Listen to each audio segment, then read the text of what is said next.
Let's all go to the lobby. Let's all go to the lobby. Let's all go to the lobby to get ourselves a treat. Delicious things to eat. The popcorn can't be beat. The sparkling drinks are just dandy. The chocolate bars and the candy. So let's all go to the lobby to get ourselves a treat. Let's all go to the lobby to get ourselves a treat.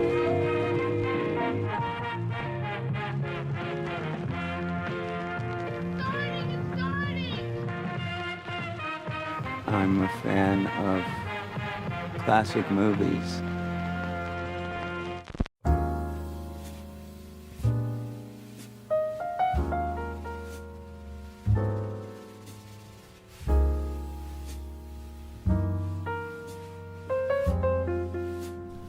Hello and welcome to Overlapping Dialogue, a podcast of audio commentaries dedicated to discussing cinema that fascinates us, and the way we hope fascinates you.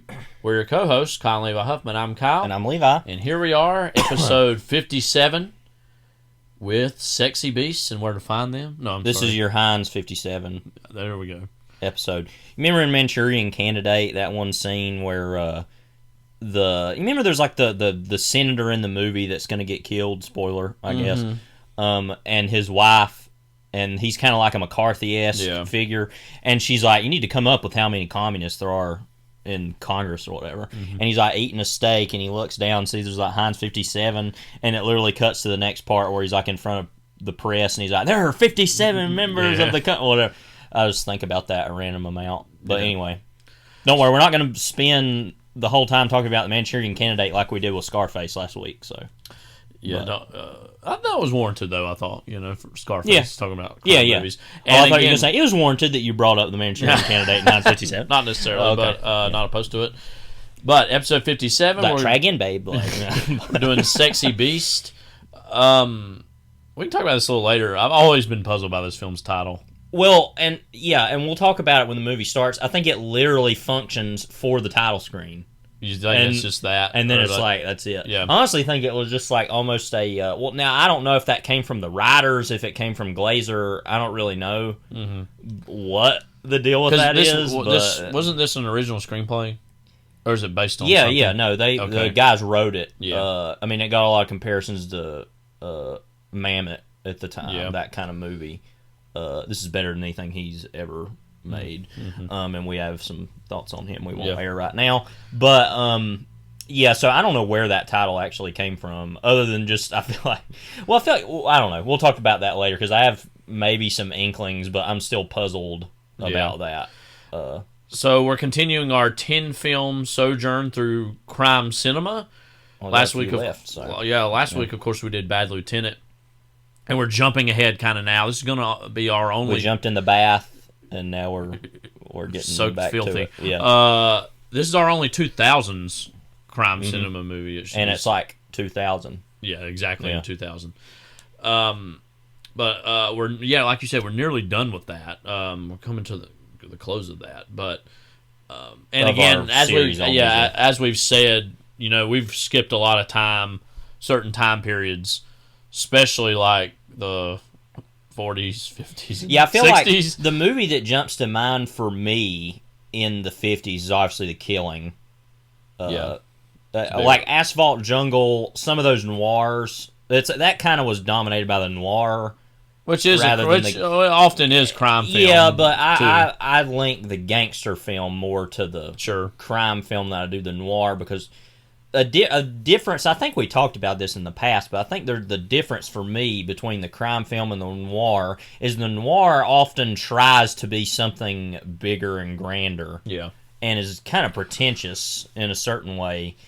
Whereas, and not that, clearly Bad Lieutenant is trying to make these, big art house statements, right? And as a character... obviously modernized. Like, you wouldn't see a character like that played by Bogart necessarily. But it is a noirish character of this anti-heroic lead of the movie. Well, and we're trying... we're trying to, with a lot of these, we tried to pick movies from big directors that we maybe haven't talked about yet. That is like, oh, that's not like vendors. Because, I mean, we're doing 10 crime films, and we're not doing one Scorsese movie, you know. No, and we've done Casino in the past, obviously, but, you know. Yeah, and so that's why we didn't pick a lot of noir, but, like I said, I can think of, like, you know, some heist movies of the 50s. One that really sticks out to me, and I've not seen this movie in actually a good amount of years. I really wanted to see it again. Is Point Blank.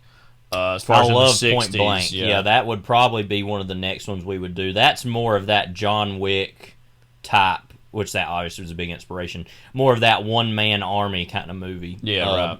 And I really love Point Blank a lot. Yeah, but, I want to see that again. And that's a more of a arty movie too, but it's still very much a genre crime movie. Yeah, and I think that's the main difference. We might have talked about that. I don't remember.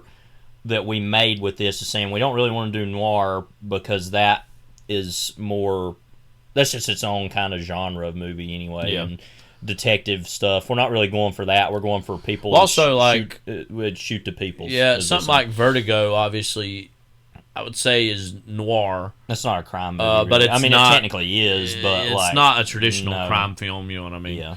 And so there's a lot of movies or something that like Detour. You know what I mean? Like great or noir movies are not necessarily. I mean, the thing about noir in general, and I would actually like to one day maybe do a series of noir movies on here. Noirvember, maybe not this year, but maybe sometime in the future. Yeah, I don't think we'd do it this year.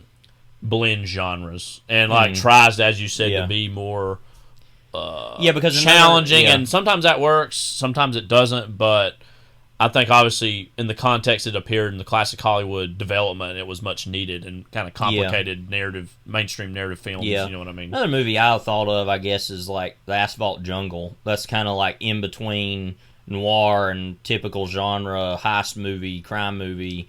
But being directed by Houston, it's kind of a little bit more like, like this is a noir. So that's a little more a noir, I think. Yeah. But yeah, I mean, there's a lot of movies that, and I like the Asphalt Jungle fine. But that's not like one of my movies I would want to do on here necessarily. But I feel like there are a lot of movies that we did skip over that I'd like to. So one day we'll do this again, do Volume 2 probably, and cover some films that we didn't get around to. But Sexy Beast, again directed by Jonathan Glazer. A hard movie to discuss it with people because you're like.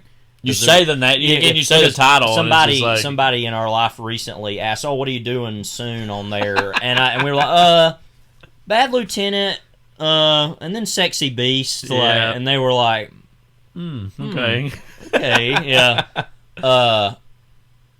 yeah. So that, and if the title itself doesn't alienate you, the clips of Ben Kingsley that have become probably the most iconic thing out of this movie certainly will to its own end. But before we get into Sexy Beast, you know what time it is. We just gotta dive into that Blue Plate special. Hi, Audrey. Norma, have a cup of coffee, please? Sure. I'll have what she's having. Hey, who wanted a large pepperoni? Coming up!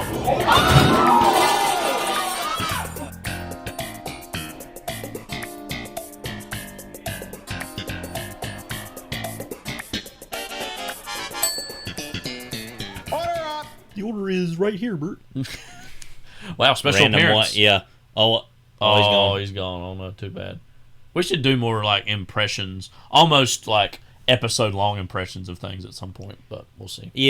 Yeah, because like we haven't done that before, so I think that would be interesting if we just did. We had somebody on the show and was like, "Oh, this is that person," but it's really like me or you or something. Yeah, right. Yeah. That would be. Anyway, speaking of movies that alienate out of the blue. Oh my gosh. Well, first of all, I want to talk about the Neil Young song for a moment because I feel like that's kind of the cornerstone of this whole conversation, which has randomly gotten is like one of his biggest songs, very beloved. I love it. You know, I love Neil Young in general, but I mean, he's a legendary artist, and has got tons of songs that are big and popular. Yeah. This would be one of them, though. I mean, and I'd say a handful of songs gets most played people know. You know, all the time, like that, Old Man, and Heart of Gold. Yeah. Pretty much. Yeah. Two of those being from Harvest randomly. But you're a huge Neil Young fan. Yeah, I'd say relative. Well, yeah. I'd say I especially need compared to what you were. Oh yeah, no, I used to like hate him, and now I'm like, oh, he's just totally great. Yeah. But that song has generated a random amount of controversy over the years, particularly after Kurt Cobain's death, and he had left in his suicide note the "It's better to burn out than fade away," and somebody asked Neil Young about that, and I don't want to put words in his mouth or remember what exactly. I don't remember exactly what he said, but he was basically like, no, not like saying, oh, do you feel responsible for that? And he was like, no. Or complicit. Yeah, and it was like, that's ridiculous. Yeah. No, that was the song. And yeah, like, that feels like a big, obviously, part of this movie, and ultimately confirms the climax, or the conclusion is like, this only could have been the what song happened. Appears multiple times in the movie, and then... that's the name of the movie. Indeed, the final moments of the movie, indeed, it's better to burn out than fade away. Yeah. That should have been like a sequel made some years ago, Fade Away or something. Not Fade Away, not the David Chase movie. Can I say, without spoiling the movie too much, who would be alive that be in the sequel? Charlie? Yeah. This movie is directed by Dennis Hopper, starring Linda Manns, who passed away. Might have been back in 2020. I don't remember. I think it 2021. was. It was like August. I think it was like 2 years ago. Yeah. It seemed like that flew by, because I remember when she passed away. But Dennis Hopper, we're big fans of him. We've talked about him at length here and there. August 20th. This is a movie that I think the story was that he kind of took over while it was being made and kind of refashioned the story into something that is more Dennis Hopper, I guess. It was originally called CB, which is her nickname in the movie, Linda Mann's character. And it was supposed to be more of like a kind of an uplifting after-school special. Sort of like it reminded me a lot of Ordinary People, which came out the same year. I don't know if there's any connection whatsoever to knowing those movies were being made at the same time, because that was based on a novel, Ordinary People. I actually was just at Barnes & Noble the other day and saw it on the shelf, and I was like, oh, I didn't ever really think that would have been. This is a little darker. Yeah, a little bit. I mean, there are parts of this movie that are just so dark, it's almost you can't help but laugh. Yeah, it's just so dark. And I mean, again, being fans of Dennis Hopper, you're already accustomed to a cinema of self-destruction, of course, most famously with Easy Rider. To a lesser extent, the last movie as well. Yeah. This especially, I think, it had kind of gained a cult following over the years since it came out, and was kind of seen.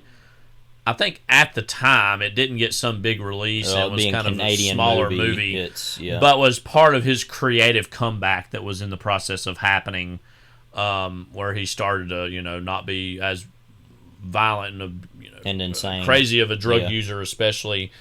That eventually culminated in Blue Velvet, kind of finally restoring his, creative stock, so to speak. Yeah. This is part of that comeback journey, though. Again, stars Linda Manns. Dennis Hopper plays her father in this. It's basically the story of this teenage girl who lives in a pretty abusive, decrepit home, is trying to be a punk. And, it's interesting is she, obsesses over Elvis a lot, but is also into punk music. And those two things, to me, in theory, are very different and distinct and separate. Yeah.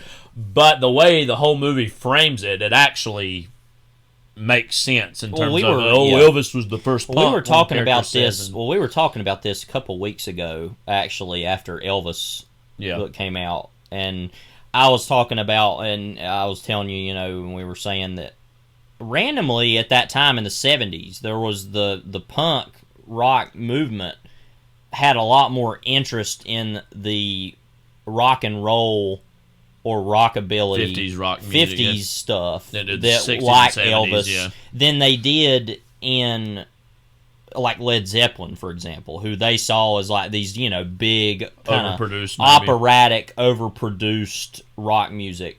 Like them, Pink Floyd. I guess the big concert acts. I guess a lot of punks saw that as like the legitimization and capitalization of rock music. I would assume. And that it was selling out concert halls and stadiums, and I mean, I think it was at the time, and for a long time, I think the single biggest indoor event for anything ever was a Led Zeppelin concert at the Pontiac Silverdome. Was like 70-some thousand people in one place, which now has been bigger. Yeah. But like you have to think at that time that was like really big, and they immediately reacted to that and were like, this is garbage, we hate this, and we want to go more back to this more simple.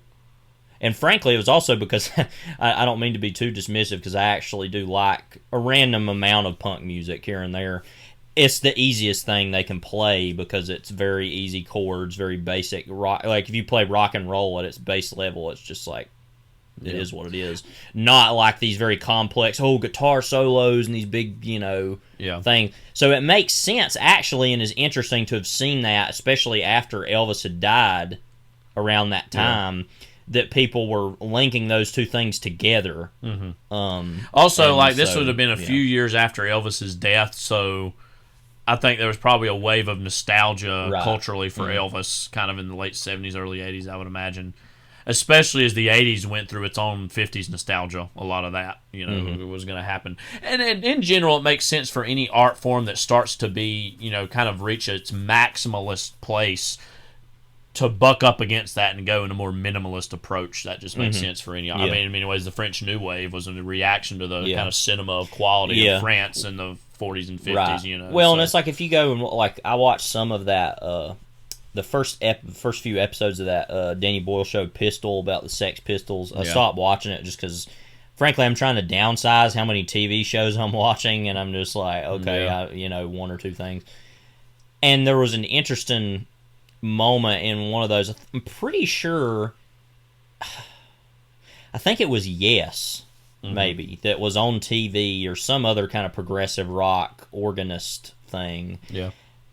And they threw the TV out the window, and it was like, we listened to the Stooges, like kind of thing. And let me say, I do like Yes, I like the Stooges more personally, but I'm like, I don't know, whatever. But they're just, and then they're like, oh, but we just suck, like and that was that whole attitude. So that kind of, like you said, that's another way to give you an idea of like the way that people were reacting to that at the time. What I think is another interesting aspect of this movie, though, is it does all that, but in like around Vancouver, in like British Columbia, Canada.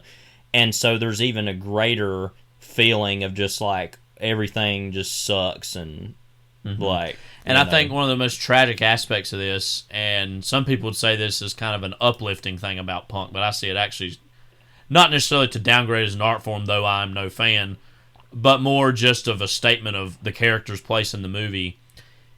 One of the most tragic things, and I kind of recognize it in the moment, but you don't really totally see it and look back on it till the end of the movie. Are those scenes where Linda Mann's character, who, again, has this abusive home life, hates school, doesn't feel like anything's for her, where she goes to some of these punk shows and she's just, like, looking over the drums and just, like, it gets to play, and the smiles and the happiness she has in this very often abusive, toxic environment is the most joy she achieves in the whole movie. And I think that right there is a statement of why punk appealed to a lot of kids of a certain generation. I mean, even now, versions of it. But especially then, is just this sense of alienation. And, again, this community that, on the surface, just looks very, confrontational, very intentionally vile. Still, like, that's, for a lot of that generation, they gravitated towards that because they were getting more out of those communities than the ones from home, and that is as a large indictment on the family dynamics of some places at that time than anything I can think of. That punk would seem like a more inviting environment for one person. Than, there's that life. moment where the drummer kind of brings her on stage and lets her stand there and then lets her play a little bit. It shows that there is a base community going on there between these people. And that, to me, the best punk has always been that it's through this aggression and violence comes through the sound itself rather than outward. But that's very rare for a lot of punk. But yeah, that's an interesting thought, is that that for so many people was more of a draw, which is interesting because I don't totally know what Hopper's relationship to punk music is now. Strangely, I mean, he was good friends with Neil Young, randomly Neil Young and Dean Stockwell were like best friends, which I think is just so random. Which, of course, then Dean Stockwell was in Blue Velvet, and he knew Dennis Hopper, and that was a whole they crew. Were all Laurel Canyon, I think a lot of them hang out in the 60s. Because and Neil Young, being Canadian too, came to L.A. and lived in the 70s primarily. Yeah. But that and then like Dave Crosby's, wasn't his dad a filmmaker? Yeah, he was like cinematographer. Yeah, so that whole crew, yeah, they're all kind of connected to that. Yeah, but so anyway, all that's basically to say that it makes sense that Hopper's connected to this sort of scene somewhat, because of course, I mean, everybody calls Neil Young the godfather of grunge in a lot of ways, because he kind of pioneered a lot of the more heavier sound in the late 80s that would be in kind of the 90s. Yeah. But either way, it's just interesting to see Hopper make a movie like that, coming off of he was very much in the era of like the Easy Rider, psychedelic rock and roll, more of that sort of thing. Mm-hmm. And then he kind of, I mean, like I said in my review for the movie, he didn't disappear. I mean, literally, we just did The American Friend recently. That had happened. Apocalypse Now. He had been in that Tracks, that Henry Jaglom movie. But he was not behind the camera making the movie as much, and that's kind of basically privileges he had lost after the last movie, combined with his kind of alcoholic, abusive tendencies, that he was just not seen as somebody. And he was still, you could tell, kind of in the midst of this at the time. I mean, he didn't really kind of, because I'll find it on his Wikipedia page here. He didn't really kind of go into rehab, I don't think, till the 83, and then kind of really Blue Velvet was, the first real movie he wasn't really, and Hoosiers, really using. Obviously, and Hoosiers, too, came which out is funny year. that, he was kind of normal when he was making Blue Velvet. But yeah, let me find here. It was on his, there's something I wanted to read here, because it's just, wow, about that time period. Okay, so after staging a suicide attempt, in quotes, really more of a daredevil act, in a coffin using 17 sticks of dynamite during an art happening at the Rice University Media Center, filmed by professor and documentary filmmaker Brian Huberman, and later disappearing into the Mexican desert during a particularly extravagant bender, Hopper entered a drug rehabilitation program in 1983. Yeah. So, what's crazy is, like, he's acting in this movie, but you can still tell that he's probably, again, not in the healthiest mindset. But it still was a come down from where he was kind of in the Apocalypse Now, American Friend era. Right. In terms of that was, I think, probably him at his worst. Well, actually, it says right after he made Out of the Blue. Yeah. I had known this, but I forgot. He was in that Neil Young, Dean Stockwell movie, Human Highway. Have you ever heard of that? I've heard of it, yeah. This is the poster of it randomly, which I always am like, what? Yeah. And he played a short order cook named Cracker in that.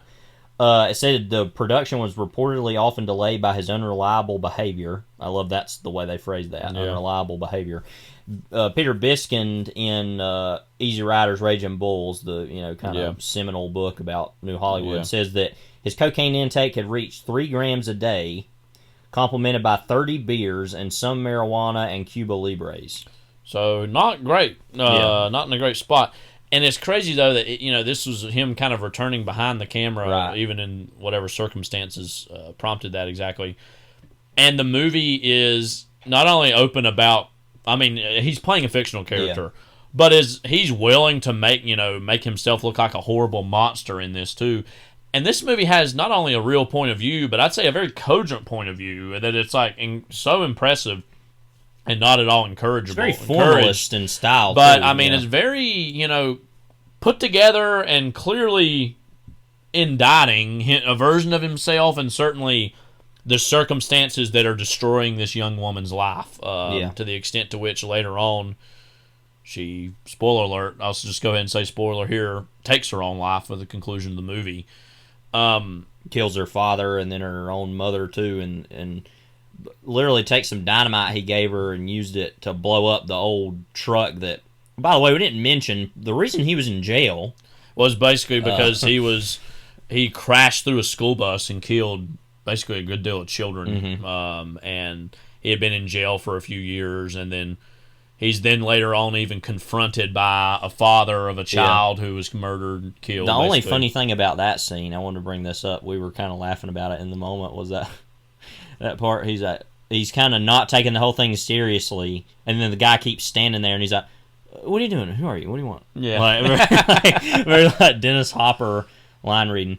But yeah, I mean, you're right to kind of say about it's so strange that he made a movie this cogent, like you said, and it's so formalist too. I mean, and it looks so good. Well, and especially when you compare it to what his movies are in Easy Rider and last movie era. Those are movies that certainly hold together, but it's by spit tape, and gum. And those movies are very Western feeling. I mean, because they're filmed either in the American Sun Belt or they're like in South America. Mm-hmm. So they have these very dusty looks to them. This is very green and gray and blue and looking. Similarly, it's not a movie that is it's. I wouldn't classify it exactly as a road movie. There are scenes in the movie where she's traveling and kind of hustling around, but it's more of a domestic drama. More so, certainly, than those other two movies are made by a younger man who's clearly wanting to get away or on the road or sees himself as an outlaw. And also, this is a movie that's made from the perspective of a teenage girl. That was obviously different for him to do. Linda Mann's performance especially has been heralded, and if you're not sure who she is, she kind of plays the narrator of Days of Heaven, famously the Terrence Malick movie. What did you take away from her performance in this? I thought she was really good. I mean, there is, though, I think, of this era, a certain preoccupation with that kind of performance or role of like young woman role, kind of like Jodie Foster and Taxi Driver and that sort of thing. To the point where I sometimes kind of roll my eyes at those kind of performances, or even young man performances too. I think sometimes I'm kind of like, okay, here's another one of these. I thought this was really great, though. I really love her in Days of Heaven. I think she's better in this overall because she has more to do. Yeah. I just think a lot about, especially the very end of Days of Heaven. Yeah. Because I think when she passed, that's like the scene I shared on YouTube or something of that. But, no, I mean, I thought she was really pretty great in this. But because this movie's oftentimes more talked about her and the fact that she has a handful of performances but didn't have some big grand career. And she didn't have many, but this is kind of the biggest lead or part she ever had in a movie. More so sometimes than it is even as a Dennis Hopper work. And that partially is probably because of the behind the scenes snafus that brought him to be the director of the movie. And I think, and that's what I was about to say. She's clearly superior to him in screen time as well, and I think overall better performance too. Just because nothing against Dennis Hopper, we love him. It's a version of things you've seen. But I was surprised at how much he focused the movie on her, not on himself. I thought that was very, because he easily could have seen this as an opportunity to make this more about him as a performer. Yeah, and again, not only does he not do that, he himself as his performance is a monstrous, despicable human being. Yeah, so, he's not afraid to depict that about himself. I thought that was very graceful of him to do that. But she's really great in it. I don't necessarily have anything to add to what everybody else has said because that's kind of the thing of the movie everybody talks about, and so and I can't remember the exact circumstances of what drew her away from Hollywood. I believe it had to do with a version of her saying that kind of parts just started to dry up for her. Well, we have to remember, too, that Days of Heaven was made kind of in like 75, 76, or something like that. Years ago. And so it didn't come out till 78. So that kind of tortured post-production. I don't know if that had anything to do with that, but kind of waiting on that movie to come out probably, and then like I said, not getting a lot of offers for further jobs, that probably was a problem, obviously, I would think. But so it says, this is according to her Wikipedia page, by the mid-1980s she had disappeared from the industry, which Mann insisted was not due to any dramatic walking out of Hollywood story. Telling Time Out in 1997, quote, there was a whole bunch of new young actors out there and I was kind of getting lost in the shuffle, so I laid back and had 3 kids. Now I enjoy just staying home and cooking soup. Director Harmony Korine, who admired her work, sought out Mans after a 16-year absence from the screen for the role of a fast-talking, tap-dancing mother of one of the main characters in Gummo, the nihilistic portrayal of marginalized small town that was released in 1997. It also says, which I'd kind of forgotten this. Yeah, I did too. Or didn't even really recognize her, I guess, that she was Deborah Carr Unger's roommate in David Fincher movie The Game. Yeah, because we actually just watched that. Our parents and I watched it here a couple weeks ago, and I literally looked at that character and didn't even and then when I went back, I was like, oh yeah, it's definitely Linda Mans. Like, she's only in like a scene basically. Yep. But yeah, she passed recently, and so it's sad that we didn't see her in more things, because everything she's ever been in, she's been really great. Mm-hmm. But I think this and Days of Heaven, obviously. This is kind of the movie. Her story also, to me, is a healthy example of sometimes for certain actors there's a time and place, and they can just walk away and really have no hard feelings and say, well, I did that, especially child actors, because child actors oftentimes have, sadly, a lot of horror stories, and it doesn't seem as though she had many to say. She wasn't speak a of. Corey Feldman or Corey Haim kind of situation. It's good that she had a time and a place, and it would have been great to see her in more things, but it seemed like she had no ill will towards Hollywood, and that obviously, I think too, like, how can you follow up working with Terrence Malick and Dennis Hopper at a certain age anyways? It's like everything else after that has to seem like a downgrade, and I mean, both of them are incredibly talented artists. It's too bad Dennis Hopper and Terrence Malick never worked together. That would have been some stories. Well, they're both too unchained to even make any of that work, I would think. And in theory, I would think that they would actually probably get along. Yeah. Because they're both love an unstructured environment, so they would probably, oh yeah, you do that, and I'll shoot this. Yeah. And he would probably be more willing to work on a movie and be cut out of it and go, oh, that's okay, whatever. Yeah. Well, I could see him being more willing to do that than like Mickey Rourke, who's like brooding about being a sniper in The Thin Red Line. It's like, oh yeah, you're not even in the movie. Yeah. So, but he is in Harley Davidson and the Marlboro Man. Yeah, I mean, it's better to be dead and cool than alive and uncool. Yeah. What if he said that at some point in The Thin Red Line and we never saw it? He tried to repeat it, like thinking. And that was where there's no way they'll cut this line. And that was when Malick was like, I don't think so. But yeah, out of the blue, of all, recently it got a 4K release, which semi-surprising. Right. It's like, let's do the 4K release. No, but it looks, and that's the thing that I'm going to remember so much about the movie, other than Mans' performance, is just how good it looks, and because I was just so impressed of it technically as a film for Hopper, was like, oh, you can actually do this, like, and I like the last movie. I think that movie's really interesting. Easy Rider, as we've talked about, we have mixed thoughts on. But like the styles of those movies, I don't find particularly engaging or like impressive. Superficially, at the time, they were quote groundbreaking, right? Especially Easy Rider. But no, but it's actually more impressive for him to do something that is kind of unremarkable in its style, right? And again, while he had more growing to still do, it seemed as though a humbling of sorts maybe put him in a position where he could be in Speed. Yeah. There you go.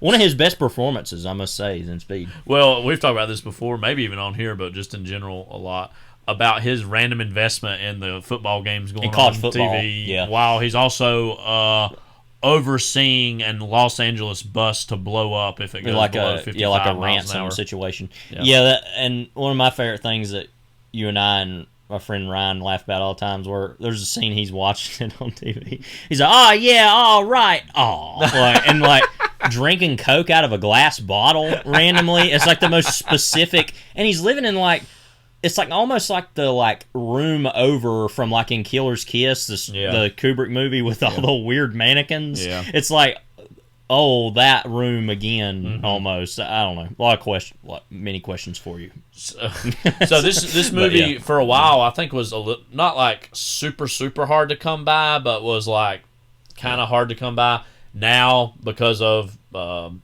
new 4K release, it's probably going to have which more randomly Chloe Sevigny and Natasha Lyonne heralded. I think they had a lot to do with them being a fan of Mans, I think, and they're like, we want to. And I think they had helped to get a 4K restoration done of it for like just like a showing of it somewhere, and then they just decided to do a Blu-ray. So props to them too for doing that. Yeah. So out of the blue, Into the Black again. That could be the sequel somebody makes at some point. But Bullet Train's no sequel to Out of the Blue, as it turns out.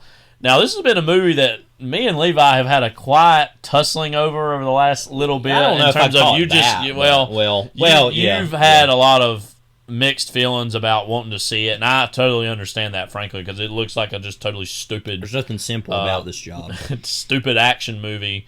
You know what? There was nothing simple about that job. Directed, it's convoluted as hell. Directed by the director of Deadpool 2, which would be enough for me to normally just say I don't give a crap. I'm not going to see this. Guy by the name of David Leitch, I believe is how you say his name. Leitch. No, I don't care. Leitch. But yeah. He did Hobbs and Shaw also. Did Hobnob. And again, it says he's this guy's an actor, filmmaker, actor, stunt performer, coordinator who made his directorial debut with John Wick also, which of course I forgot. Its whole he directed that franchise, too. Yeah, I forgot that. He was did he actually direct the movie? He's uncredited. Okay. It says co-directed. Yeah, uncredited though. Wait a minute. Yeah, okay, so it says uncredited. So that other guy. I think that's something that he also did Atomic Blonde, which I never did see. But that he is like a stunt coordinator and all that. And I mean, obviously, in this genre or style of action movie that he's mostly been working on, that makes a lot of sense because the movies involve a lot of, obviously, stunts are at the forefront of the narratives themselves. Obviously, as action movies. Bullet Train, starring Brad Pitt, but also a panoply of other people, including Aaron Taylor Johnson, Brian Tyree Henry. Who else? Zazie Beetz out of nowhere. Yeah. Any other Atlanta cast members? Andrew Koji, Joey King. Yeah. As well as Channing Tatum. Oh, I don't know if he stars in it. He's got 2, maybe 3 scenes in it. A weird homoerotic thing going on there. Walk me through what you were, kind of thinking Bullet Train would be from the trailers and how it essentially lived up to what that was, but how we were maybe a little bit more charmed by it than it had I liked it a little more than I thought I would. It was actually kind of funny. Genuinely. Yeah. Because I knew it was going to try to be. I already knew that. Well, there were also things that just fell flat on its face, too. Yeah, the whole quiet car sequence, which we had seen. And it's in the trailer. Yeah, where he's like, that makes me laugh. Brian Tyree Henry putting the mouth over his pie hole. Yeah. I was trying to think of the word. His mouth over his pie hole. His mouth over his Is hand. that what I just said? Yeah. I meant to see hand that's what over his pie hole, I got lost in that, and I thought I said hand, and I was like, what's the word for mouth? But I already said the word mouth. And I was like, his pie hole, yeah. Put his hand over his pie hole. We gonna shoot a squirrel? Yeah. But anyway, that whole scene, I was thinking, whatever. Yeah. Randomly, I thought him and Aaron Taylor Johnson, who I've randomly come to like more than I thought I would over the years, because I used to think he was kind of annoying, and then he was randomly in a movie that I want to do on this podcast someday, Nocturnal Animals, which we have a lot of thoughts on. Yeah. And he was in that. I remember there's a scene where he's literally sitting on the commode out in front of his trailer with like a guitar, like a heavy metal guitar. Dawned on me too that and this it's is like what? Well, he don't really share any scenes with Michael Shannon, who, spoiler alert, kind of plays the villain of this, but they're both in that movie. I it's forgot like about a reuniting that. of sorts of them. But anyway, I thought Aaron Taylor Johnson and Brian Tyree Henry were really good in the movie as this like weird mismatched pair of like duo who keep getting mistaken as brothers, and they're but then it starts to black realize it's like, are they brothers? Or they had this like whole rich relationship that they easily could not have included. But and Brian Tyree Henry's obsessed with Thomas the Tank Engine, and carries around a sticker. Like if you think I'm making this up, really, like, he obsesses over Thomas Tank Engine, talks about all the various trains and their personalities. He's like, you're a diesel. Yeah, he assigns everybody, oh, you're this or you're that. And again, randomly touching moment, spoiler of the movie, is where Aaron Taylor Johnson's dead. Yeah, and Brian we Tyree thought Henry, that he had been dead. Well, before that. he almost dies like 2 or 3 times Right. in the movie. Brian Tyree Henry. Yeah, and a randomly touching moment is when like he's kind of there with his body and he says, "You always were like a Thomas," and puts like a Thomas and it's like sticker blood on him. all over it. Yeah, yeah, but yeah, I thought that was an interesting part of the movie. I wasn't necessarily expecting to be all that into. But I mean, yeah, it's pretty much what I expected it was going to be. I was just in a different mood than I was expecting I would be, to where I was like, okay, yeah, sure. Just went with it, yeah. I mean, like the stuff with Michael Shannon in the movie, I think is pretty god awful. Yeah. He's kind of bad in it too. Yeah. But that doesn't matter because he's Michael Shannon. He can really do whatever he wants for all I care. But it just felt very like, okay, I don't really get the whole thing with what turns out to be his daughter in the movie. Like, she's wanting to get it's okay. So the whole plot of the movie, I guess, if let's try to go through this and see if it makes any sense. Mm-hmm. So Brad Pitt is standing in for this other assassin. Yes. In the movie, and I want to talk about the kind of meta textual meaning of Brad Pitt's character in this movie to his own life right now, because I think there's a lot of random things about that.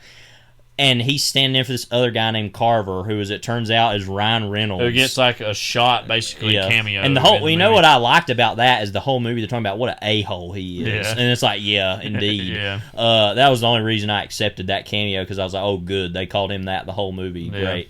But that also, he feeds off that and has made that part of his persona very clearly. It's disgusting. Yeah. But anyway, so he goes in, he's supposed to get this case. Or whatever. Classic MacGuffin. Right. You know.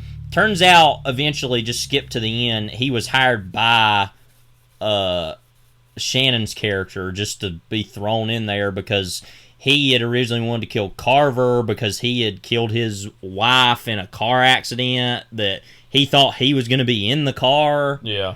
And anyway, so then there's this whole thing with the Aaron Taylor Johnson, Brian Tyree Henry characters are trying to get back that case and Michael Shannon's son. So basically he sets up all these people to kill each other off so that he can deal with all of them. Yeah. It's just ridiculous. And then there's also a whole thing with this random guy who barely gets much screen time as this like Hispanic killer called the Wolf or something. Who, like, his wife was killed by... Zazie Beetz' character. He thought it was Brad Pitt's character. It's so convoluted and ridiculous. Too much plot. Yeah, but anyway, I mean, the action sequences are good. I really like the climax, actually, quite a bit. I was like, oh, I kind of like this. Yeah.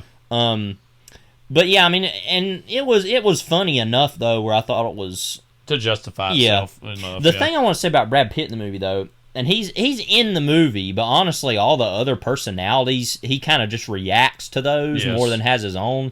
But... randomly he's been going through this whole weird like almost zen part of his career, kind of reinvention after winning the Oscar of like being more down to earth and more thoughtful about his life and kind of thinking over his life choices and very like reflexive, which I think probably comes natural to someone who's been that big in Hollywood for as long as he has, and it's kind of coming to a juncture in his career where he has, you know, he's always had a decent amount of choice in what he wants to do, but and certainly more so now even. And it seemed, and that was a whole part of this character, too, so it's very meta. Yeah. But interestingly, we also didn't mention that Sandra Bullock is in the movie as his, like, handler. Yeah. She like, you hear her voice throughout the whole thing. Yeah. And I knew it was her just because ahead of time, I think she had showed her in the trailers or something, or TV ads. But then she actually is in the movie towards the end. Yeah. Yeah, but... So it's randomly that movie, The Lost City, that came out recently, which was the Channing Tatum Sandra Bullock movie, which looked kind of above average funny. Yeah, I kind of wanted to see it. And and then Brad Pitt's also in that. Yeah. So it's just like, it seems like Brad Pitt randomly at this point is just like, I'm just going to kind of make the movies I never made. Right. And do some garbage, basically, as a treat, you know, kind of situation. And it's interesting to me. I mean, he can do literally whatever he wants to do, as far as I'm concerned, because I know he can still. And I mean, you know, we've talked about this before, but his whole studio or Plan B studio and all the producing that he's done. I mean, other than just acting, he's been behind so many random movies that are great. Yeah, so he can do literally whatever he wants. It's just kind of a strange, random. I wouldn't even say flex because I don't feel like his whole performance was good enough to justify him being in it. But you don't ever see him in movies like that. Well, so it specifically was explicit action movies, and I guess we've had the whole wave, and this has been a thing going back for a long, long time, but especially in the kind of post Liam Neeson older action movie guy wave that he's been in, of like these older actors, and when I say older, I'm not talking like 70s or 80s necessarily, but like older-ish actors in their 40s, 50s, or 60s, like going and doing these action movies that you wouldn't necessarily expect them to make, especially guys who didn't make action movies explicitly in the past. Somebody like Tom Cruise is in a slightly different category because he's been consistently making action movies his whole career. But somebody like Pitt, who has been in, some big movies as far as blockbusters or just budget-wise, but, he was in something like Troy, which obviously his physique and athleticism was front and center in that, but something like this is different for him. He had done the Ocean's movies. I mean, those aren't action movies, but they are these like heist crime thriller movies, and that's kind of in line with this, but this is definitely like it's because he's actually like fighting and doing stuff. Another thing too is that this movie kind of puts to the foreground his stoner identity, which obviously I think was first known to people through his character in True Romance quite explicitly, but in real life he's just known as kind of a stoner guy, actually, even though he's very thoughtful too. But again, he doesn't smoke any marijuana or pot at all in this, but he's got that Zen mentality that you can very clearly easily see that about him. That whole between us there's a wall. He does that to multiple people and they're looking at him like, I'm gonna kill you right now. I wonder too if his new kind of career interests are at all in line with his really good friend David Fincher, who we'll maybe talk about a little bit later in this pod. He said recently, he's like, I'm done making prestige-y movies. Yeah. I'm going to do what I want to do basically now. He said a while back, I know, in reference to there was a while in the late 2000s, early 2010s where he was making movies that could, quote, compete for award season or Oscars or whatnot, and especially something like Social Network was probably the closest he had ever got to that, which didn't quite make it. But and so I guess just these guys of a certain generation, whether they be actors and directors, and I know they're good friends anyways, are just being like, let's just do what we want to do, like, know, like what, and like now the next David Fincher movie, I can't remember exactly what it's called, but is like kind of a fairly boilerplate thriller. I think Michael Fassbender is going to be in, called The Killer for Netflix. Christian / The Killer that Fassbender plays in that. Okay, so that I was making sure it's based on a graphic novel. Yeah. I would have thought it was like a remake of the John Woo movie or something, but I guess not. Written by old collaborator Andrew Kevin Walker, who has written Seven. Uh-huh. That might have been the only movie that they really looks like it worked on together, but I think they had some minor yet ultimately friendly collaboration on that movie as far as some conflicts. But nonetheless, again, I guess it's just guys of a certain generation, they reach an age where they're like, I don't want to try so hard anymore. Well, it's like Steven Soderbergh does that now, where he just makes kind of whatever. I don't even know what Coen Brothers are in a similar category too, as we talked about. Know. But yeah. But anyways, I mean, it was just interesting to see Pitt go in this direction and do something like this. And obviously, again, we knew that going into it that it was not going to be some big, grand, great movie. I mean, again, it's an August release. Usually by this point in the season, it's starting to wane. You get some of your weaker summer movies. I thought it was a perfectly passable August moment of the time of the movies. Yeah. You know what I mean? It was fine for me. But we'll talk about this a little bit. As we were leaving, another gentleman made his thoughts known. Mm-hmm. We can talk a little bit about this, I guess. So we're walking out of the Dolby at the Hickory AMC. Yeah. Hickory, North Carolina. Mm-hmm. Don't remember the zip code. And so the man is with, I'm assuming, his daughter, somebody in his family. I don't really know. He's an older sounding man. We didn't actually see them. They're behind us. This is because this was so loud, everybody could hear it in the hallway. And so I got the quote here. The girl says, I remember it because I burned it in my memory. Yeah. The girl says, well, I know you didn't like it, but I kind of did. And these were all behind us, by the way. Before by the way, I love that is foreshadowing this to say he talked this way the whole movie. I'm assuming, I don't know, or was doing things. Yeah. And before she's even totally done getting that out of her mouth, he says, and I quote, I'm going to not say it the whole thing exactly. But you'll know what he's saying. Yeah, he said, it was, I'm trying to remember, it was dumb as effing S. Yeah. It was written by a retard and performed by a bunch of morons. Like, fairly loud, where everybody could hear it. Yeah. And we started to laugh. We went into the bathroom, which was right there. I was literally laughing so hard I couldn't even go to the bathroom. So I just gave up and walked out. There was another family that when we were walking out, they were laughing about it. Yeah. I could tell. Yeah. Literally the most unexpected review of a movie I've ever heard. But what was so strange to me about it, the more I've thought about it, is that the guy sounded randomly intellectual in what he was saying. He was able to distinguish. Someone wrote it, and then someone performed it. He didn't use the word play, he used the word performed, which is randomly heady. Yeah. Yeah.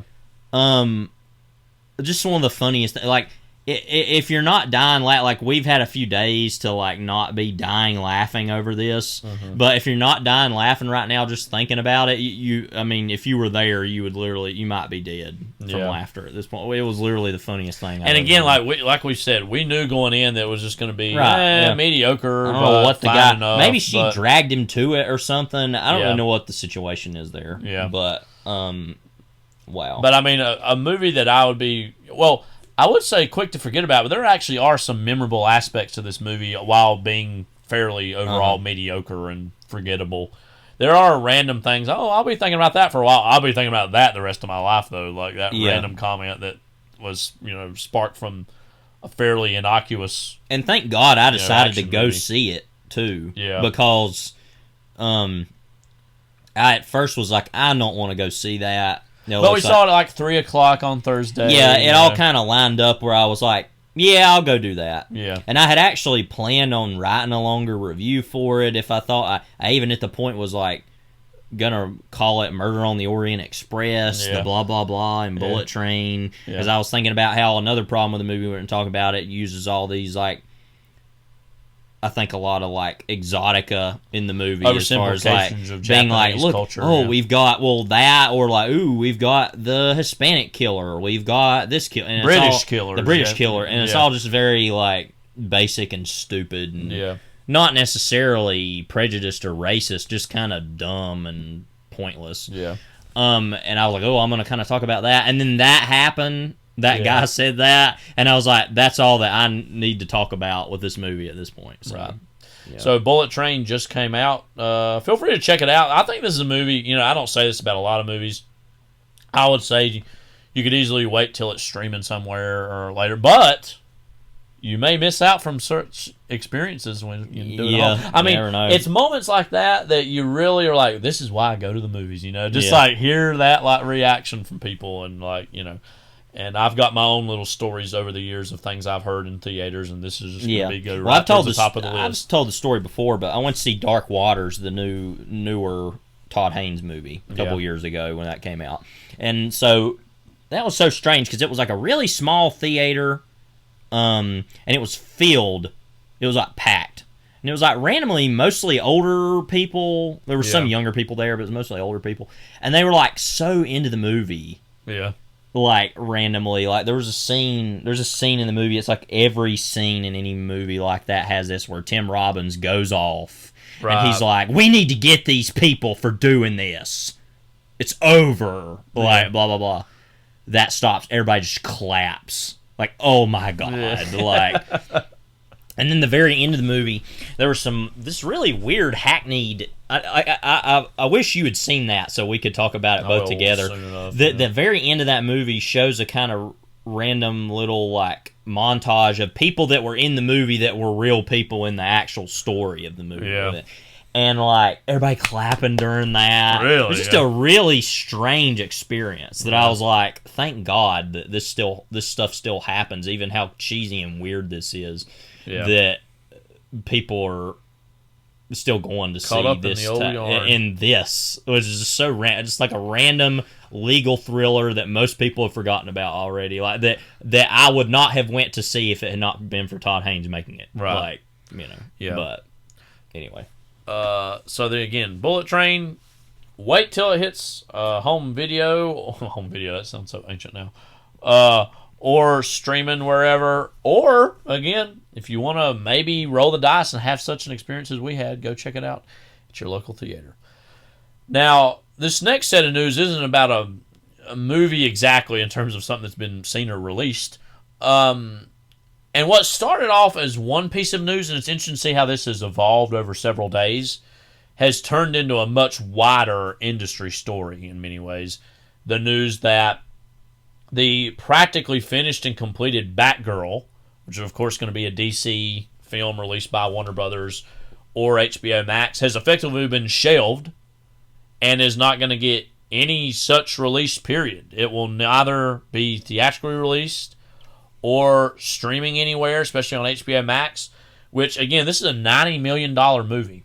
Is it that much? Yeah, which, is below what kind of your average theatrically released main superhero movie is now, which is anywhere between 150 to 200 million plus, as far as something released by DC or Marvel. But again, this is kind of a shock and a stun, and I mean, this random movie had, a random amount of import to it already. Fascinatingly, if you go to Wikipedia, it says Batgirl is an unreleased American superhero film. Now it gets put in that category. Yeah. It's going to be Leslie Grace was going to be in it as Barbara Gordon or Batgirl. J.K. Simmons reprising his role, I say in air quotes, as James Gordon. He was Commissioner Gordon in Zack Snyder's Justice League garbage stuff, as well as Batman vs. Superman. Let's see. Brendan Fraser was actually set to be Firefly in the movie. Obviously, Batman villain. Michael Keaton was going to return as Bruce Wayne or Batman, which was something, he was going to also do in The Flash, and we can talk about that whole snafu in a little bit. And so, this is a movie that, if nothing else, because Michael Keaton had been announced to be Batman again in it, had a random amount of import. Essentially, though, and again, to the extent to which we'll get into this, within the last little bit, Warner Brothers has effectively been bought out and merged with Discovery, who owns, of course, kind of the various Discovery Channel channels and that whole banner. Hilarious that the Discovery Channel is still a thing that... And kind of a low-key thing under all of this, and we'll get to this level later. So who bought who here? I think that Discovery essentially bought Warner Brothers from AT&T. Warner Media they bought from Okay. I didn't know Discovery was that big still. That we're in a position now where a series of reality television networks is in the position to buy Warner Brothers, one of the most premier movie studios in the history of cinema. That's where we're at. But again, AT&T had owned Warner Media, and then they basically sold it to Discovery. So now Warner Brothers Discovery is now basically this huge conglomerate. I think second only now to Disney, which of course has a great many things. And that out of all, and again, I want to get your thoughts on this in a second. I'm just trying to explain as much as I can. My thoughts are going to be very predictable. So there's also been all this shakeup of what the actual HBO Max programming are going to be. Certain films that have been put up on HBO Max that were made as like HBO Max exclusives have actually already started to disappear from the service, and which is very strange because it's I don't know, I'm not sure about the finances of this, but I would think the cost of keeping it on your streaming service would be next to nil, I would imagine. I mean, it's already there. You're only adding more content. I don't totally understand that. But they're like, there's going to be just this huge shakeup of HBO Max in general, that by 2023 there's actually going to be a new streaming service that is HBO Max and Discovery Plus combined. So there's going to be another streaming service. Will HBO Max still exist, or is that going to be something that... It seems as though it's eventually going to be phased out and replaced by this new streaming service, whatever that is. Okay. And so there's a big question of, okay, will HBO Max, while it still is around, still be as movie-friendly of a service? Because that's something that a lot of cinephiles and people on Film Twitter and ourselves have noted. They have one of the better film selections among the major streaming services. That's going to now be called into question as far as their involvement of that. I don't know if you've seen this. This came out from a... I can't even look at this without hardly laughing. This came out of a recent kind of corporate like broadcast meeting, basically, that was kind of saying what are the differences in the HBO Max brands and the Discovery Plus brands. And I'm going to read this as straight-faced as I can, and we can talk about what this is. Unique and complimentary for the HBO Max brand. And again, I'm not making this up. This was something that was put out by basically Warner Brothers Discovery, is trying to say, how are we differentiating what's something that's on HBO Max versus something that's on Discovery Plus? Well, we look at HBO Max, we see it's more male-skewed. It's going to be more scripted. The programming is going to be more of have a lean-in quality. Appointment viewing, and it's going to effectively be the home of, quote, fandoms, end quote. Meanwhile, with Discovery Plus, it's going to be a little bit more female-skewed. It's going to be unscripted.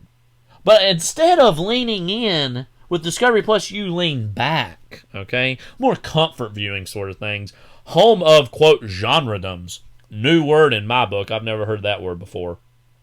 Additionally, they put out kind of on the screen, what are our various brands, franchises, iconic series, brands that are important to the HBO Max Discovery Plus continuum. HBO, Discovery, big surprise there, CNN, HGTV, Cartoon Network, DC, and Looney Tunes. Big franchise. I mean, when you go to either one of these services, these are the franchises you're there to see, right? Batman, Wonder Woman, Superman, Discovery, Shark Week, Game of Thrones, the 90 Day Fiancé universe, right? The Wizarding World of Harry Potter, maybe that too. Iconic series and characters in the HBO Max Discovery Plus umbrella. Friends, Fixer Upper, The Big Bang Theory, Property Brothers, Diners, Drive-Ins and Dives, and Sex in the City. So... Then they have international stuff there too. Yeah, but there's nothing. I'm not actually that familiar with most of those brands. Takeaways from all this.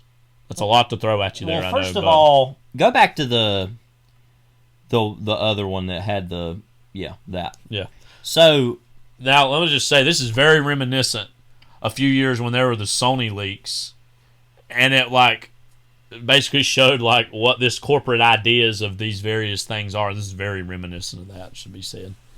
I don't actually have a whole lot to laugh about any of this stuff, surprisingly. Now, let me say, this is all ridiculous, but this actually makes sense to me as far as I'm like, yeah, I can believe this. It's actually, I'm frankly interested in this graphic because of it as like a statistical analysis. Yeah. The biggest thing I think that's kind of funny about this is genredoms. I'm not even necessarily laughing about that. I'm just like, I don't even know what that means. Yeah. So fandom, I get that because they, HBO Max has Marvel, DC, Harry Potter, not Star Wars, never mind. Well, let's go over to the other graphic and we can and then Game of Thrones. Game of Thrones, that was the other one I was thinking of, and then Harry Potter is that more? Yeah, they have that. Yeah, because that's a Warner Brothers property. Yeah. And then even like Looney Tunes. I don't really understand how that. I mean, I love Looney Tunes, but I guess that's something that people watch a lot on there. I don't really know. Yeah. Probably more randomly popular with certain more younger demographics. But go back to that other graphic, though. My big thing about this graphic is I don't really know what this is supposed to tell me, though. Yeah. Like, I guess it's saying, it's promoting it like, okay, I guess this is what it means. It's saying it's unique and complementary, is that it's saying these two things, if you get this service, you're going to get all these things, I guess is what it's saying. And I want to jump over to, and let me speak from a randomly business point of view, which I never do. But go back to the thing, or I'm saying just us talking about it. Going back to the thing about them taking their HBO Max movies off. Yeah. Now, these are movies you said that were made for HBO Max, correct? Or were bought and put with HBO Max exclusive logo on it, yeah. Now, it would make sense to me, and I don't like this, but I'm saying it makes business sense. They have randomly a lot of the John Cassavetes movies on HBO Max. Something that I thought I was shocked by when I first saw that, okay? Because this isn't like Criterion Channel, okay? Yeah. This is HBO Max. The fact that those were on there, I was like, oh, I'm shocked by that, you know. Yeah. So it would make sense inherently for them to say, we're not going to carry these types of movies now. We're going to get rid of this stuff because they're not being watched, right? But to say we're going to get rid of the movies we made for the service, that's what just doesn't make any sense to me. Because at that point, you're saying, okay, so all this stuff that we invested all this money in, like you said, it doesn't cost them any money to keep that on there because they bought it. Ultimately. Yeah. Now, like, if it's a situation where, we had to buy these movies to basically lease these movies to put on here, you know, kind of situation, that would make sense to me, like, you know. Okay, so they've got Opening Night and Mikey and Nikki still on there. Yeah. But, like, that makes sense, even though I don't like it, obviously. That they would be like, okay, let's get rid of that. But I'm just so, perplexed by the idea of taking your own movies off. That's what I don't understand. Right. Now, they said supposedly that it would cost them less money to put out a movie they spent $90 million on. Yeah. As a tax write-off or whatever. Batgirl's a tax write-off. What does that even mean? I know that sounds stupid, but like I'm trying to decode. I don't know. I guess that the movie's effectively insured to the extent to which they can say, well, if we don't release it, then we can get some sort of a tax break, or like that we think we're going to make more money doing that than if we theatrically release this film. Basically, is what that says. Okay, I'm looking here about what is a tax write-off. I know a lot of people are listening to this. Are you an idiot? I'm like, yeah, kinda. Because believe it or not, I don't actually care about money or the economy because they're inherently evil concepts. Let's see. Tax deduction is a reduction in income that is able to be taxed and commonly result of expenses, particularly those incurred to produce additional income. Let's see. Okay, so basically they won't have to pay as many taxes on having made the movie, I guess. Or they can get basically some money back. Tax credits that's part of the larger Warner Brothers Discovery tax money that they basically spend, or expected to pay. Whatever. The thing I've got to say about it too, ultimately, is I'm like, why'd you even make the movie? Right. Somebody wants to see a Batgirl movie for. And I'm not saying that because it's Batgirl. I'm just like, who cares? Well, DC is very famously now at just such a disorganized juncture in terms of what its theatrical release slate even is, or what, and most fans of DC have more often than not liked that it's not been as cookie cutter and manufactured as the Disney Marvel machine is. Yeah.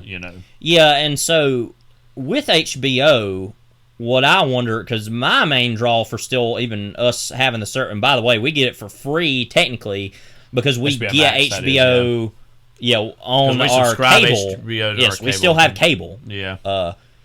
we get it through that. So ultimately, because for a long time we thought, at first they said you wouldn't get it that way. Yeah, I think they just did that and lied so that people would buy it. But don't worry, we're going to get a whole new streaming service next year. And that's my biggest problem is that might. I don't know how that's going to work, if they will allow that to stay that way or what.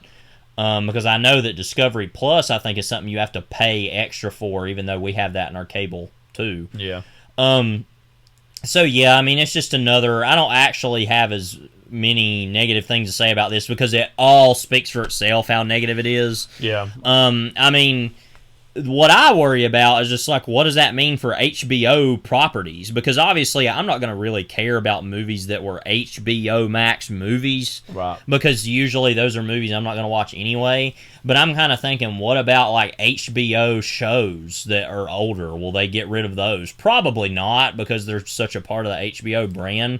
But if they're so willing to do that and get rid of their own stuff, yeah, I don't know what that really means. Right. So yeah, the whole thing's just kind of confusing in a lot of ways. And again, just looking at it from a consumer perspective of someone who likes to watch films and television in general that is either produced under or available through the HBO Max branding, which includes in a roundabout way TCM as a part of the Warner Media arm also. It does make me worry in terms of what the availability of certain things will be, and is just yet another thing that, again, Film Twitter was going overboard about this last week, and I don't necessarily disagree with that. That just the fear of, what happens if this movie or that movie just disappears and there's no impetus to put it out. Only just lighting a fire more so under the importance of physical media is a thing which we've championed many, many times on this podcast. But it's just interesting, too, that like this is not necessarily receiving the backlash from the DC fandoms that the whole Zack Snyder Justice League situation got. Right. I'm sure a lot of that has to do with that, it's being led by and kind of co-directed at least by women. Zack Snyder is not a woman. That at least has some role to play in this, I'm convinced. Well, it's the same thing as happened with that Prey movie, which we haven't watched, that Hulu movie that's a Predator. Actually, there's two men that had directed Batgirl, just to clarify, but it was written by a woman. Yeah. That Predator movie, though, that just came out, which I've heard is getting good-ish reviews, is what I've heard. Some people kind of liking it or something. Yeah, and it's which on Hulu. I say that, like, because it's a Predator movie, and I kind of have this head tilt, like, is that actually good? Yeah. But that I saw there's been a bunch of fanboys that have said, oh, it's awful and blah, blah, blah, because it's not only about a woman, but a Native American woman. Yeah. And so they're just being racist and sexist. But that just goes with most of nerd culture anyway. Right. So, yeah, just more than anything, I just like, I'm not even as mad as I may be sounded, but just the hilarity of just this distinction between these things. I was so interested in it, that's why I didn't even laugh. I was just like, I'm genredom's a new phrase. Genuinely interested and perturbed by whatever this is. And then I kind of figured out, I guess that's what you see intended. The scrambling too with the like a corporation or like a brand like Warner Brothers, and you see just how much of a leader really, and I'm not even saying this like out of respect for them, just more of a statement of fact, Disney is in all these things, that Disney has such control over its own destiny that a lot of these studios just do not have, kind of as the industry leaders. Well, also with the collapse and continued collapse of Netflix, which has been clear over the past few months. Yeah. You can tell that's probably part of this too, is they're scrambling to realize, okay, we need to maximize what we've got going on. You know what would really make sense to me, and if go back to that again, that right there, this unique and complementary whatever this is, graphic. When you see things like this in this language, do you think that's written by like a real human being? I guess, I mean, it is. To be, I mean, but I'm saying like somebody who is really a person, though. Not really. Who doesn't have crypto in their veins, right? Mm-hmm. I mean, because you read stuff like this and like, You know what I would like is for a corporation to come out and be like, look, like, this is all, here's just the stuff you want. Pay this amount of money. Yeah. It's not that complicated, you know? Yeah. Like, like, fine, we'll have all these different things. And I mean, this is frankly, and of course nothing gets done about this now, this should be like a, you know, trust busted and stuff. I mean, it's clearly going against the antitrust acts and stuff, which are never, you know, really enforced ever. Yeah. Especially during the last administration, that wasn't a problem. But yeah, I mean, that's my bigger problem with this, is just that everything's getting so big, but then they're cutting all these things out and stuff that's just not going to exist. Like, what was that? Well, yes, the 20th Century Fox stuff with Disney, that they're just like going to let all that stuff disappear. Yeah, that's been a huge fear. I know that of all people, Matt Zoller Seitz has kind of beat the drum about that. Nobody's talking about that all that much, and that's not only become a problem for even just like home media or home video, but even in like repertory screenings of older Fox films, that's been a problem to book, or they just don't care about licensing that out to even be shown at repertory screenings and whatnot. And that's kind of the very, very, very last gasp in many ways of a lot of this stuff in terms of older things being seen and just kind of disappearing. And again, it's a huge, kind of like an oxymoron or a contradiction, because over the last 20 years plus, the whole idea of the internet in general has been, you'll have more of culture available to you ever than before. And to a certain extent, that's true, but that also means, like, well, what about this? What about that? And how a lot of things just shrink into the ether. Well, essentially, it's everybody's going to have to work overtime on the internet and people to get stuff on physical media and to get it now and save it, because that's the only way we're going to be able to see these things, probably. Yeah. And then, of course, they'll be like, but you're going against these copyright laws, even though we don't care anything about it, just to make money. But yeah, that going back to it though, I guess to kind of end the discussion on this, it just doesn't make sense to me, the idea they're getting rid of their own product. Yeah. Like I said, okay, it makes sense they'll get rid. We're not going to show Cassavetes movies anymore. All these movies that are randomly on this and Criterion Channel both. Yeah, we'll get rid of those because those probably aren't watched as much, as other things. But to just get rid and flush your own products, that just really doesn't make any sense to me. And that's what I'm still stumbling over here, because I understand the other horror of like, let's get rid of these things. It's like, okay, I get that, but that just isn't what makes sense to me. Yeah, so I'm confused. I don't know if Discovery Plus is planning on doing it. Well, they don't really have much original content. They just make garbage all the time. Yeah. So that's all they do. And again, this to me is all in a subtle way the yet another victory for loss for humanity, but victory for reality television over the 21st century in terms of being able to take the reins from movies. Not even just movies, but TV in general. That is now the dominant mode of television more often than not. Reality television. There's so many reality TV shows on. I mean, you literally get, like, anytime I just go downstairs and Dad's got on Discovery or like, and he watches a lot of this stuff. Yeah. And it's just like Treehouse Masters, and it's like my favorite is Airplane Repo. Like, it's literally a show about people repossessing airplanes, and I'm thinking, how often does that actually happen? Like, more in this show than it does in reality. There's all kinds of car shows. And that's what I'm saying. Yeah, and it's just like so many shows. Yeah.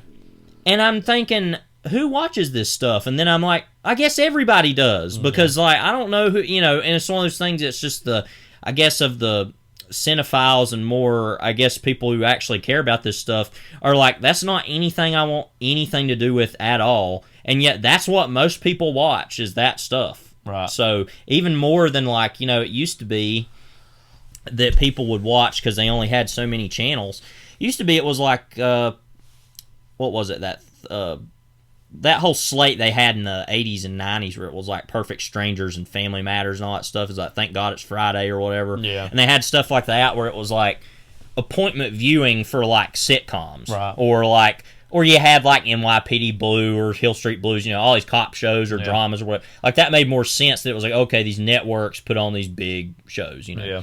But now it's almost like you see primetime TV on Sundays is like Highway to Hell and or Highway Through Hell, and like all these, reality TV shows, and like every single that's what they do. All this stuff. I mean, HGTV's version of that. All these different house fixer-upper shows or survivalist shows. Our dad really watches that Alone show. Remember, we used to kind of watch that Mountain Men show. I kind of like that a little bit. I'd watch it, or Deadliest Catch or whatever. But these are like those are things that you would think would have been on in the middle of the day years ago. Now they're more of a primetime. But now that's like a primetime thing. Interestingly, also Paramount Network.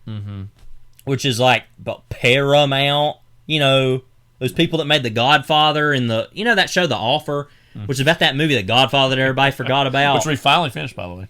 Yeah, and I don't have anything to say about that, by the way. But anyway, talking about real things. The whole endeavor was a profound waste of time. Yes. For us, sure. But more so for those who produced it and made it. But yeah. Yeah. But that on that whole channel, like the channel on cable, the Paramount Network channel, literally like every day this summer, it's just like they show Bar Rescue all day. Yeah. And that's literally all they show. Which I love watching that show. It's hilarious. I love it. I love getting up in the morning and eating breakfast, and that's what. And it's a lot of like, there's feces in here or whatever, like, and I'm eating, and I'm like, oh great. But that is a really weird decision, by the way, to like show that early in the morning when somebody's probably up eating breakfast, and it's like the nasty bars that they're in. But anyway, like, it's just shocking to me that the Paramount Network, once owned by Gulf and Western, in case you didn't know. And, like, The Offer told us that. I know this is all very obscure knowledge about Paramount in the 70s, but The Offer really got there for us. Yeah. But it's just really weird to me that and that shows you what you're saying about reality TV taking over, is that it's like, no, that's what we put on. Yeah. That's what is here. When it's on, it's on. Yeah. Kind of situation. Well, again, by the way, the Raiders won the other day. I just wanted to say. Yeah, in a preseason game. So happy about that. Again, this is lean back comfort viewing. Yeah, that reminded me because it was Thursday night. It was on a Thursday night. Thursday night football. When it's on, it's on. And again, we've, some would say sports is the ultimate reality show. Well, the Dallas Cowboys are the ultimate reality show. But we've talked at length in the past about we're fans of Big Brother and Survivor. The thing about reality television, for me, they need to be these like competition shows. If it's just like some like Vanderpump Rules, like that show that's like about this like family who owns like a bar out in L.A., it's like, why do I care about that at all? Or like that Chris Lee Knows Best stuff where it's like these rich... It's weird. It's either the rich people or the hermits who live out in the middle of nowhere. And it's like... It's interesting to me that people are fascinated by both of those.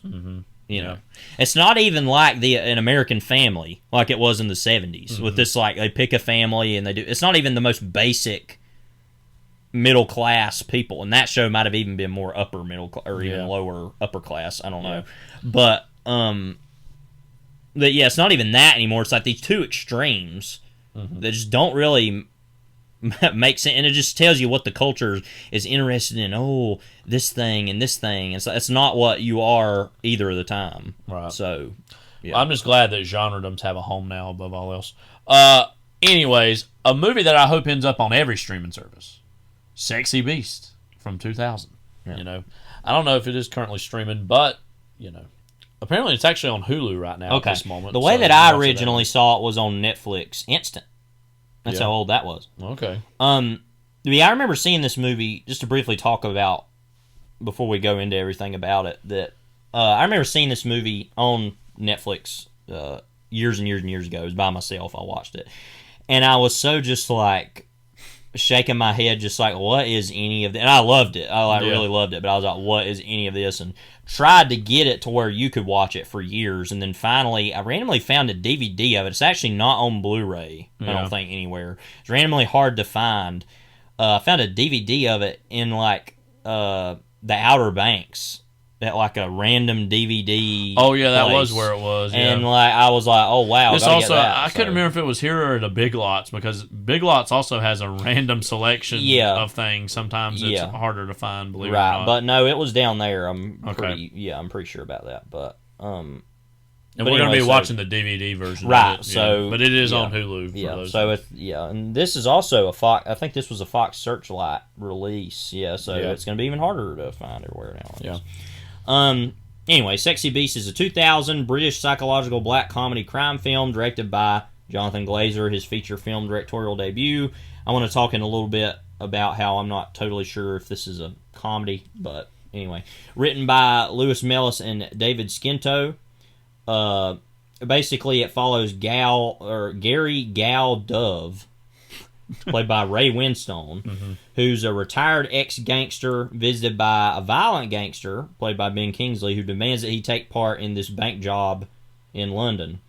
So basically, the movie is it's about that, and Winstone's living in Spain. Living in sin, and well, I mean, he is, but he has a wife and some friends. His wife, it makes a random big deal about, is an ex-porn star. It like brings that up multiple times, like I care. But anyway, so he's like randomly, and we can talk about this later.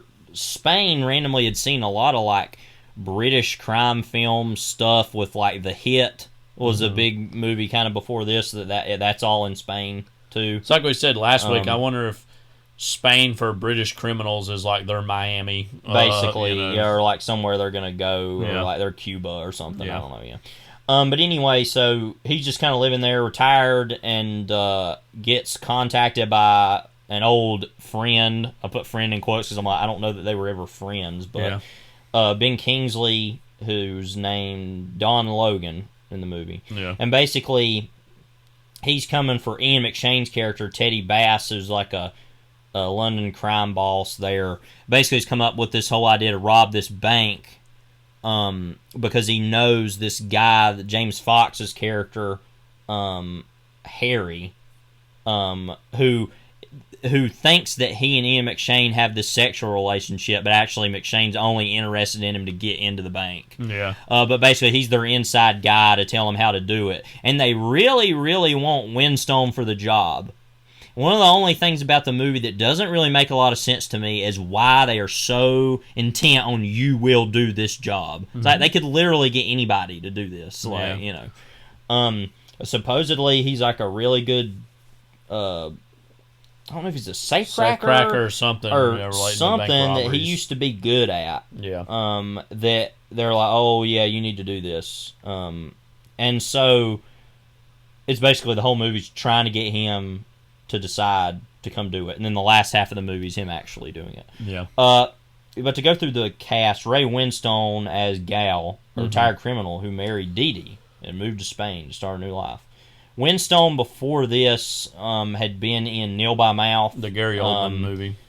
He was also in a movie called Scum from 1979. Also was in Quadrophenia. I remember him in that. The Who movie. The Who movie,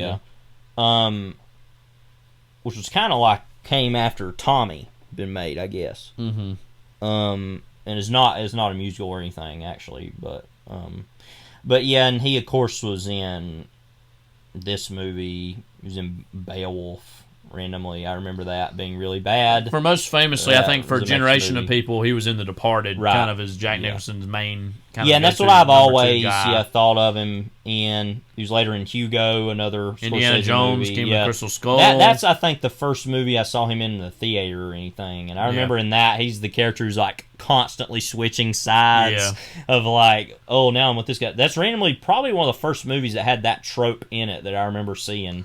Well, that was kind of right after the Pirates movies too that had done similar things. Yeah, that's similar. But yeah, he was also in Ripley's Game. Another adaptation of Ripley's Game that wasn't, of course, what's that movie we did? American Friend. Yeah, that one. Yeah. He was also in this movie I kept hearing about called The War Zone that Tim Roth made. Okay, the film is based on a novel, takes a blunt look at incest and sexual violence in an English family. And the movie's called The War Zone. So, well, that don't sound that fun.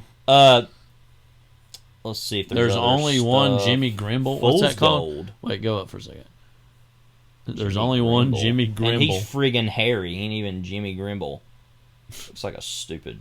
Yeah, it's like a British drama, like a British sports movie. He's in Fool's Gold. Wow, look at him. I wanted to see that for a long time. 44-inch chest. Dang. And he's also in Edge of Darkness, which I always remember the trailer for. Yeah, features him randomly popping up in like Mel Gibson's backyard. Mel Gibson's like, "What are you doing?" He's like, "I know who. I want to help you figure out who shot your daughter." Yeah. Figure out who shot your daughter. Shot your daughter. Shot your daughter. Shot your daughter, isn't it? Did you shoot your daughter? Oi. Put that gun down right now. Sorry for our British fans, if there are any exist. Rango, he was also in as a Noah. Yeah, I forgot that. He's like, I think the villain in that, or one of the villains in that, maybe, or something. I haven't seen all that. Well, he was the humanity of, the grim humanity of man itself. He was in Cats. Oh, look at that. It's Growl Tiger. Remember when that was such a big deal? That movie came out and it was oh my god, and then it became like a cult classic. He's going to be in Puss in Boots: The Last Wish as Papa Bear. Yeah, he was in Black Widow. I know that. The Gunman, the most forgotten action movie of all time. Sean Penn was in that. Yeah. Anyway, I think he's really, really good in everything, but especially in this, because I know that Kingsley gets all the talk, and we'll talk about him here in just a second. But Winstone, I think, is very understatedly great. And he has to be when you're going up against what Kingsley's performance is calling for. My favorite whole part in the movie is the scene where they find out that Kingsley's coming to see him, everybody or whatever, and they're at dinner. Yeah, and he's like, "Oh crap," and they're like, "It's gonna be okay," whatever. And like he's like sitting there, kind of mad about it, and he's like kind of half reacting to the whole thing. We talked about this last week. He's like, and we'll laugh about it in the movie. He's like, good beer, nice and cold. And then he's like, looking at the menu. He's like, "What are you having?" "I'm having the calamari." Which Bill Hader a while back, a few years ago, had been on Conan and was talking about how he loved watching British crime movies. He talked about this one, and he mentioned the calamari. But he is really great in this though, so we'll talk about him more. Yeah, I mean he is I think I'll always remember him mostly from The Departed. I think because of that movie's just so implanted on my brain, and clearly Scorsese had to have probably loved a movie like this, I would imagine, and was like wanted him in a part like this. Again, like you said, he's great at playing that understated guy. And again, this is a trope you see in a lot of crime movies. He's like, who's out of the game, who gets pulled back in, you know, and he embodies that very well. Well, another thing about the movie too, about him, I'll bring up Amanda Redman now as Dee Dee Dove, Gal's beloved wife and former porn star. She doesn't have a whole lot to do in the movie. She's kind of just in it as his wife. We'll talk about certain things about her in the movie that we won't spoil that are kind of a big deal with her. But as far as that actress, I haven't really seen her in anything else that looks She's like British, I'm guessing. Yeah. There's not a whole lot else. This is kind of her big thing I think she's probably known for.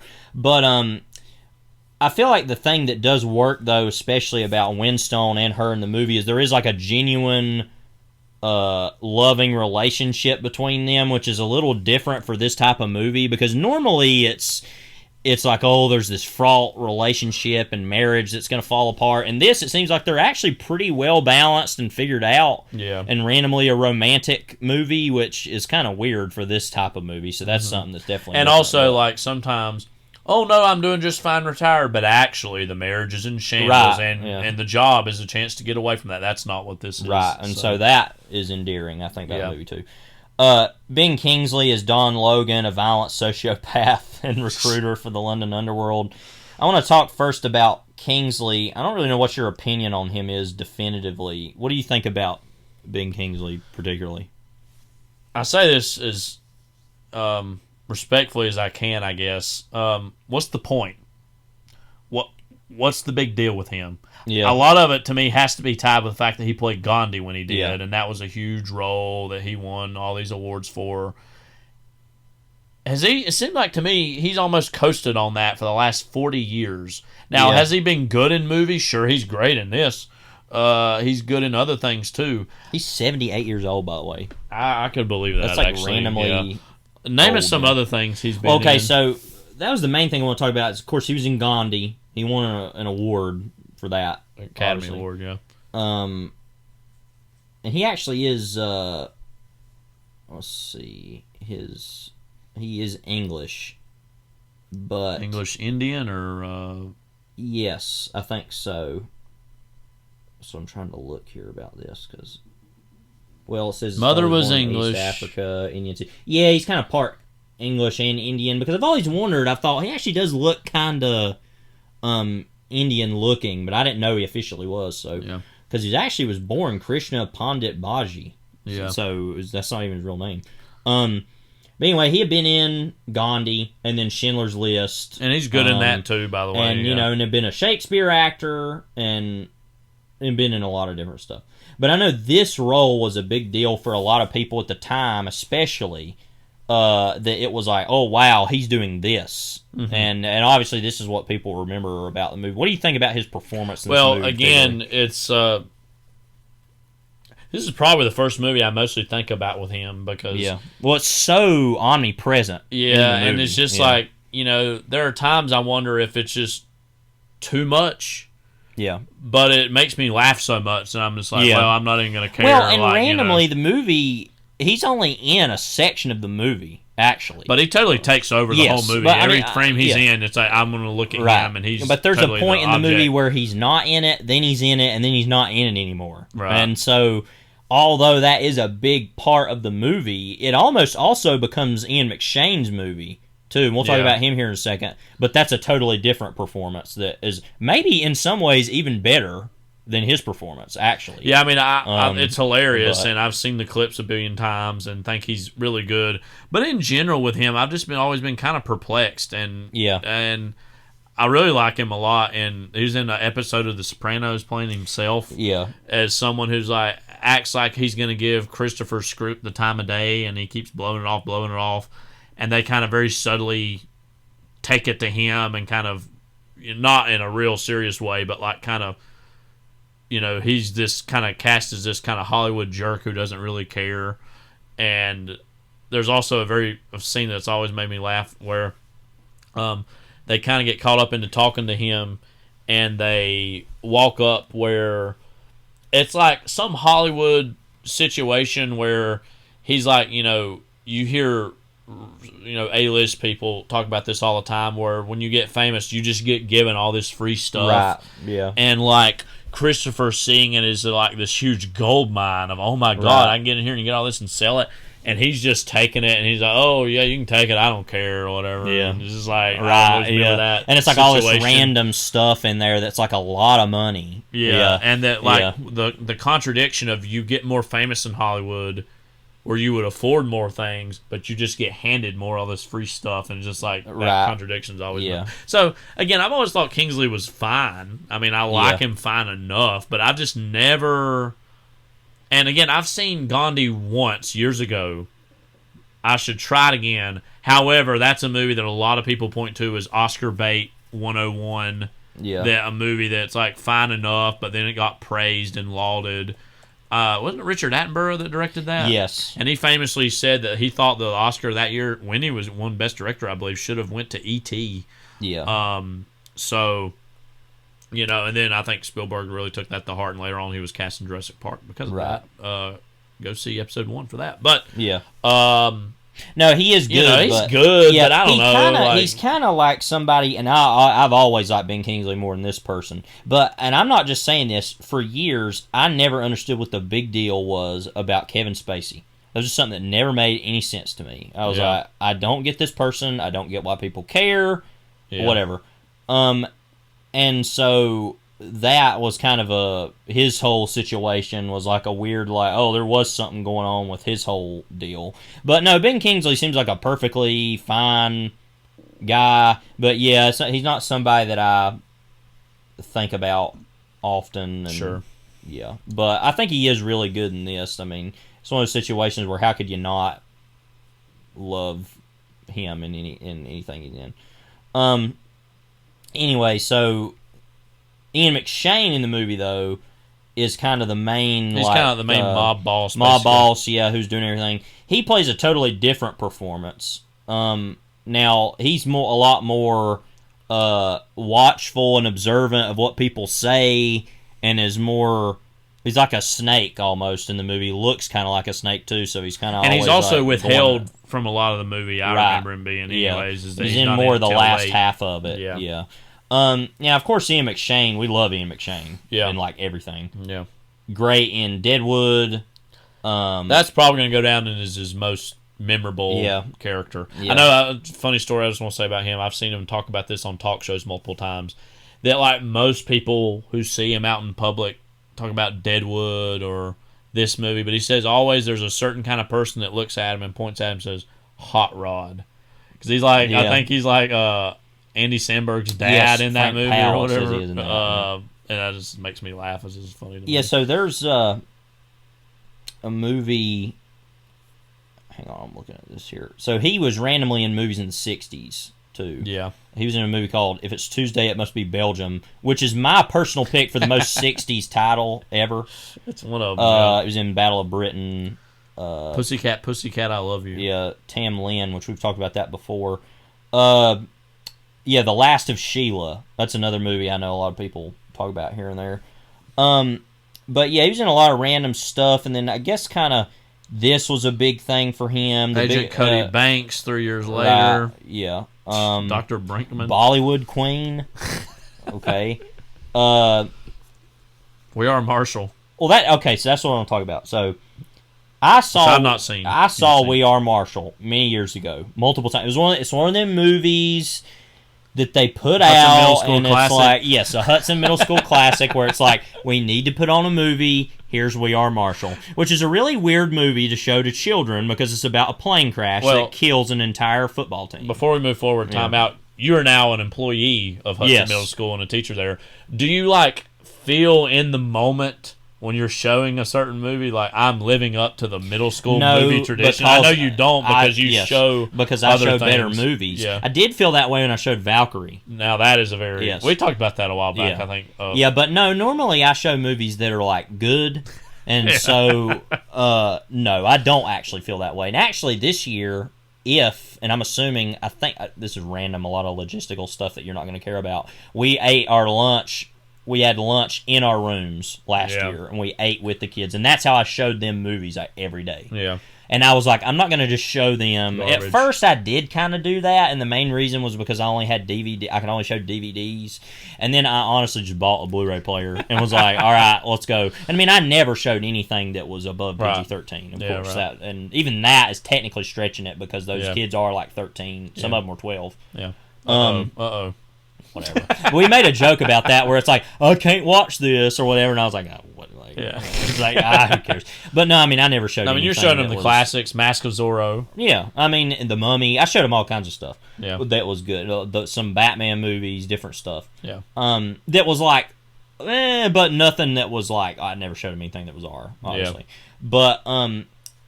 But anyway, so I've thought about that though, because I'm like, there's these movies that play it safe, and I'm like, I'm not doing that crap. Yeah. Because nobody's gonna come out.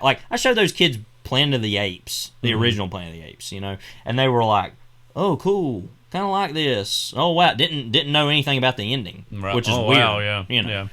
And then I had a kid who was like, yeah, I went home and watched the second one. That was kind of whatever, Beneath. Yeah. And they were like, he was like, yeah, I don't know. I didn't really get that. But anyway, so ultimately, that's all to say. Going back to We Are Marshall, I saw that movie a random amount of times.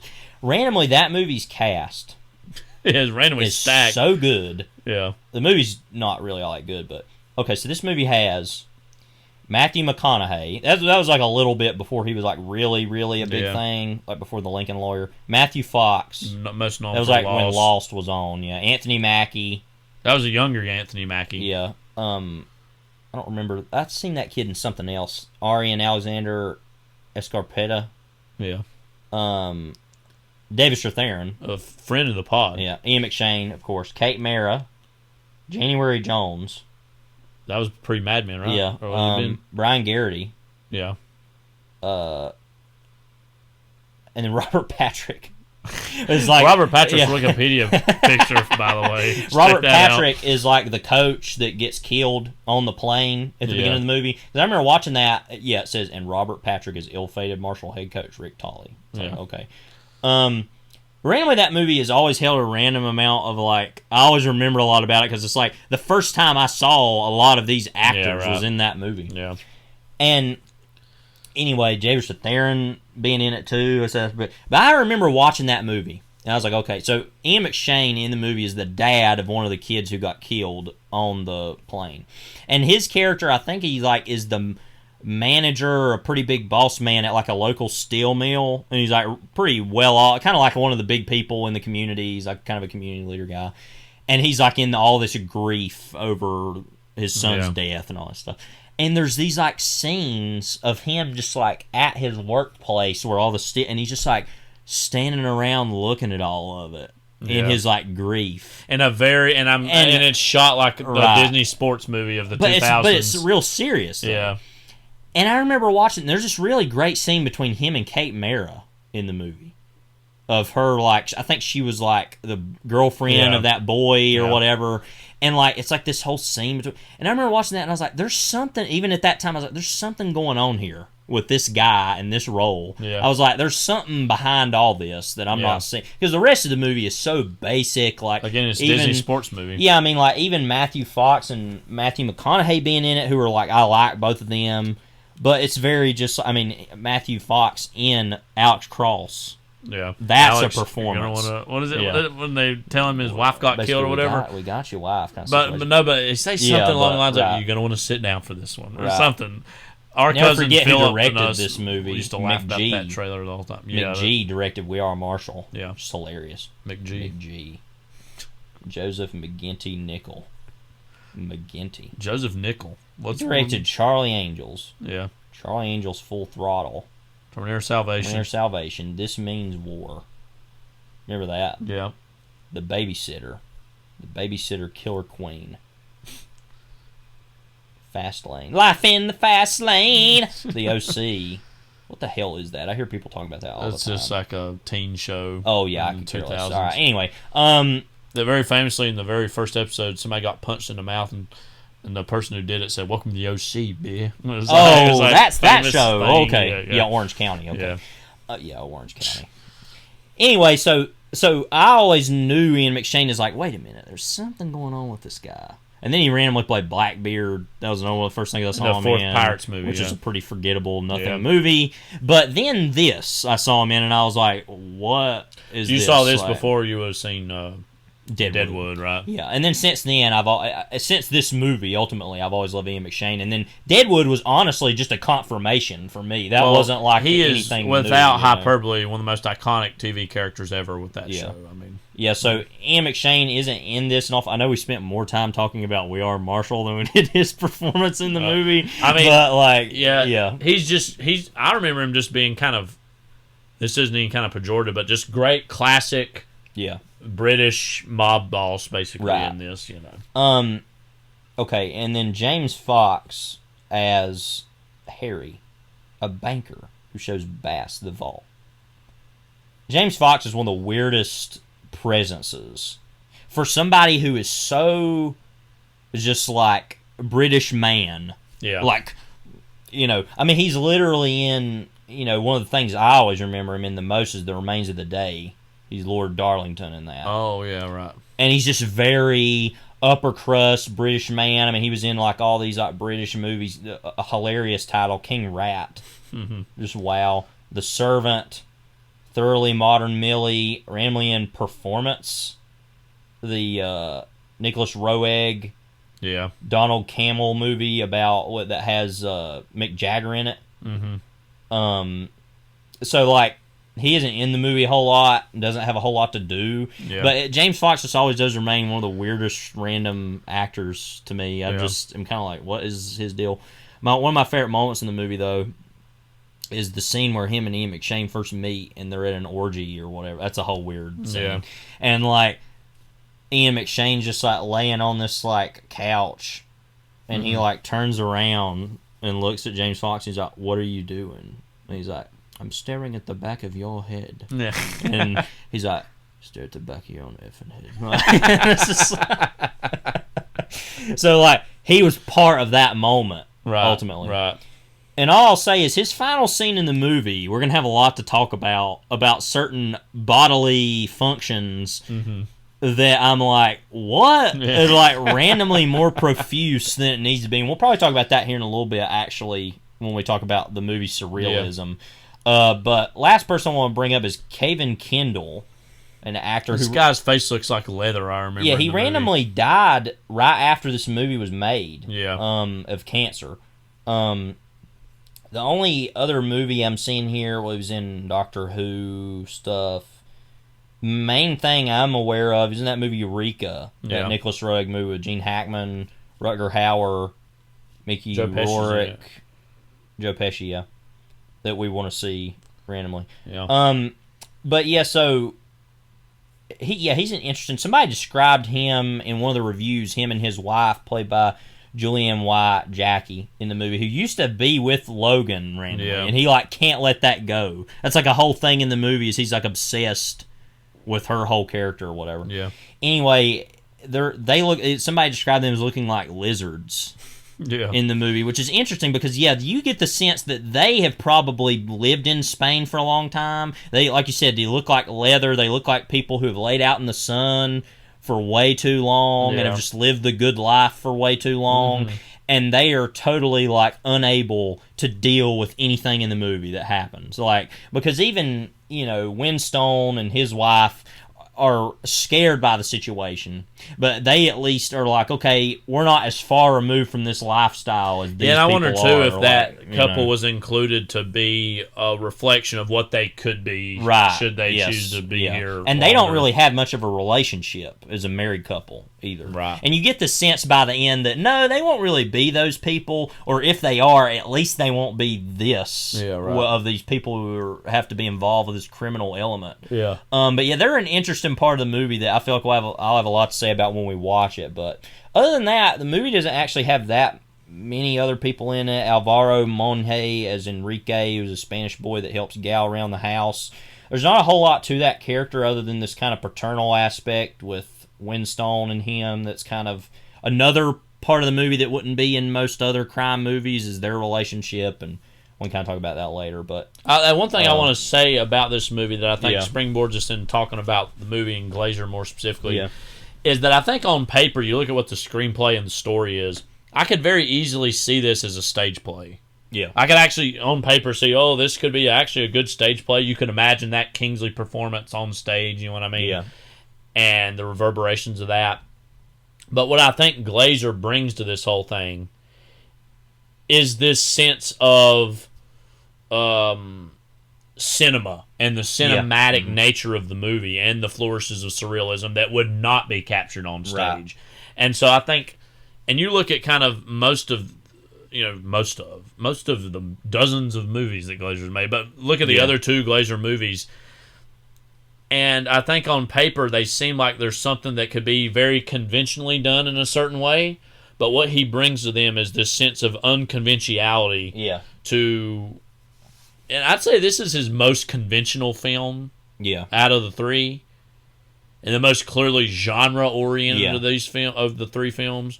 Yeah, because if you look at, like, Birth, for example, that's basically just like Rebecca and Gaslight and a lot of those, like, 40s female-centric, weird, mystery, dark house movies, and this could just be a basic crime movie of any type of movie, or even Under the Skin is a lot like a 50s B movie, sci-fi horror, but it just so happens to be this thing that it is. So, and he does a great job of kind of just giving and this distinct visual sense to his stuff. And we can talk a little bit about kind of his music video work too here, because he was a part of a generation of filmmaker who came up through the music video. I think most famously, kind of some of the first ones were David Fincher, Spike Jonze. Obviously, Glazer fits into that. Michel Gondry. Michel Gondry also. A director that I'm kind of hazard to throw, or Michael Bay also is another one. I'm looking at a list of different ones. One here. that I wouldn't say... Yeah, Michael Bay was one. Easily fits into this, but like has a relationship to it, I think is Paul Thomas Anderson. Yeah. And how he's made music videos a little bit more later in his career than he did in the beginning. But especially a movie like Magnolia, is a very a movie was another one too. I've never really heard people talk about this at the length that I would like it to be, and I think probably people have. I've just not read it. The extent to which Magnolia is a post MTV era movie, most famously because of the section in the middle of the movie that's kind of like of everybody joining, the characters of the movie joining to sing "Wise Up." Mm-hmm. But that's a very, a movie that I can't imagine being made by someone other than that point in cinema who had been at least tangentially viewed or raised on MTV. Mm-hmm. Yeah.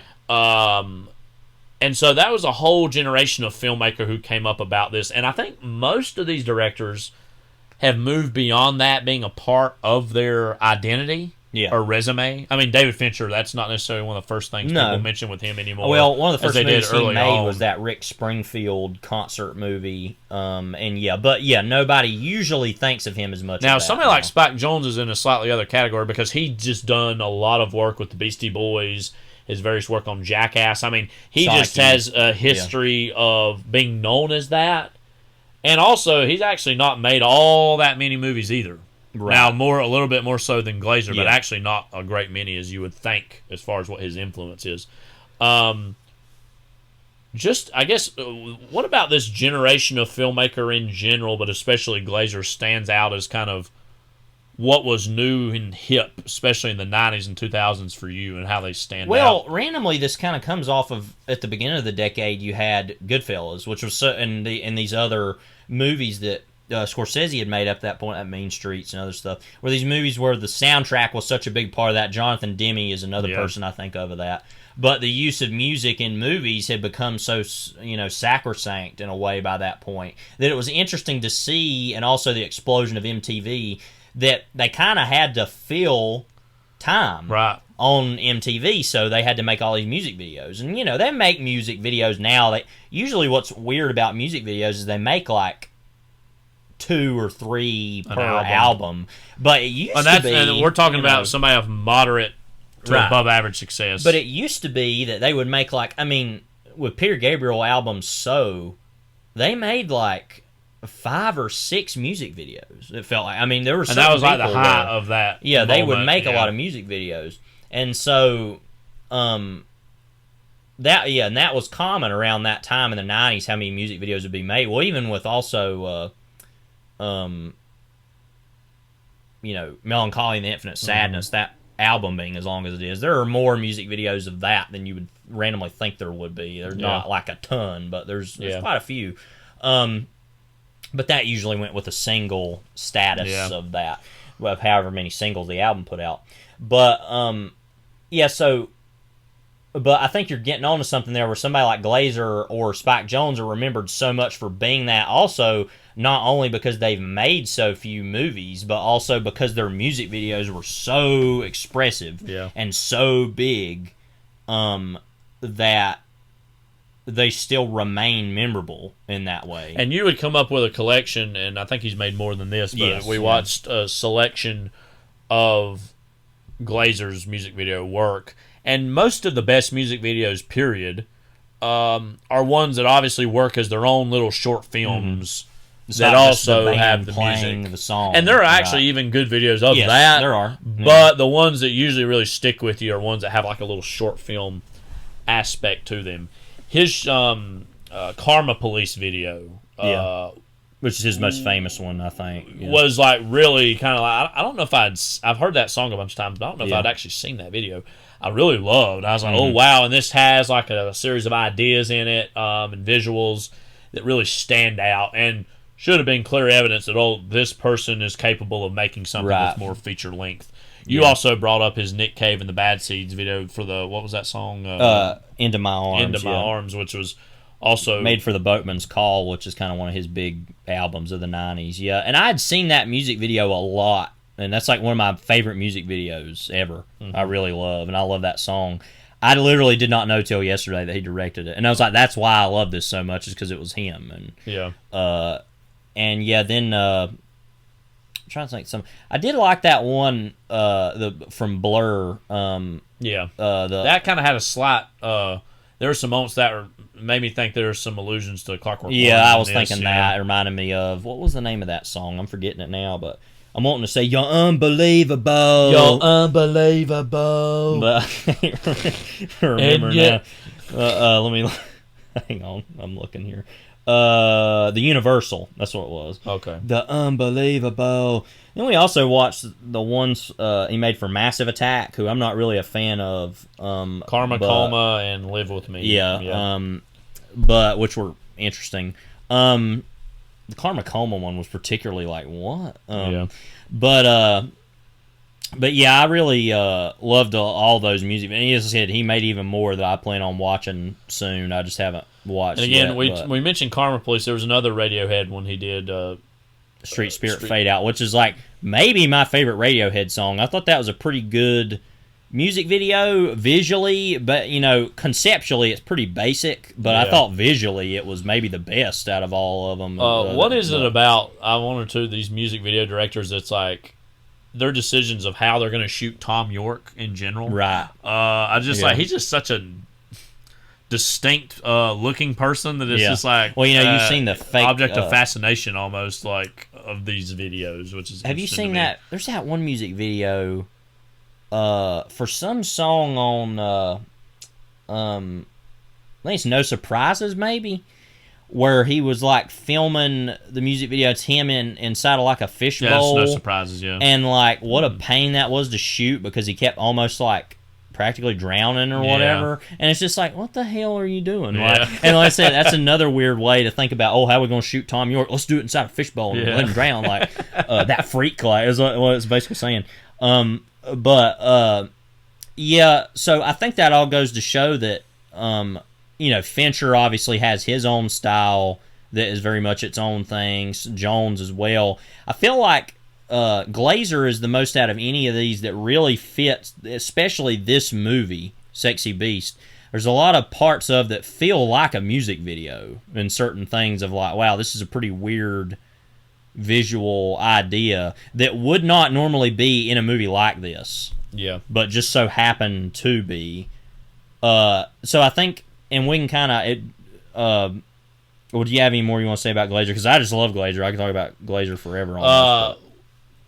Not much, other than I think that this was one of the last moments we've seen yet in cinema where this was a go-to entry level for directors. Right. Because the music video in the 90s was kind of at its apex and starting to decline, if anything, because of once you get to the 2000s and the internet, that's going to start to destroy television as being the primary way in which people view these things, right? Or on MTV or VH1 or wherever. Yeah, and he made a bunch of commercials too, I think, and which I haven't seen. I need to go watch. Yeah, but I just think that there was a time and place where a lot of these directors were able to get legitimization at this moment in time and sneak through and kind of been able to do that. And I'm sure there are certain directors that are up and coming now who that's their start or their intro, but that doesn't seem as obvious as of an end now as it did 20 years ago or more, but so combining that whole sensibility with the British crime movie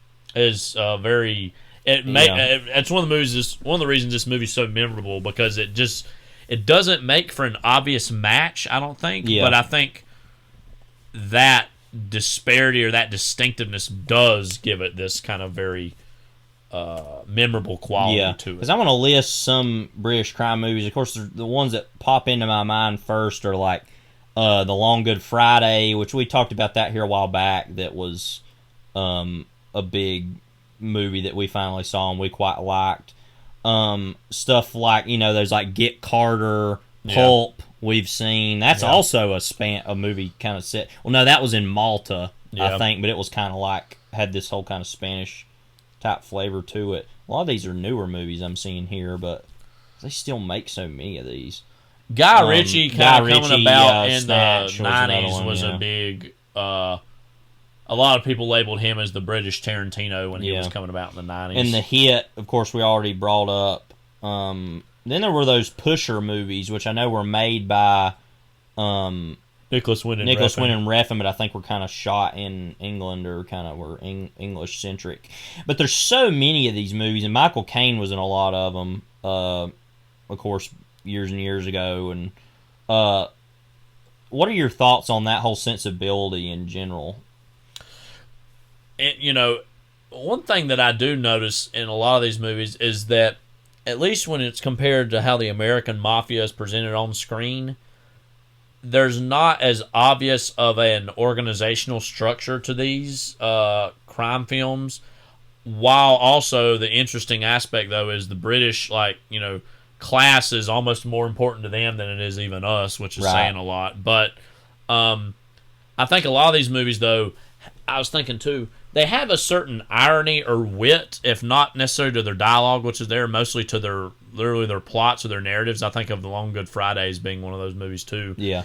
Where it's like, didn't think it was going to end this way, isn't it? You know, just this idea of like this irony or this twist of brutality that, while it might not be there necessarily in how gory it is on paper, is just very cutting and brutal.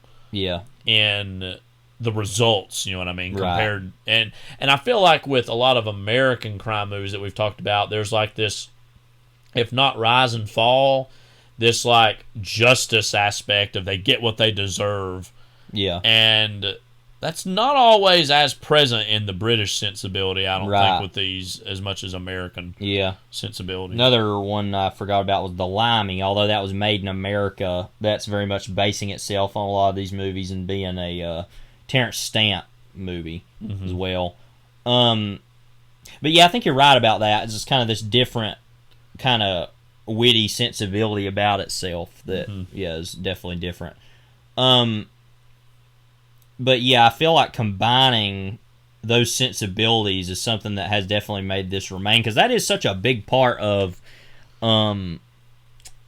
you know, the crime movie genre. As a subgenre of that is the British crime movie, which is something that I'm overall, I wouldn't say that I don't like it, but I just am not as familiar with as other types of movies, just because I haven't seen as many of them. But this is one of the first ones that I really saw and really, which is interesting because it's kind of seems as though it's mostly atypical from a lot of those, and so to see this fairly early on, it actually sets an almost perverse example for what one of these movies can be, you know.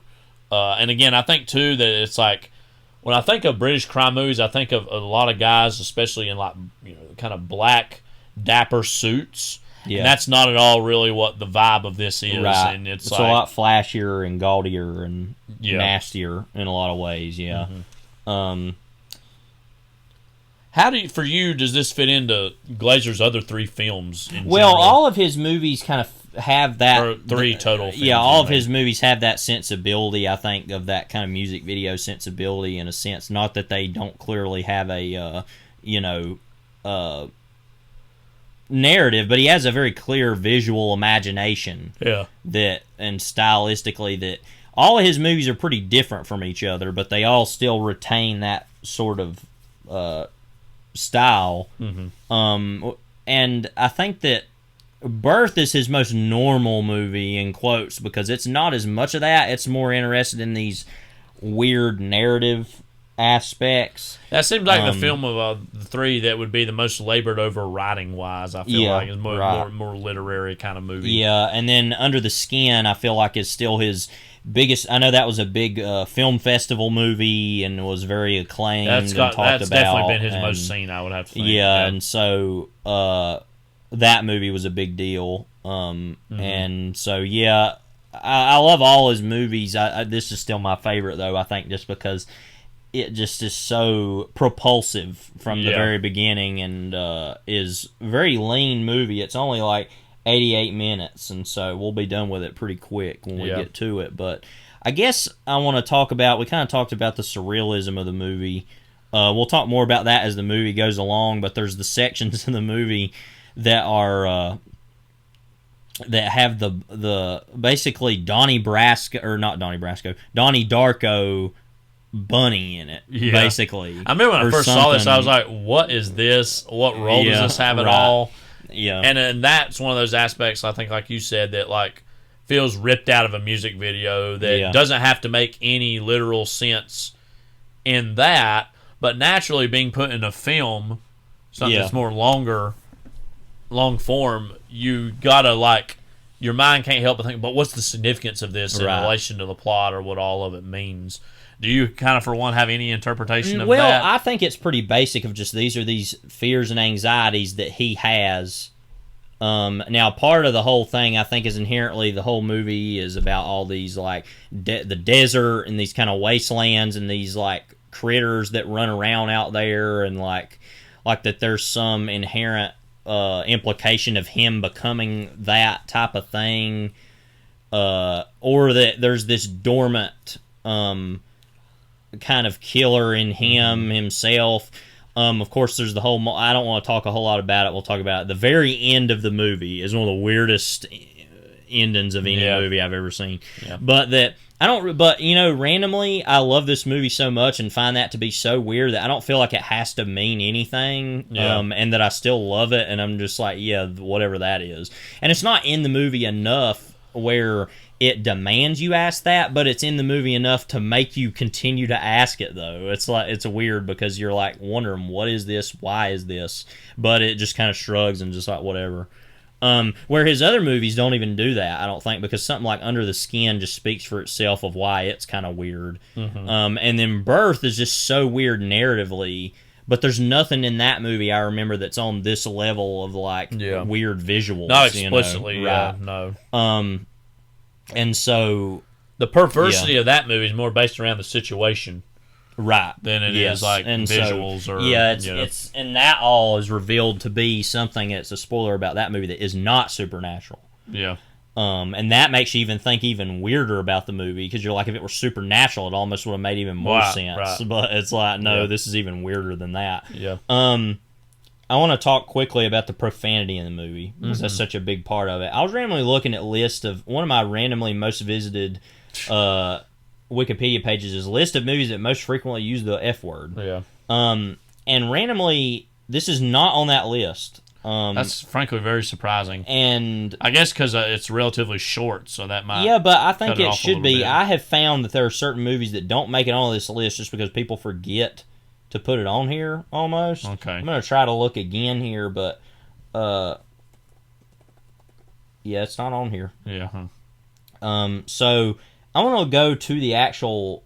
Randomly, The Wall. You remember that movie? Is on here. Oh, wow. Okay. And it's got 185 in 88 minutes. You know this movie has to have more than that. 185. I think so, yeah. I don't know.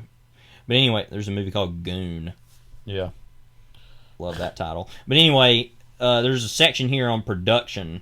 It says, producer Jeremy Thomas later remembered his experience making the film. Sexy Beast was the beginning of a new phase for me of working with first-time filmmakers. Jonathan Glazer was a television and commercials director in the UK and a wonderful talent. We were sent this script, which he was attached to, and out came this wonderful film. It was very stimulating having a first-time talent. The dialogue, as you see in the film, is exceptional. I never read a script like it, and I thought this has got to be made. It was very difficult to get insurance on the film, actually. When the American studio bought the film, their legal department said, you cannot make this. And I don't know if this is probably an exaggeration. It had something like 300 uses of the word C and 400 uses, or 400 Fs, but somehow it passed the censorship and got out there. So I don't think it's actually that much. Yeah. But it does use both of those a lot. Yeah. And yeah, it's interesting to think about that in a sense of American distribution, that this would have been pretty extreme, actually, for then, because in Britain they used that other word a lot. And so, but that would have been a big deal here. And I think that is what drew people to the movie at first, is Kingsley's performance and just the profanity is so profuse. Yeah. But I have a question I want to ask now, because some people talk about it this way. Do you think this movie is a comedy exactly? Well, you know, I thought it was funny. We were reading some of these reviews that were written contemporary to when it came out in 2000, and I never have thought about it explicitly as a comedy. And when I say this movie has flashes of horror, it's similar-ish to a David Lynch movie, not in the exactness of its surrealism or the exactness of its weirdness, but just in the fact that it just has this kind of very specific quality of horror, of how a lot of David Lynch, pretty much everything other than, say, like a Straight Story, is kind of these other genres on the surface, but below the surface is a horror story in a lot of ways. And I think Glazer's work could loosely maybe I think all of his connected movies to that. Especially even The Fall, which we haven't brought up, that short film he made a few years ago. Now that is most explicitly, I'd say. Yeah, horror. and Under the Skin, I feel like is definitely too. But even Birth has this whole horror supernatural to tint call this to movie it. a crime film is the easiest designation you can give it. To call it a black comedy, is what they call it, and I think of it like, maybe people thought of it in those terms of like a quote mob comedy because there was a lot of those getting made in the late 90s. This and Eight Heads in a Duffel Bag, but also the whole 9 yards. There was like a whole little and of course rush of those. The Crew, and See Spot Run. Right. So I mean that was a big thing in the late 90s, early 2000s. But this is very much its own different thing. I mean, I mean it's funny.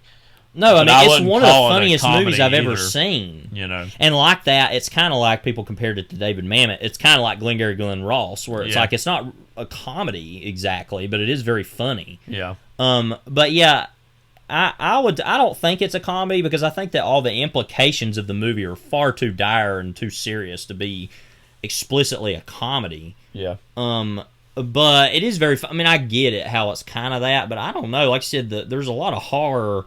And that's not to say that this movie or any movie can't have multiple facets and tones. Yeah. But I don't know. I've just never really seen it as a comedy. That's not the way I think of it, but it is so fun. I mean, that's usually why you show it to somebody. The first time you show it to them, it's so funny. Yeah. It's like part of the pitch, because I remember showing this to people in college, and they were like, oh my God, this is weird and hilarious and whatever. Yeah.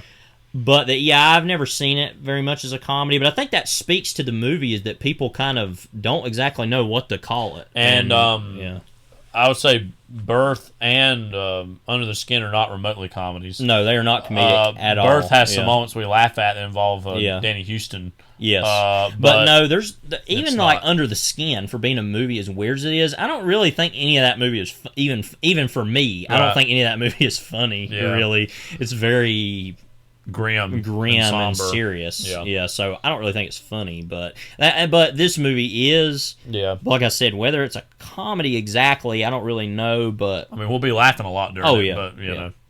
And I mean, it's similar to there's I don't think there's a lot of necessarily cinematic parallels exactly, but Scorsese movies operate in similar ways. Yeah. A lot of his movies are very funny, but they're not necessarily comedies, Right. Whatnot. Anything else other than the final question here, I guess? I'm trying to think. Not particularly. It's weird because Jonathan Glazer is one of my favorite random filmmakers. Of everything he's made, I'm like, this is really great. Love it. Yeah. 4.5 stars pretty much for all of them, I'd say, all of his movies. But I don't actually have the words to say about why I love his movies. They kind of just speak for themselves because they have just a visual language that is buttressed, I think, by his work in commercials and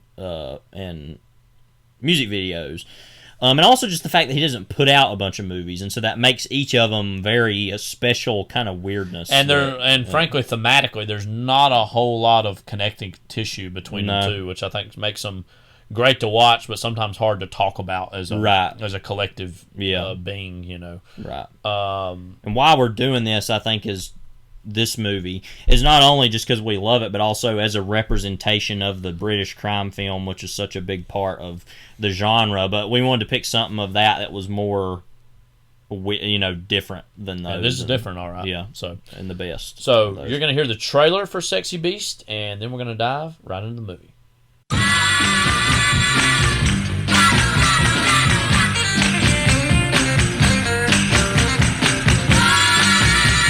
One man's castle. One man's woman. One man's heaven is another man's reason to raise hell.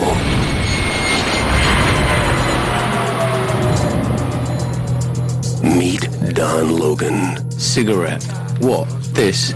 No, I'm not going to put it out. Are you definitely retired? Yeah, I'm retired. Why? You're needed in London this Friday. It's a bit sudden, isn't it? It's not sudden. Preparation.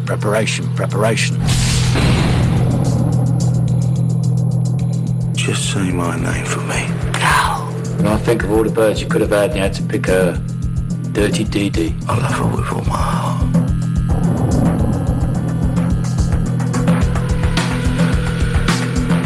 You're the problem, you Dr. White, onkin' jam rag, uckin' spunk bubble. Your middle name ungrateful or what? And you got nothing to say. Just gonna stand there like Porky Pig, hiding behind your wife's skirt, your ex-porn star's wife's skirt. I'm happy here. I won't let you be happy, what should I? Do what Don wants. Who's behind this? Teddy Bess. Mr. Black Magic himself. He'll hurt you.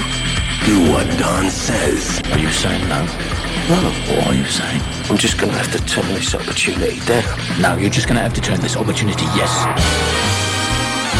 Because Don... Do the job. No, Don. Yes. No. Doesn't. I can't. You can. I can't. You can't. Do it. And I said no. No. Yes! Yes! Yes! Yes! I know you love me because I feel strong. Ray Winston. Ben Kingsley. Stum, crooked stum. Ian McShane. Sexy Beast. Back off, I'm beautiful. There's a bit of the beast in everyone. There's a little bit of beast in everyone. And here we are, we're back. Wow. I love that trailer, by the way. It's very clearly, like I had said earlier, trying to make it like a mob comedy of the late 90s, early 2000s, you know. Yeah, and we were talking about this earlier about when I was in Model UN in high school, we would watch some of the same movies over and over, and we watched Behind Enemy Lines, which is a pretty terrible movie, actually, quite bad. And that was on the VHS. There was a trailer for this movie. I don't think it's any of the ones that we watched. It was more cut for the VHS, like saying, "Oh, it's on home video now," whatever. Yeah. And I remember it was like that, and From Hell, the adaptation of the Alan Moore comic. Yeah. Oh, right, yeah. And anyway, Brothers made it. That's right. Yeah, I forgot that. And I was just sitting there, preparing to watch this awful movie again in the VHS one. And I was just sitting there, and I was like, "Oh, Sexy Beast," because I had seen Sexy Beast probably like early high school. Yeah, I don't remember the exact year, but I was like, "Oh yeah, I love that movie." And everybody was like, "Sexy Beast, that's a movie?" And I was like, "Yeah," and they were like, "Whatever." Yeah, it's like another time we were watching Syriana. Finally, which is great, yeah. Well, of course, we've done a podcast on that. Oh, I forgot. Yeah. Oh, yeah. Way back when. Anyway, but yeah, we were doing Syriana, and I might have told this story then, I don't remember. And I was like, "Oh, I love this movie. This movie's great." And I kept kind of talking about, "Oh, yeah, yeah." And there was a girl in there that was like, "Well, are you being, like, serious?" Because nobody else was, into it. And I was like, "Yeah." Because I had this, people thought I was joking about everything back then because I had this whole attitude, but anyway. So, the film discussions in Dr. Tom Perry, shout out, love you, babe. So, as his classes were not developed, but anyway. Yeah. So, as we said, this doesn't have, I don't really know of a Blu-ray release at this time for this. I would imagine it would probably come at some point. Yeah. Well, I don't know, because since this is a 20th Century Fox DVD. Oh, that's right. Yeah. So, I doubt that Disney is going to when's this going to hit Disney Plus? What I want to know. All right, anyways. Well, before that, the rating. Rated R for pervasive language, strong violence, and some sexuality. Speaking of, actually, that might be why it's on Hulu now that I'm thinking, because it's... right. They're like kind of channeling a lot of the 20th Century Fox stuff into Hulu more so to differentiate. Yeah, because like I said, when I watched it, it was on Netflix years ago, but that's been like closer to 10 years ago than it's not. So again, I know it's streaming on Hulu currently. Maybe that's how you're watching it or not. I don't know. But we're going to hit play on the DVD in 5, 4, 3, 2, 1.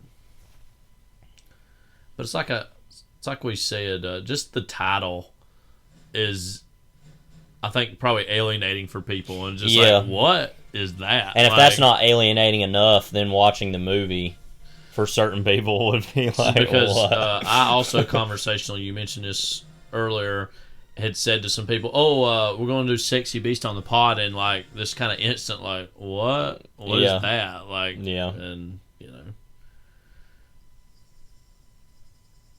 and I say this, I love this DVD.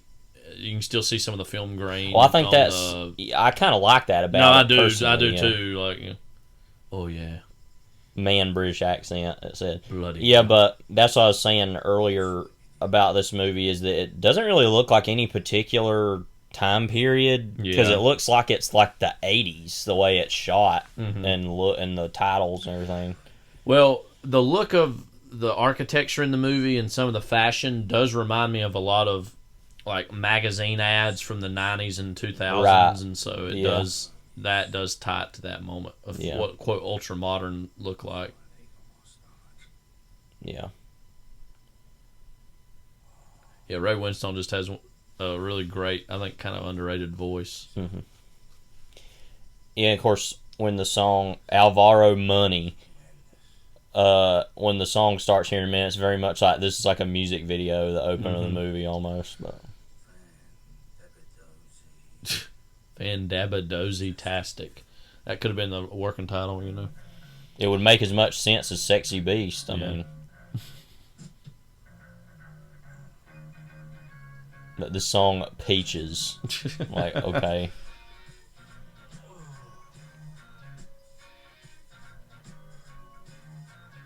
Very 90s, like Brit rock, like deal. Mm-hmm. And the random pool boy who's in it here and there. Yeah. Boy.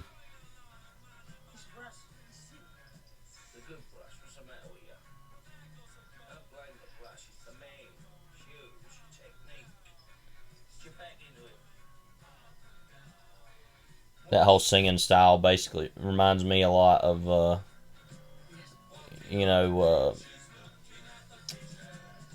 The Fall, which had been such a big thing in the 70s and 80s, most of the 80s, and that just became normal for British rock music. It's on the poster, so it makes it memorable, but also just these images of Ray Winstone baking in the sun is just like very vivid and distinct.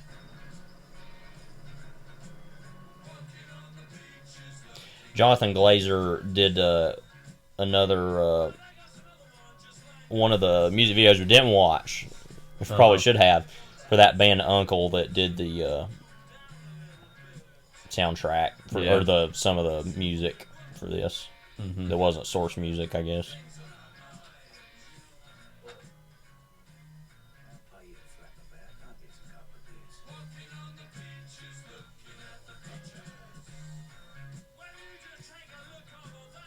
Over there.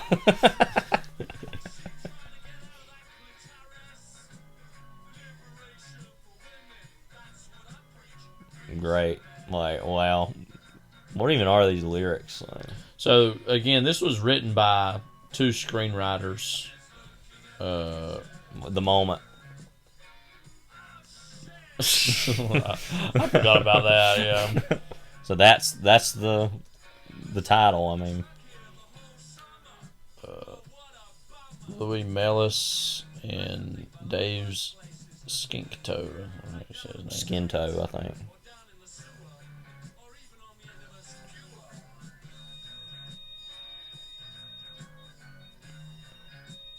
You watch this and you can tell, like, Grand Theft Auto 5 with, like, Michael in that is very like, oh yeah, like this character, and it's like, yeah, if only he were as interesting, but okay.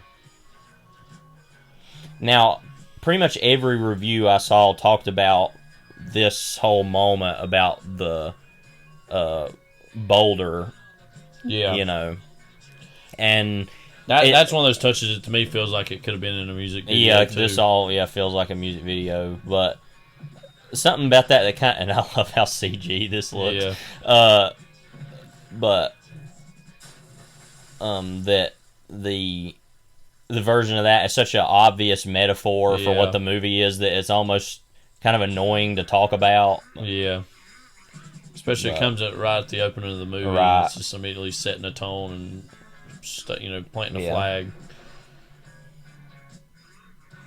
Oh, they immediately get in, like, let's do that. Yeah. Interesting, of course, foreshadowing also about later in the movie with, like, breaking into the vault underwater and all that stuff. Yeah.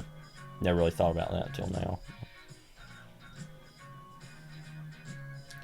Something about the image too of like the boulder coming down behind him makes me think like there was a time and place where like they made it like the Flintstones movie Viva Rock Vegas where Ray Winstone could have been Fred Flintstone. Yeah. You know what I mean? He would have been a better one than John Goodman, I'm sure. Or that one guy played in Viva Rock Vegas. Which I think is such a great title, I gotta say. Yeah.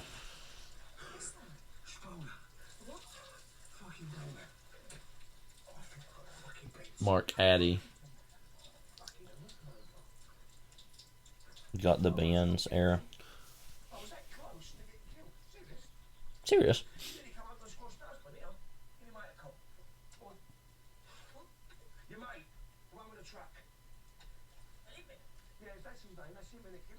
Your neck.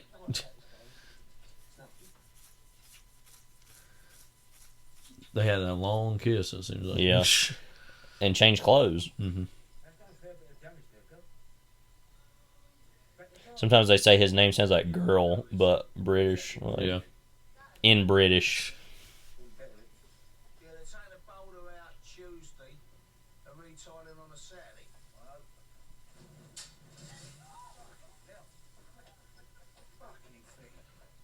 So everything's almost getting killed. Yeah, like this guy. I said he died just after they filmed this. So. Yeah. R.I.P. Kevin Kendall. Mm-hmm. What a name that is.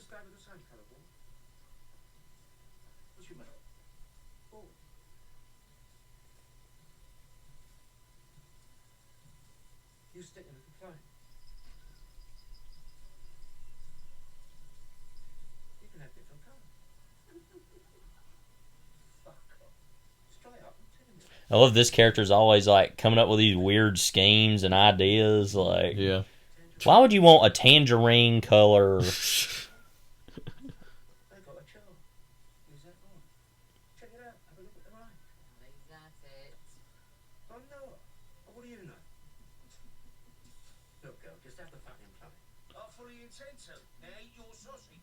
your sausage.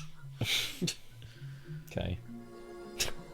This image of them dancing here. The good old days. Yeah, this shot, that shot right there, is like, like barely lit. Like, see, that's what I want more of in movies. Anyway, all this lighting that's like inconsistent, like, you know. Yeah.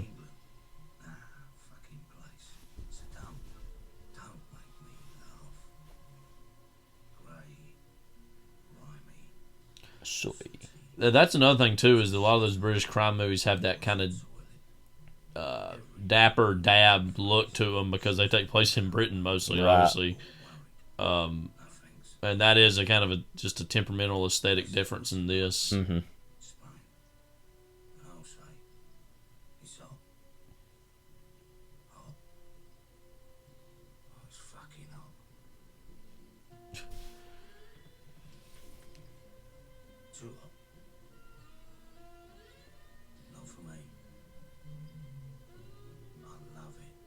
I love it. I love it. I love it. I love it.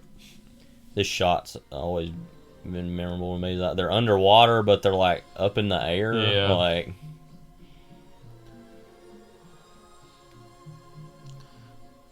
Could easily be in a Baz Luhrmann movie. yeah.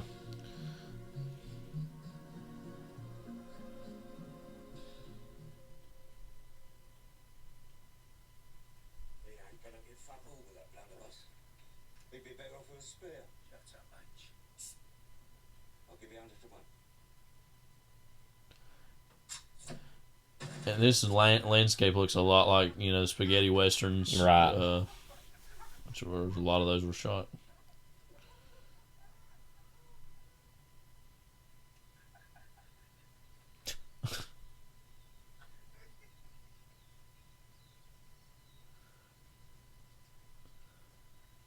The Winstone, you know, do-rag bandana look. It's something we need more Sweet of. smelling do-rag. Looking like Sam Neill and Jurassic Park. Yeah.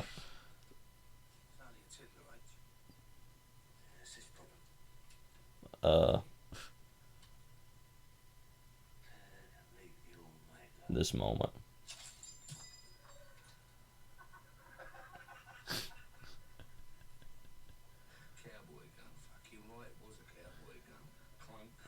It's funny that that early on in this, all these guns that aren't working for any of them, like they're all out of practice almost. Of like, I can't do this whole thing. Well, wait. So this begins his love affair with calamari, as we see in this movie. I feel like it's a love affair that's in media res, personally, but.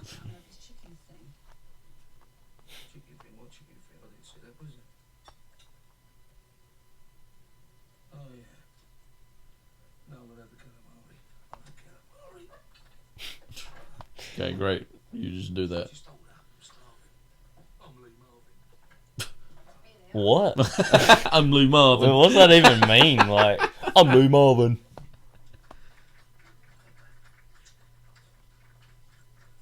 Meanwhile. They wanted to go to McDonald's, you can tell. Right, and they argued, yeah. So this ain't going to be no Happy Meal.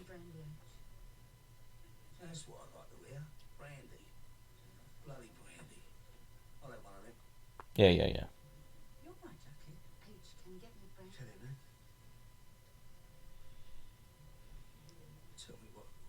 So I'm a Cowboys fan. Like, you get out here. You go right F off. You get on my way.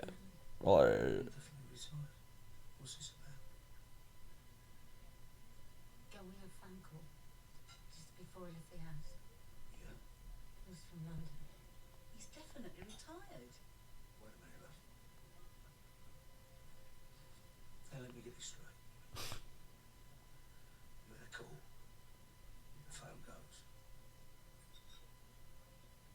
the phone goes.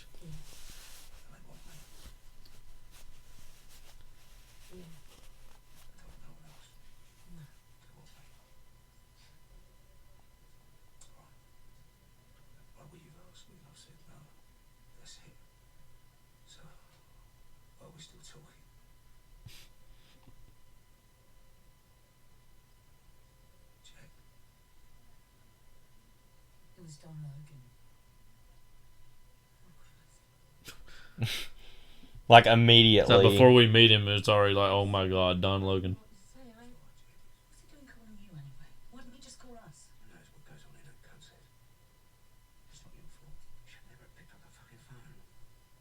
Yeah, okay. Don't pick up the phone, yeah. Never. Because Don Logan could call yeah, him like, even when you forget about him.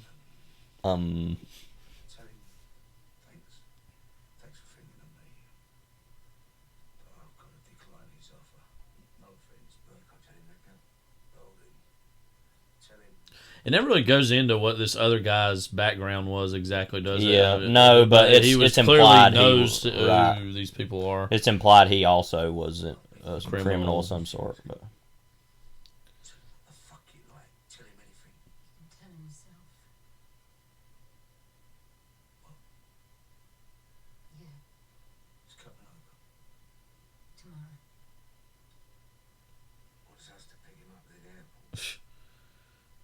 All these like conditions. Yeah, like... I'm gonna come there. I'm gonna fly in, so you pick me up. Yeah.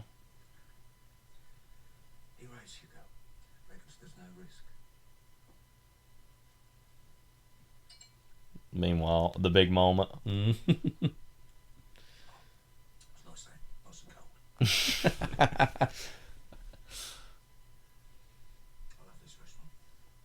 Okay. Me at Pancho Villa, like,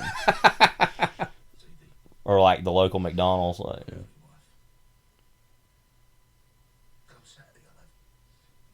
Me pull back. What, been able to swim in your pool that you didn't swim in before then?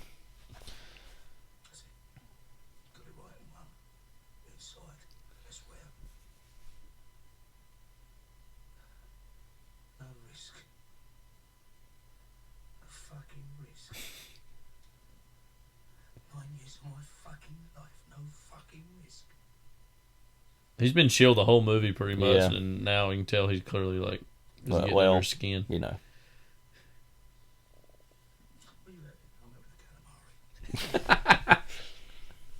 But he's saying 9 years of his life, I'm assuming, means either that he's been there 9 years or that he was in jail that long at some point. Yeah.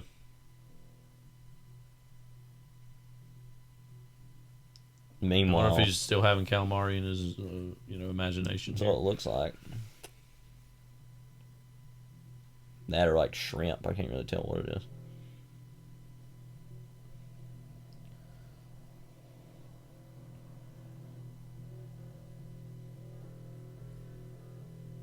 I don't know what it was about turn of the century like this. Donnie Darko, all this like Rabbits. evil demonic rabbit Yeah. imagery.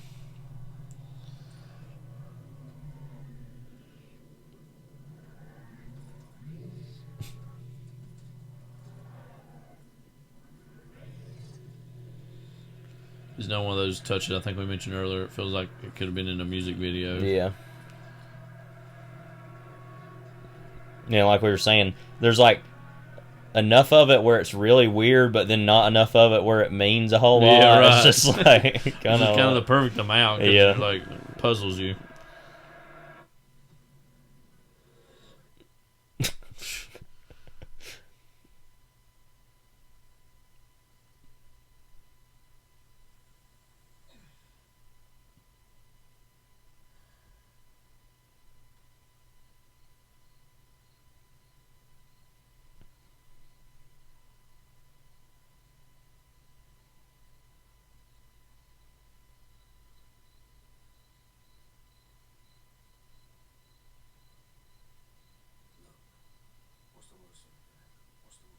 Well, all of Well, it's we're going to gonna see, happen. yeah.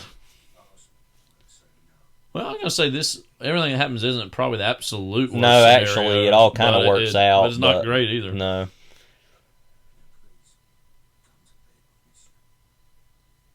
don't have to be here.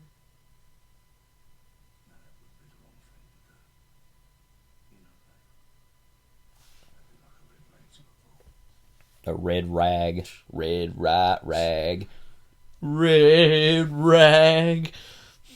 Wow. I'm not. And I'm not.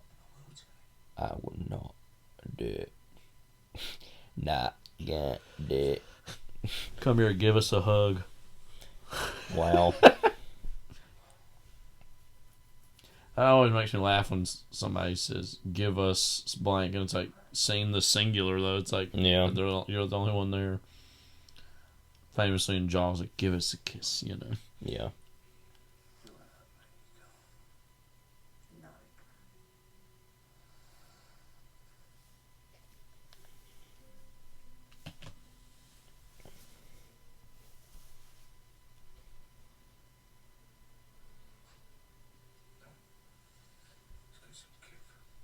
Whatever that means. Like Kipper, I guess. Who can say? We'll never know. There is the Ben Kingsley commentary, though, track we saw that is on this movie, and maybe he'd have the commentary. And here he is, finally, his big intro, I love the way he's holding his jacket. which we never really see him wear. Right. It's funny, you can tell he's like a Howie Mandel clean freak kind of, like, you know, type. Yeah, he kind of looks like him, too. He's bald. Yeah.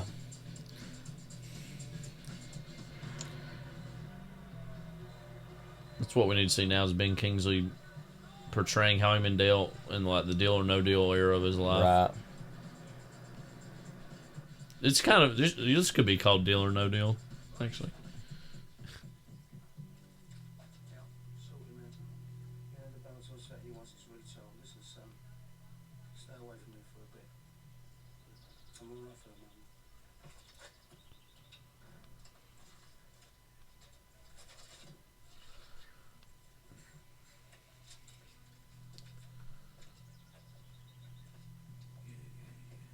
Okay.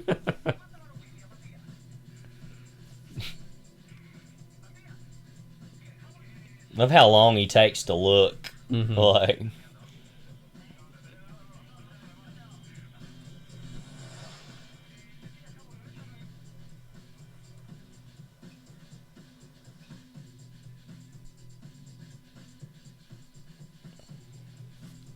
Very 90s soundtrack choice of this whole. I'm guessing it's that Uncle band, but yeah.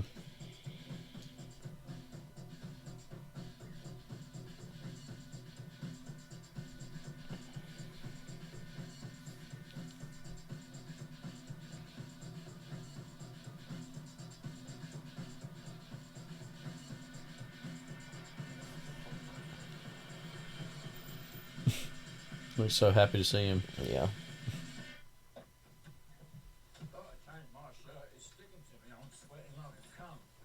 Cool. Wow. Oh, the movie already establishes before he's even done anything. Yeah. How evil he is. It's just like, yeah. Just by the tone. His veinage in his head. Mm-hmm.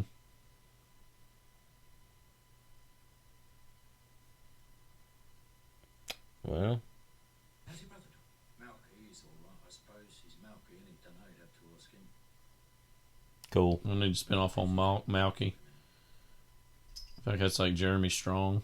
Yeah. How was the flight done? Was it alright? Or am I thinking of the right guy? What's in that? Not Jeremy Strong. You know who I'm talking about. Yes. Bald guy. Yeah, that was in Syriana. He's in Rock and Rolla. Yeah. Mark Strong. Yeah, Mark Strong. Yeah, Jeremy Strong's got its own. I mean, yeah, Succession. It was Strong somewhere. Okay. Remember when he has a piss later? Yeah. Where are you going? I'll just take the ladies out for Sunday night. Lead you to it. What, ain't I invited? No. No, of course you won't. Only I thought you might want some time. Talk about things. No, I'm joking. It's alright. Yeah, I'll get it. No, that's alright, no. No need for that. H, behave, I'm paying for your meal. Well then, son, very kind of you, Tom. Very nice. Very nice. Shut up. Okay. Cool.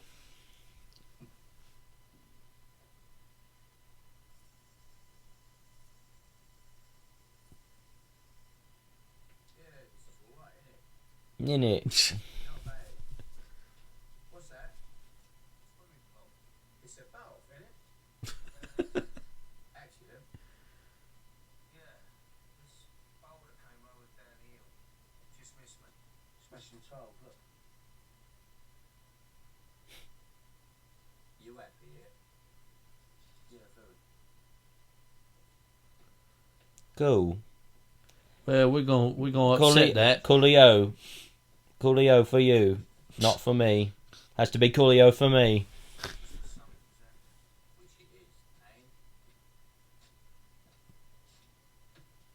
What a choice to have the yellow umbrella. Well, it's so much. Just listen. She put a question to you. Yeah, which was? Like he's a child, like, can you come over and play? Like, you know, like. To which you said, she probably told you. Tell me nothing. Or like he's inviting himself over to play at his friend's house. Yeah, you imagine his situation. younger version of himself being this way, like that. Retired. Oh, yeah. Afraid so. I've not got lots of money. I've got enough. I'll do anything not to offend you. But I can't take part. I'm not really up to it. Not up to it. No, I'm not. We kind of said this already. I don't know why you would take somebody in on a job that clearly doesn't want to be there and don't want to do it. Like, yeah, and then we also said that there's probably. I love he's like, don't get me started swearing. Yeah. There's nobody else that could do it. Yeah. He's gonna tell him a little story. You ready for the story? He needs a podcast. Love, he's just sitting there like that. Yeah. Now, you know this bloke. This bloke, you know. This is a bloke you know. Who's this? Hello. What you doing? Watching telly. What you watching?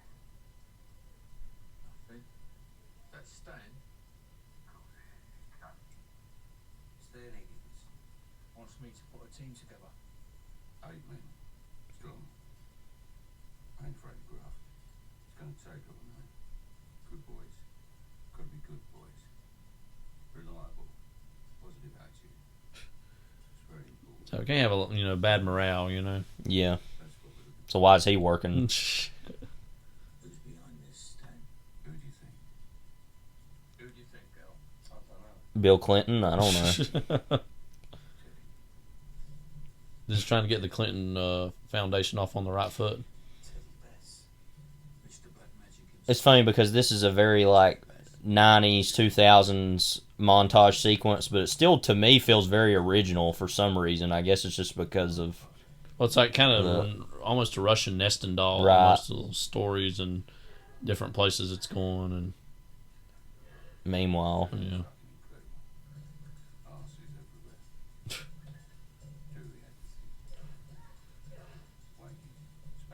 Wanking. This is the best one. I would think How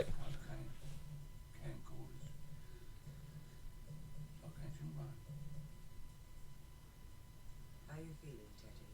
Are you all right? Having fun? Yes, the cat.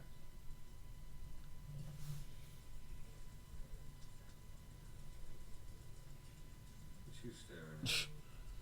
And who's he fucking sitting next to? Who's he fucking sitting next to? Teddy, this is Harry. Harry's the chairman of Imperial Empire. Only the fucking chairman of Imperial Empire. okay. You heard of that? No. Of course not. That's because they're one of those sniffy lot. Don't need publicity, don't see. I love that he's passing all this off as information he just knew Right. when it's he was being told that by Right. another guy. Well, don't. Stay at the back of your own fucking head. A bit like Stan Degrading's TMD, remember them? Yeah, safety deposits. Late 70s. That's it. Only these are bigger. Much bigger.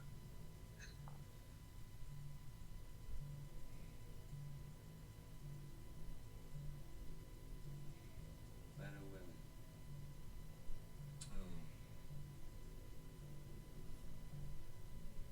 Definitely. This whole sequence. I always forget about some of this stuff. Yeah. That looks like a music video. Yeah. Imagine he did some video of Ian McShane just all That was wet his. in a shower. That was his version of the Weapon of Choice music video. Yeah, Spike Jones video oh, with that's Christopher Walken. that was Spike Jones. I forgot that Yeah. the Fat Boy Slim. Yeah. song. Yeah. The just that name too makes me laugh. This that whole was implying sex. I guess. I don't know. Sex or something weirder. Yeah. That'd be a good title for something.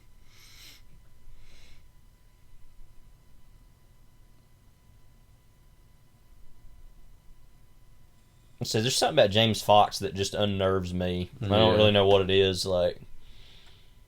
He just looks like a fairly nondescript, anonymous businessman who's got dark secrets to hide. Right. Just Yeah. Well, there you go. Yeah. I was just I put cigarettes in here Yeah. to test. Surely you jest. Now this chairman's not as big a prick as he looks. He knows who Teddy Bass is. What he is. What he's up to. Does he care? Does he fuck? Thank you for that, Harry. We're looking for somewhere safe. This whole shot I think about a lot. Why? Because the place is pretty. It's got one of the most elaborate security systems in Europe. Well, thanks, Teddy. Thank you for choosing us. Some modern fortress. No, it's perfect for me. I'm well impressed. I feel very safe. It's so fascinating too because so much of the conflict and texture of this movie is not at all involved really in this Right. situation, but the random care and craft of it is Yeah. memorable. This shot is what I was talking about.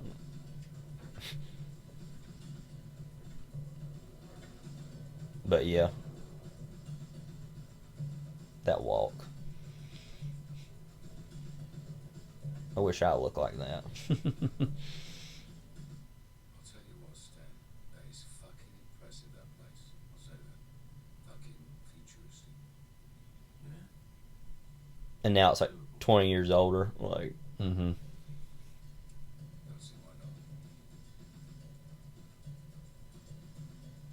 See, girl, where there's a will, there is a fucking will.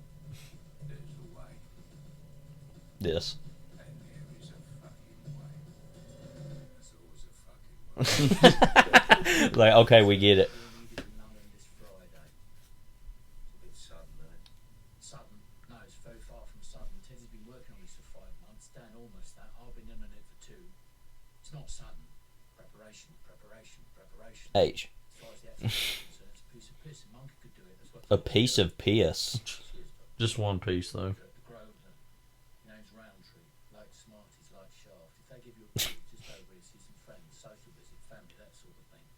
Somebody will call you, pick you up, probably Mike. What's that supposed to mean? What? The stupid nodding you're doing. Are you nodding off? Like, are you sodding off on me? Isn't it? In it, you sod. No, of course not. Are you saying no? No. So what you're saying? What exactly? What are you saying? I'm just saying. Thanks and all that. Thanks and all that. Yeah. But I'm just going to have to turn this opportunity down. No, you're just going to have to turn this opportunity yes. Doesn't even make sense. I'm not exactly match fit. I'm alright, mate. No, not really. I'm fine. I'm not. Do the job. Do the job. Not done. Yes. No. Yes. No. Yes. You're gonna have to turn this opportunity yes. Don't do this. Do what? Look. What am I doing? This what? Like a Family Guy bit. Yeah. This what? Like, or something like. Who's that standing over there? It all felt like a Wes Anderson moment. Mm-hmm. It was like two people talking, who's that standing over there? And then they look. And Yeah. it's like, like. Wes Anderson, Sexy Beast. I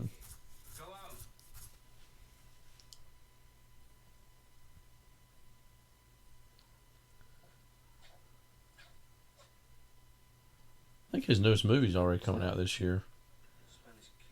Asteroid City. Oh, yeah. It's a hilarious title. Sounds like it would be pretty good. As are most of his films, obviously. Yeah. An astronomy convention takes place in a desert town in the 1950s where several students and their parents meet and their knowledge, experiences, and lives overlap in unexpected ways. It's the charge, it's the bolt, it's the buzz, it's the sheer fuck offness of it all, am I right? Action is the juice. Mm-hmm. That dance rock. Can you believe Tilda Swinton, Willem Dafoe, and Adrian Brody are all going to be in this one? Sure. Tom Hanks is too, actually. So that's the first for him, I think. Yeah, she's great. Great laugh. Great laugh. Big tits. Yeah, she's a lovely girl.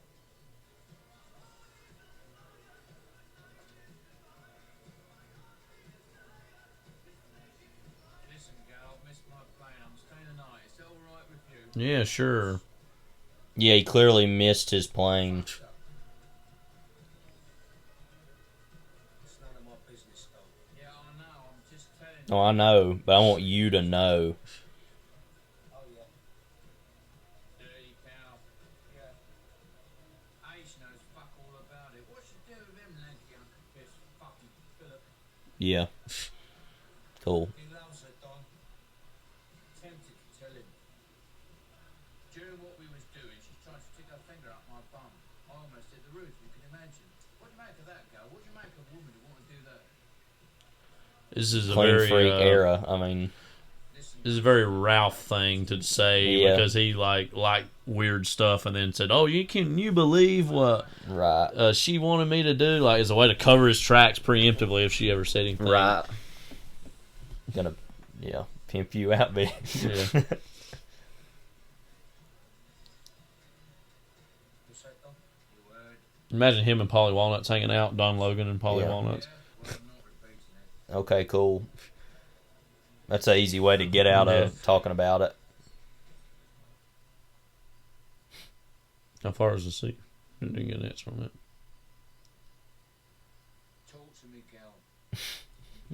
Me when a student's being uncooperative. Yeah, like literally all this. Yeah, they're like, I don't want to do anything. And I'm like, all right, enough playing ball. and then, you just do oh, this. okay, I'm fired now.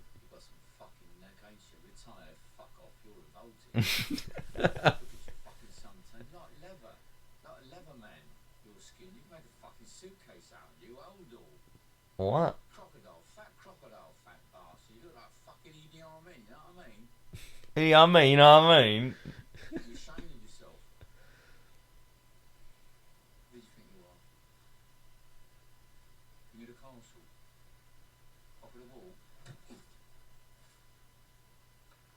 What, you think this is the Wheel of Fortune? You think you just make your dough and fuck off?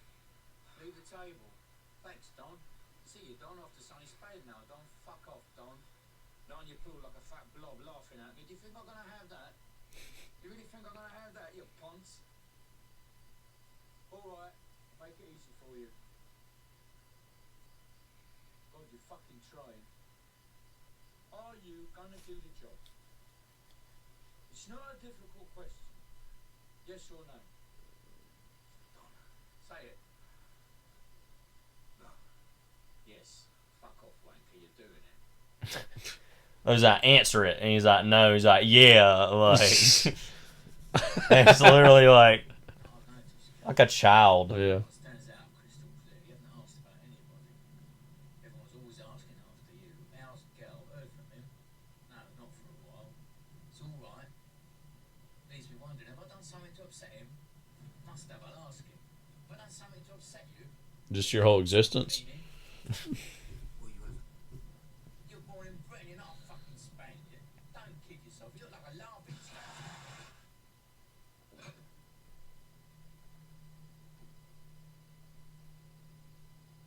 What's that? It's a goat. What a fucking nuisance. What's it look at me for? What's the name? Was it North? The way he talks. Yeah. Couldn't finish it. The size of it, couldn't finish it. Anyone else, eh? The waiter. Oh, yeah. You see him just like staring a hole Yeah, through like- him, like out of focus. Yeah. Handsome fucker, mate. Bloody thanks. Wasn't very expensive. Sound nice on the phone, Jack. Nice telephone voice. Okay. Sound like you work in an office. Cool. Is the entertaining portion of their hosting. Yeah, him. like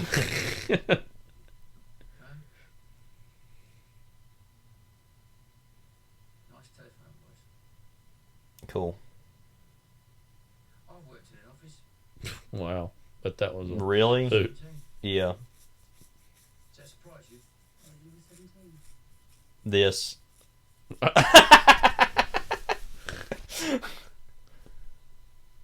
very nice eyes, DD. Never noticed them before. They real. Wow. Interesting. That's what I'm talking about. I'll give you a hand. Cool. I'm like, oh crap, we got left alone. Have you told him? Have you told him? Yeah, I've told him. And? It's not that simple. Really? Did you know he fucked Jackie? Yeah.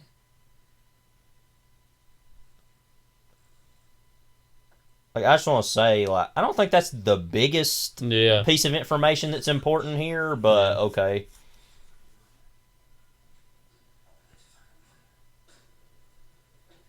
What happened? What did he say? You told him. He knows.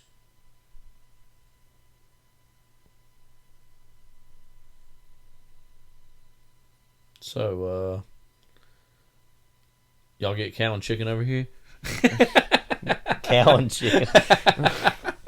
That's what he's going to talk about. No, that invaders him. Ed, and F and Eddie.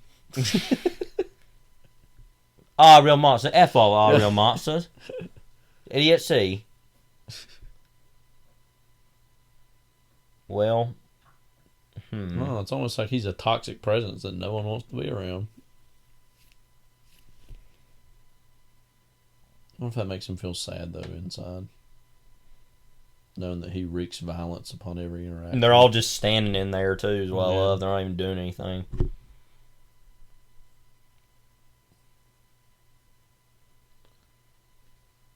Like when Uncle Herb comes to visit and everybody's like, we don't want to hang out with him. We'll go to another room. Uncle Herb. Yeah. Like. Oh, this thing.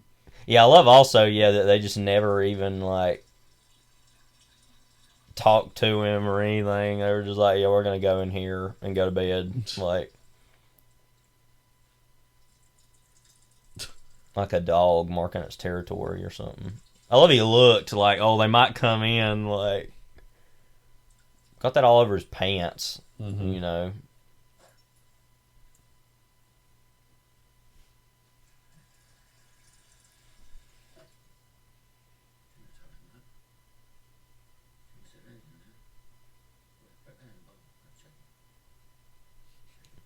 Random amount of introspection here. Yeah.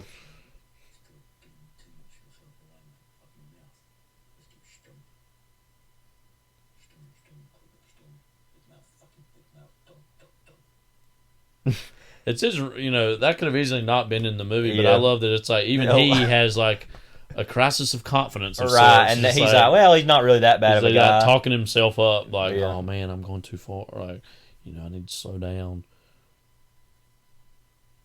Love he goes and looks, comes back. Well, I got time to shave.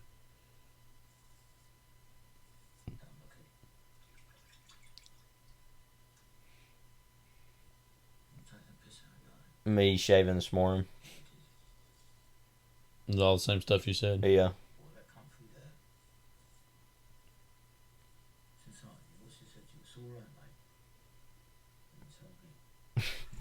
You can tell me. He said that. Just like that, no. That number shit said that. Expect you to take that, swallow that. What do you think, you're a cunt? Swallow that for a show, that's not a problem. Can't have that. He's literally so crazy. He's got multiple personalities. Yeah.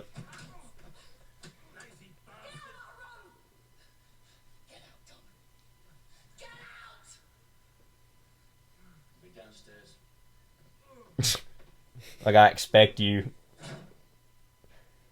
I love he wasn't even done shaving totally, and he's like, oh, I gotta go do it. Really? Yeah.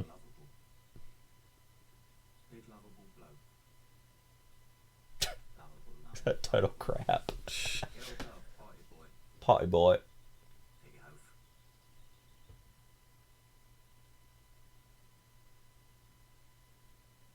Let me turn my head specifically this way so I don't we look can at see you. the bruise.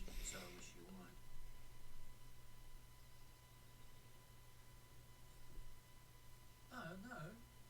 How is she? Well, is she?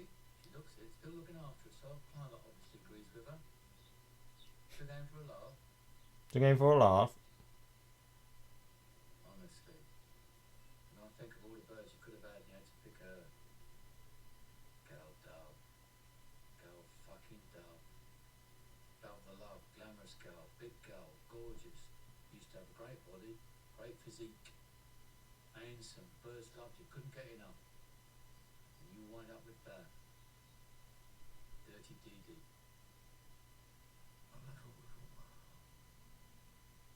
You know Vicky Rogers, the Maltese pornographer? He's no man now, but he's still operating just off the old Kent Road.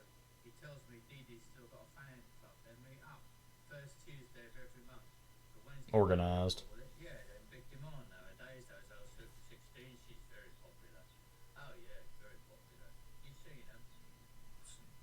Dear me, what a stain on your life, mate. All the first in the world. He's somebody to judge, Yeah. Do it. We're still here, huh? Mm-hmm. Do it. I've had enough of this cruel punishment bollocks. I'm happy.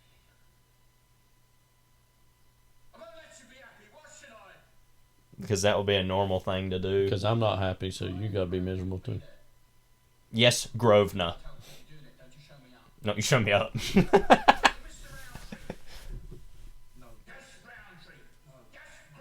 It's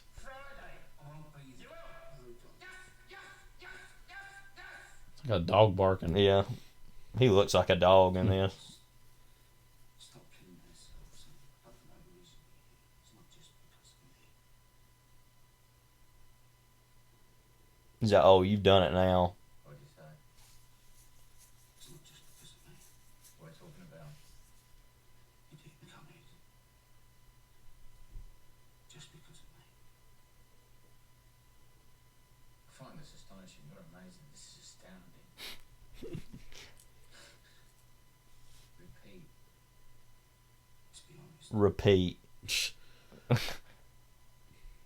is about Jackie. Old Xbox 360 loop control. Like, repeat. Red ring of death. Yeah. Here he comes. Wait. Love the way there's this frame where he's out of it half the time and then keeps coming in and out. But quite frankly, your attitude calls me something the same. It's all the stuff you're not saying. Insinuendos. That's a good band name. Yeah.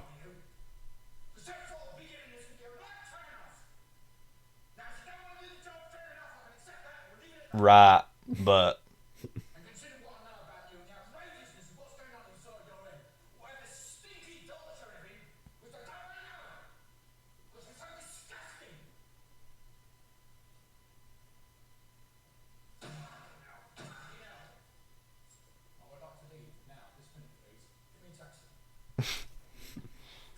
me at a function I don't want to be at. Yeah. Like,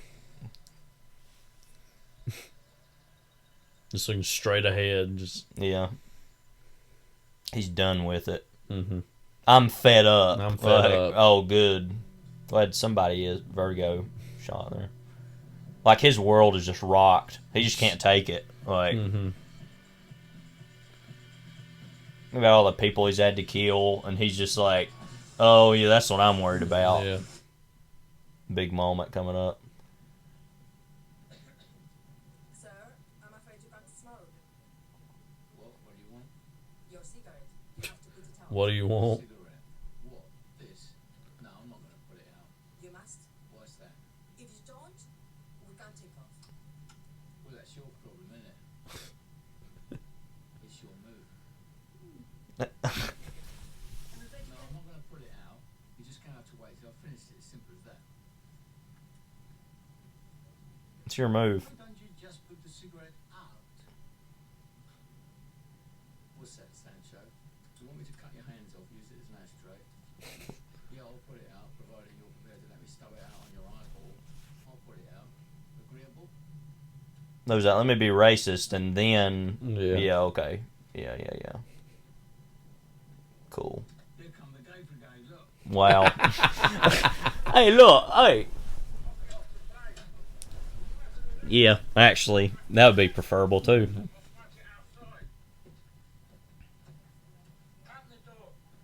Open the door.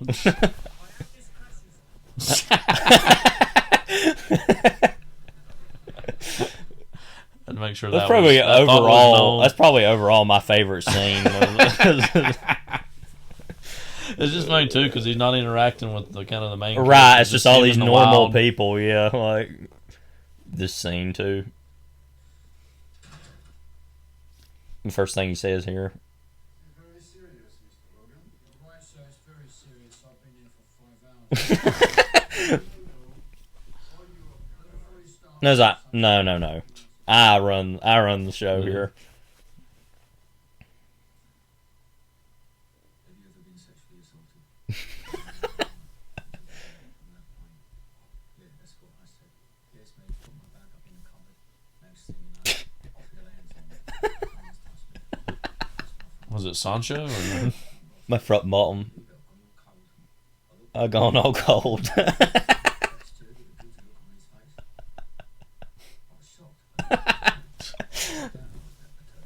Perturbed. His mate, the other one, who was giving us all lessons on what we do for land in the sea, how to work your life jacket, etc. He starts snoring, starts looking at me, all funny, suggestive.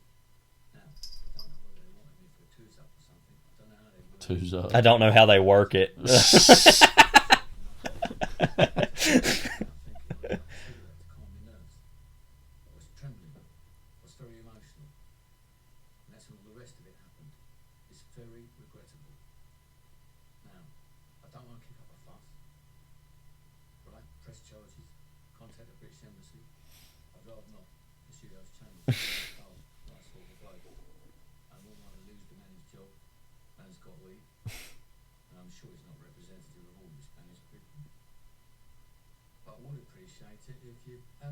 Have a word with him.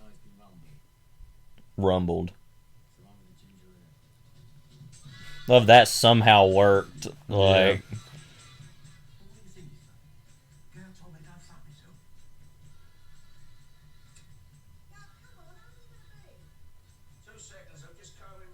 Right. That's not what I'm saying. I'm saying he has to save money, protect himself. His image is engaged with him. No. I'll tell you what's happening. No. I'll tell you.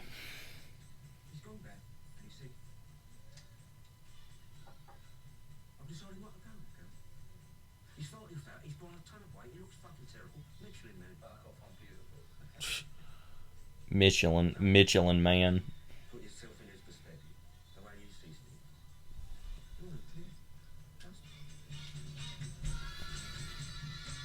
Meanwhile, he knows. Yeah. All right. His gal sense is tingling. His moment. The way they're walking out there. These cuts here. What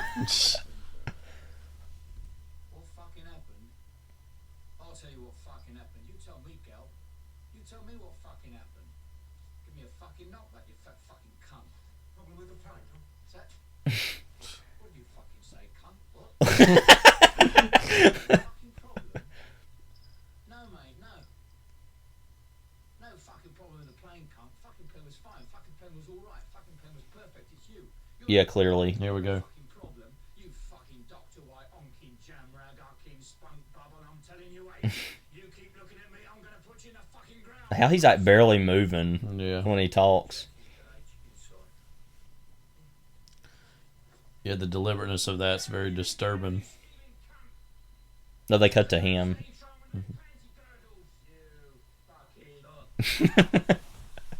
Shut up! I wish he'd tell them about his sexual harassment on the plane. That didn't happen, but right. You know. Is that you wouldn't believe it? Like, I gotta get this off my chest. Yeah, I wouldn't. I gotta get it off the chest of somebody.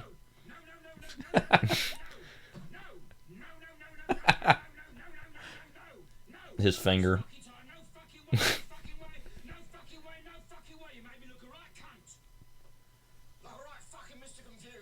Alright, Mr. Confused.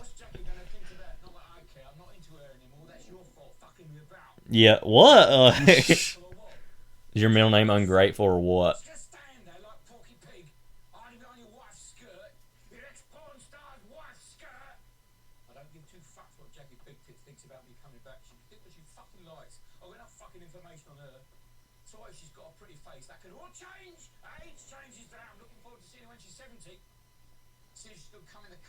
Is that what?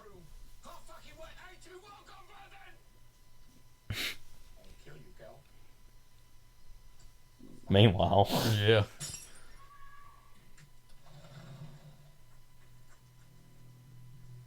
The loyalty of the pool boy here. Yeah.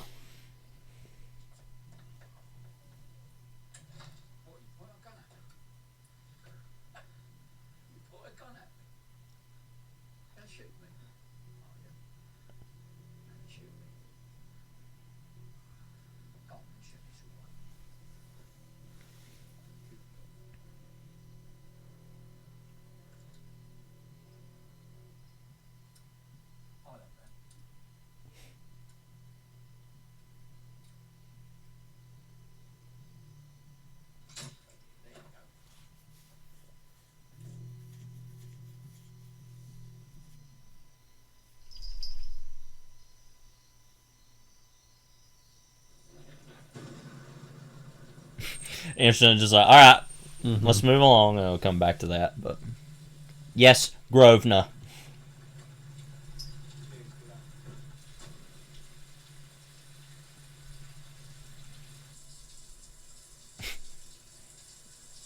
Like back in London.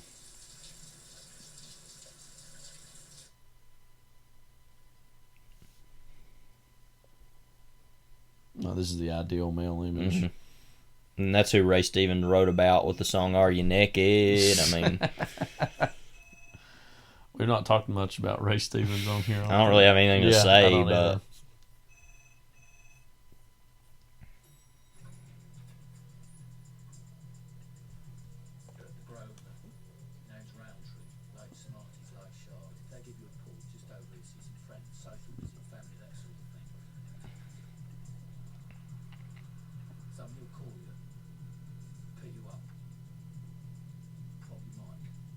Probably. What's Mike's deal? We're not sure, though. Looks like George Kennedy without a personality. Who, that Mike guy? Yeah.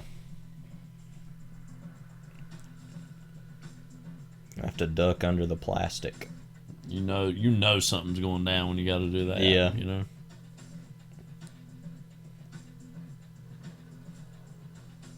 That. Well, there's like a random franchise where it was like about going to get all these other guys, you know. And it's like for the job. same amount of effort has to Yeah. be put into all of them. Like, and they all clearly don't want to do it. And it's like, what? Like, no audio.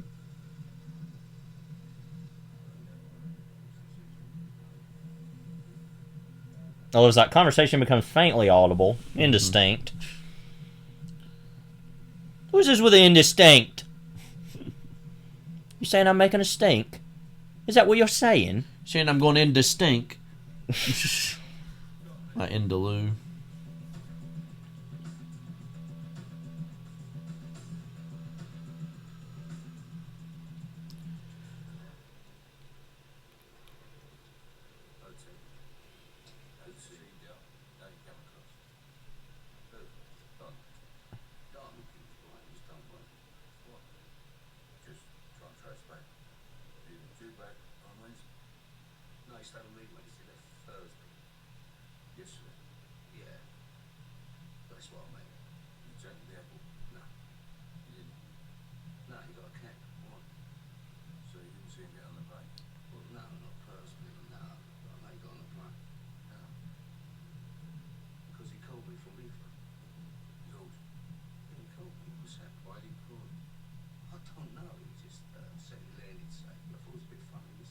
Myself.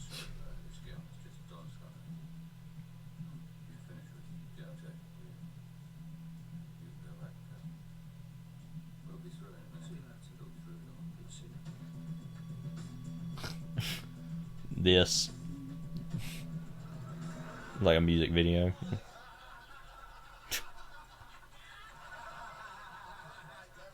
So this is what I was missing. Yeah, like.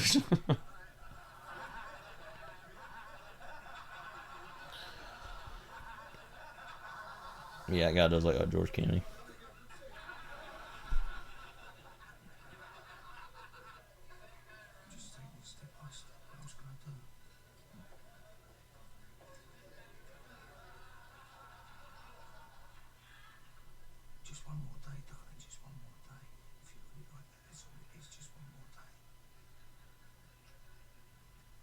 That line clicked. Mm-hmm.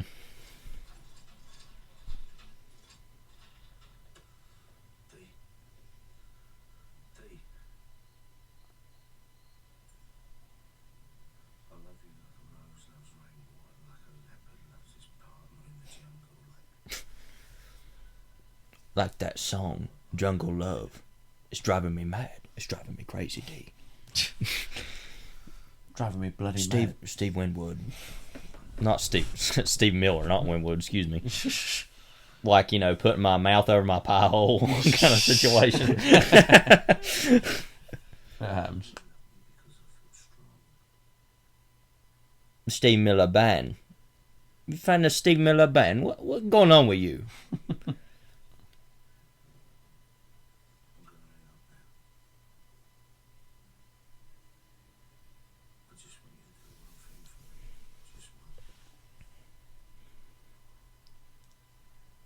Go buy the Titanic VHS. Yeah. Oh.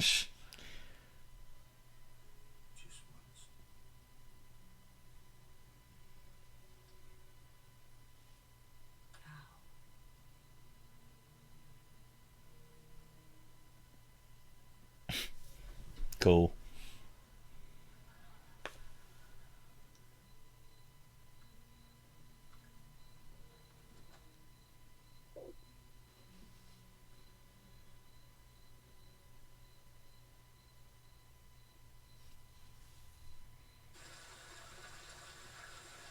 Well, the tile got fixed. Yeah.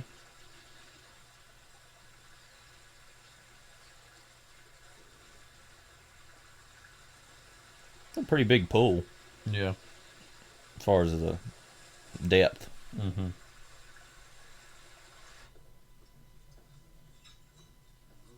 You want some food with that salt? Yeah. I like salt. Nice and cold. Nice and salty. Nice and salty.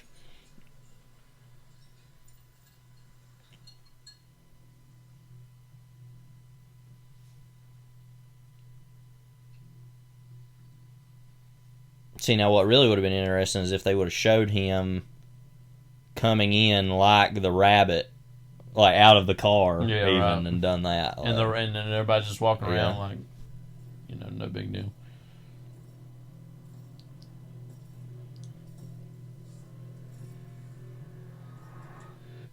This phone call he made for me. Tell me what he said again. Who, Don? I told you. Tell me again. Just so you got back safe? No.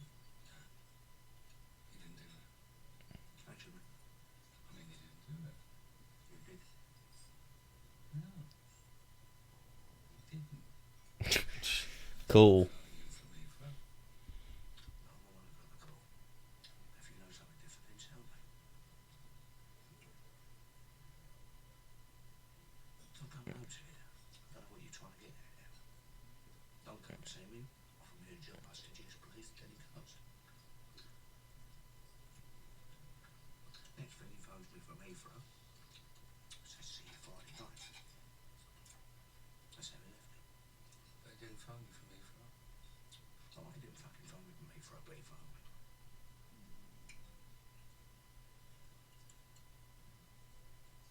He's doing a pretty good performance. Mm-hmm. I'm not lying,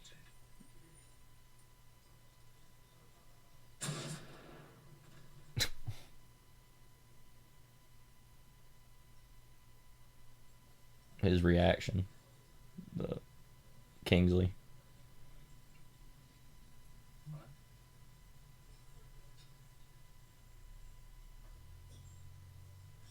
Good luck tonight. Cheers. Cheers. Okay. He's thinking about it like, Maybe I him was and there. Dom are secret lovers. That's why he's so concerned. That's fair because he's crazy. Well, maybe. I mean, that too, but...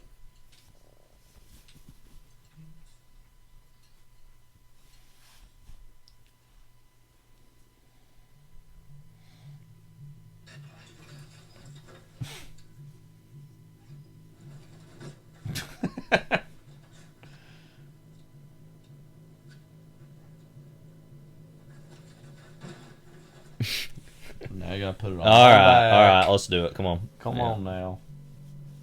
Get a grip. Get a grip, gal. That should be the name of the novelization. Get a grip, gal. Yeah. Yeah.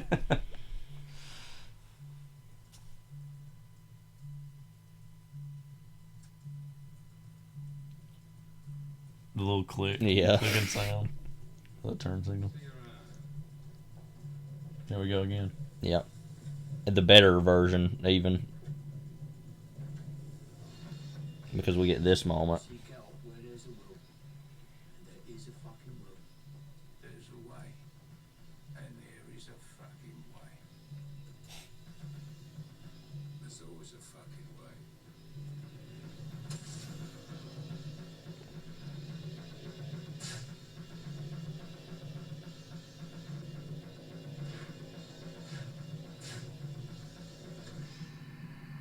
Something that was interesting that I've never thought about is why didn't they just drain the pool?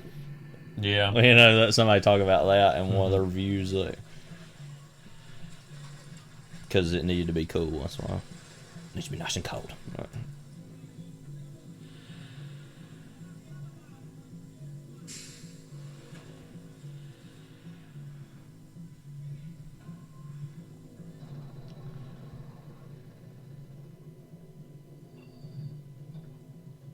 I would just want to hang out at the health club if I were there, you know. Mm-hmm. Have a nice steam bath. Have a beer, nice and cold. Nice and warm. Nice and warm, steam bath. Well, we're in this thing, but it ain't getting any easier. It's just so fucking awkward. We're having a Socratic seminar. At least another 3 hours. Maybe 4. No, fuck that. 2, 2.5.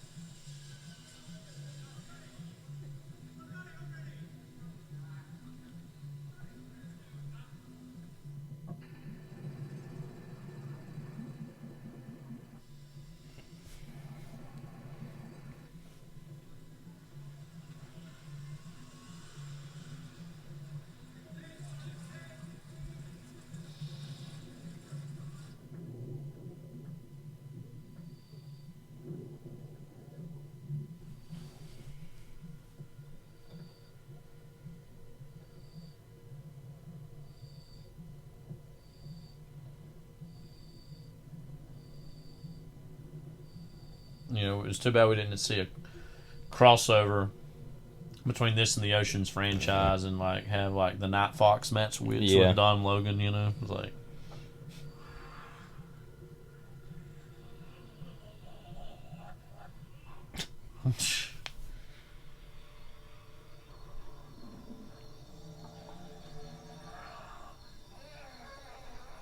He's just becoming the animal he always was. The sexy beast. Yeah. I don't really know about the first part, but... So is that what this movie's all... Why it's called that? It's like, Don Logan was once the sexy beast, but... He is now the sexy beast. But now, beast. You know... Gal becomes the sexy beast. The titular beast.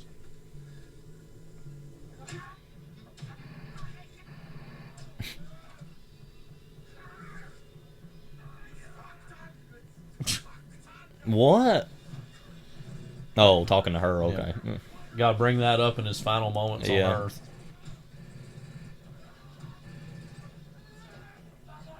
For his mad descent into hell.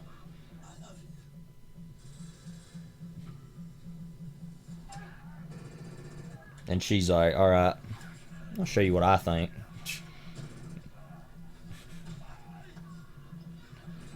Like, oh, help me out. I love his situation so dire. He's like, H, you gotta help me, bro. Like,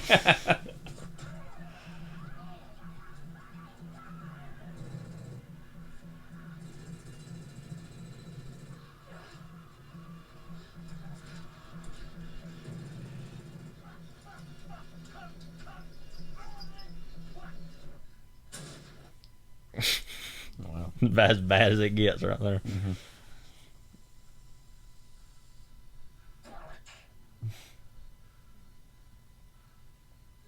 Not sure how he's still alive.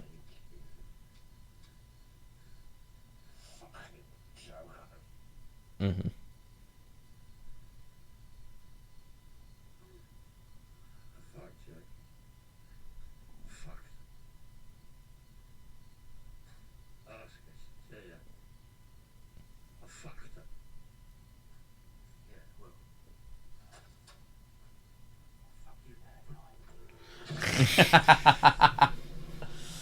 that cut there. Yeah.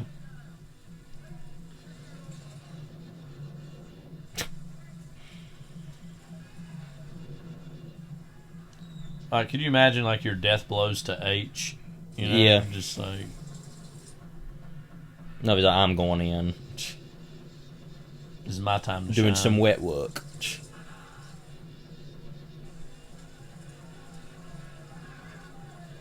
They gotta get them pack of smokes back. Is that what you think about?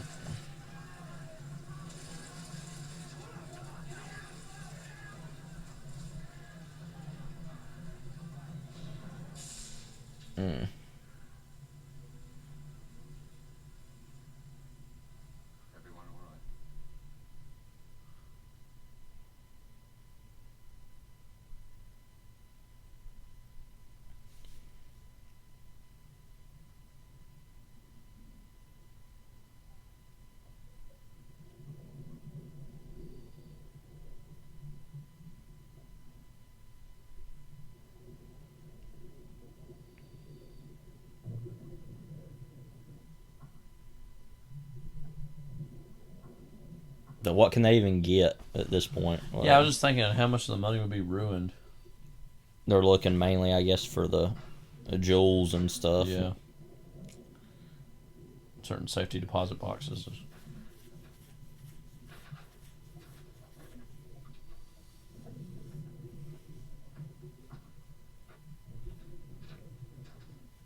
Cool. And blackmail, I guess. Material.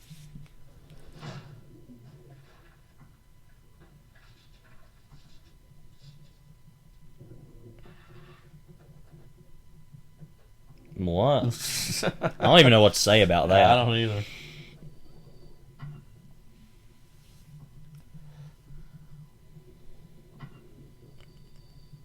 I'll just take this for payment. Here's your payment.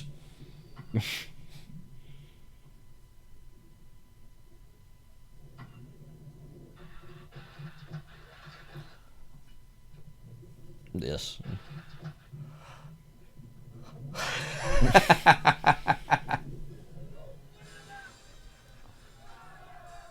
Dean Martin. Mm-hmm.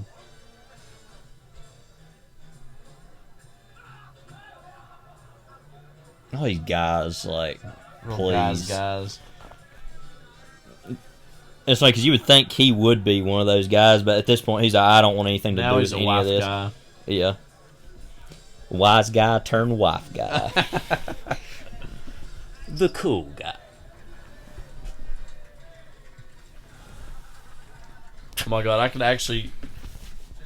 could see that as a real movie, like wise guy turn wife guy, and then like wife guy is the name of the movie. Man, wow. Yeah, let me go interrogate you more about this SOB everybody effing hates. Yeah, it's like, who really cares? Like, it's like how Mikael Faustin felt about Vlad. Mm-hmm. Okay.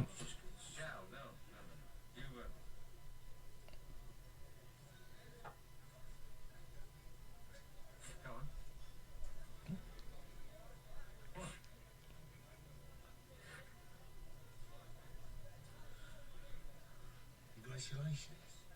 They went like a fucking drink. Congratulations all around. You don't look happy. But we know that you don't do right and we're happy. We're all happy, mate.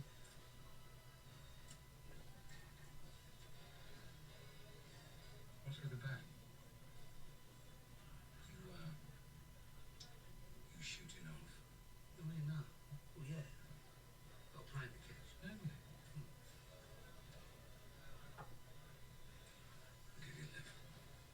No, it's alright. Say that again.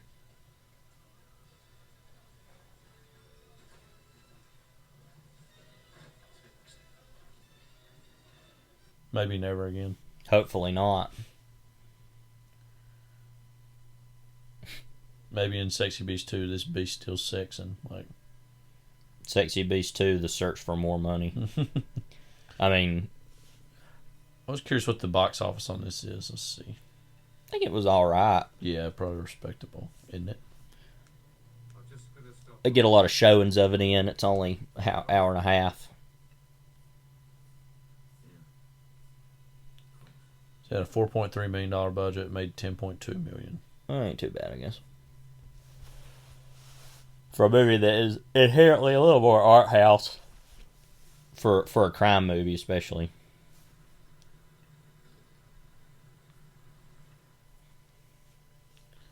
You know, when that engine's off, something's gonna happen. One of these. Mm-hmm. The movie we're doing next week has one of these too. Mm-hmm.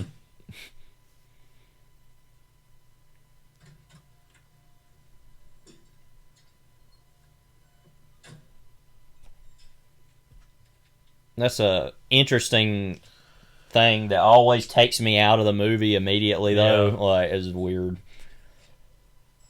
And that's the intent, ultimately, but... So, like, how am I attached to the car right now? Mm-hmm. Like...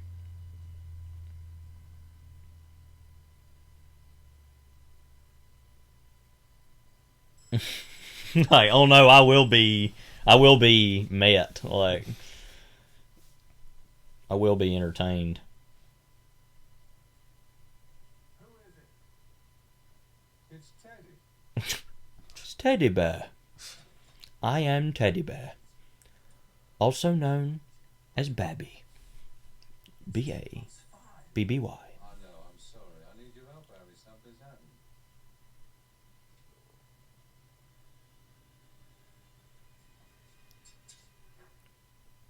What is it? Come and go. What is it? Lego my ego, gal. What are you doing? Lego my ego. I need a drink for my friend here. Can you fix him up?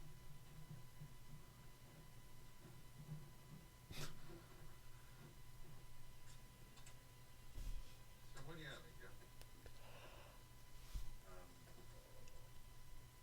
I'll have a whiskey, please.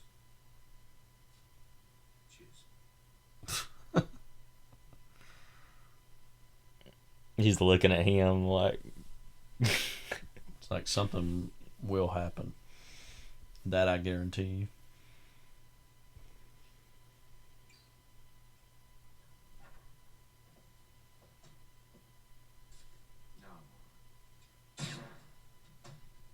We talk about this a lot, but the amount of blood, so randomly expressive, like, way too much, like...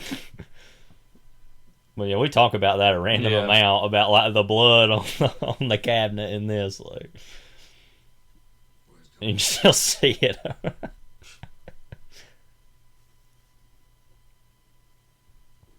left Spain, Carl, I know that.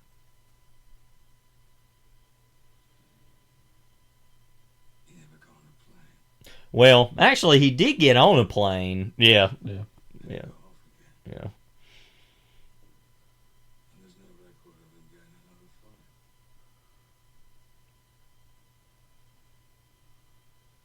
I can only assume he's still in Spain.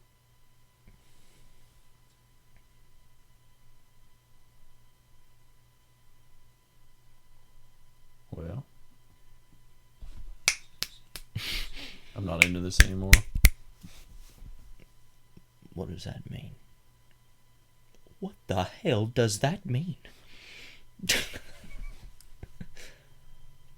Okay, cool. All right. Yep. I can accept that. Understandable. Have a nice day. This is a Wendy's. I must drop in sometime. That's what the sequel will be. Respect. Yeah. Sexy Beast 2. Pay my respects. He wasn't that specific. He just... Well, I'm going to give you a tenner.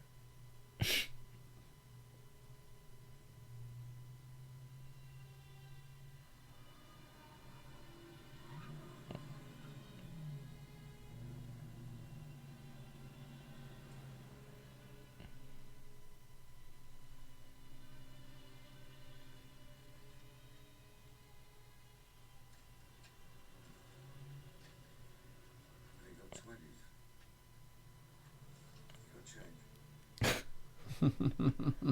He's like, no, this is the exact Ain't amount. quid. Dropped a couple quid.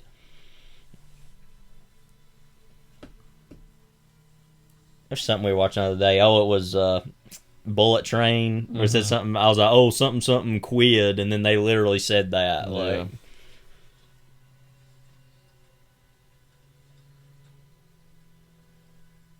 See, if I cared, Gal, if I fucking cared, if I gave a solitary fuck, I'd gone.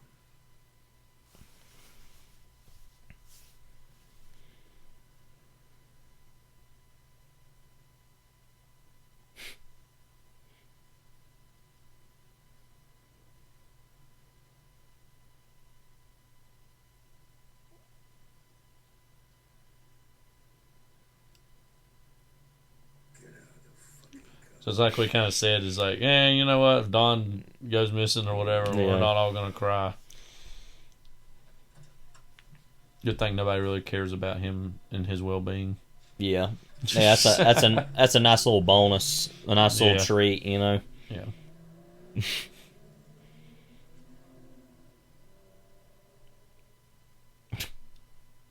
Like this.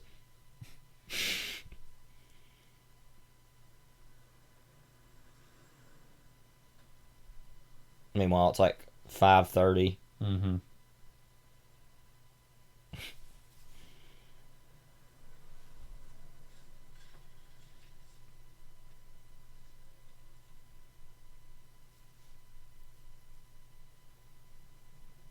He got it. It is an interesting decision of like that's not even something he's gonna like steal for the money. He's literally getting it to give to his wife. Yeah. So. It's like we said, they actually have a pretty positive, healthy relationship. It seems. Yeah, overall, this whole ending is pretty like yeah, okay. Pretty much everything worked out. I mean, James Fox got killed, but we don't really care. I love this is what's just going to continue. Yeah. This is going to be in perpetuity, like completely revolutionary.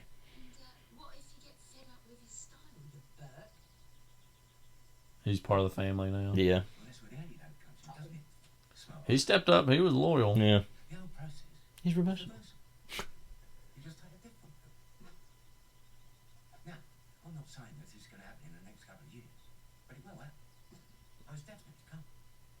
Oh, definitely. Yeah. They did a test for 3 months before. Gave them all a beetle style haircut. What? They've been living with that cut for the past 2 years. And apparently, they're very happy. What goofy times we've had. Yeah.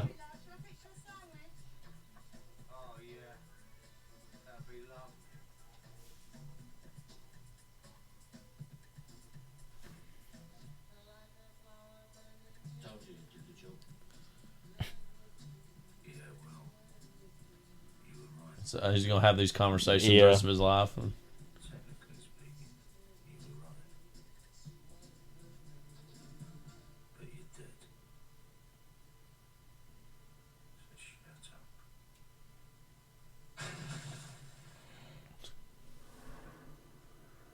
And somebody's colon.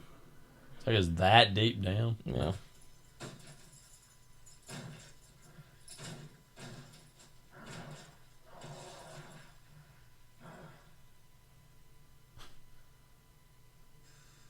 They should have had more scenes together. Yeah.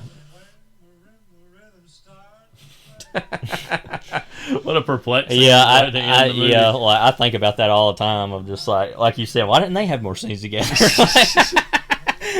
So they could have had a chemistry, but oh well.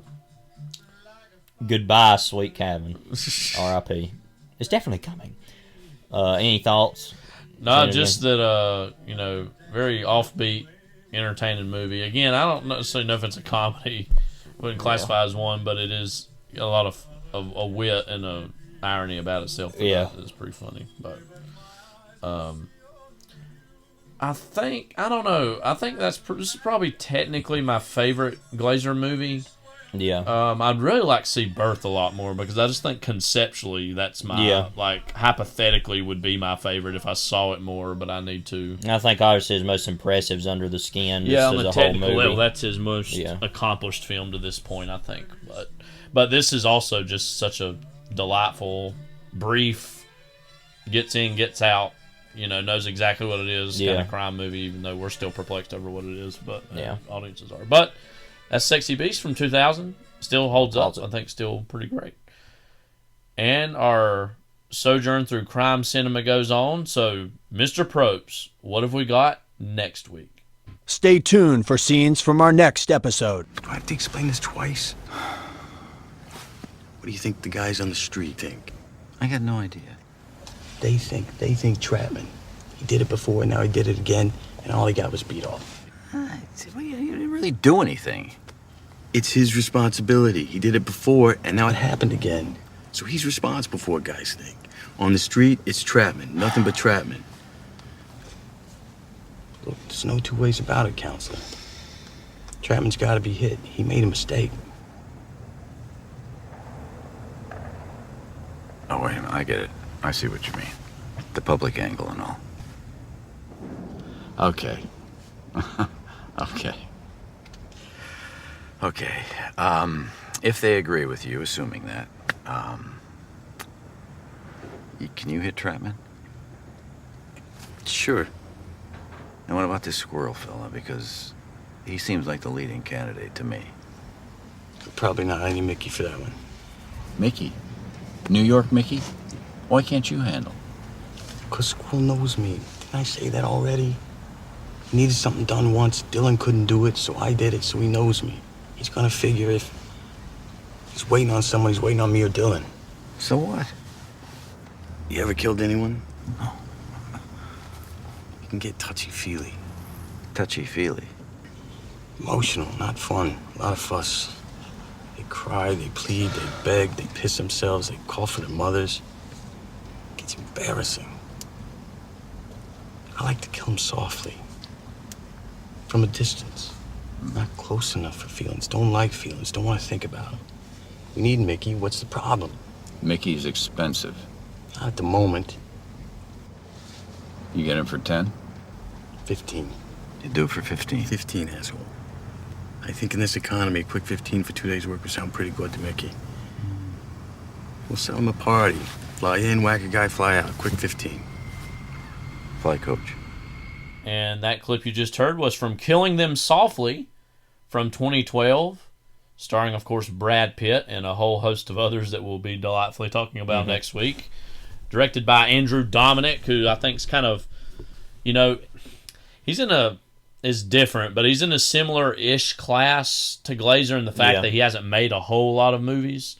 Certainly, he's made movies more regularly than Glazer has. And he's had to do with some music stuff. He made that One More Time or Once More with Feeling. Once More with Feeling, I think. So. Yeah, the Nick Cave kind of concert. Yeah, we talked about Nick Cave too earlier. And then also he's directed some episodes of TV like Mindhunter. Yeah.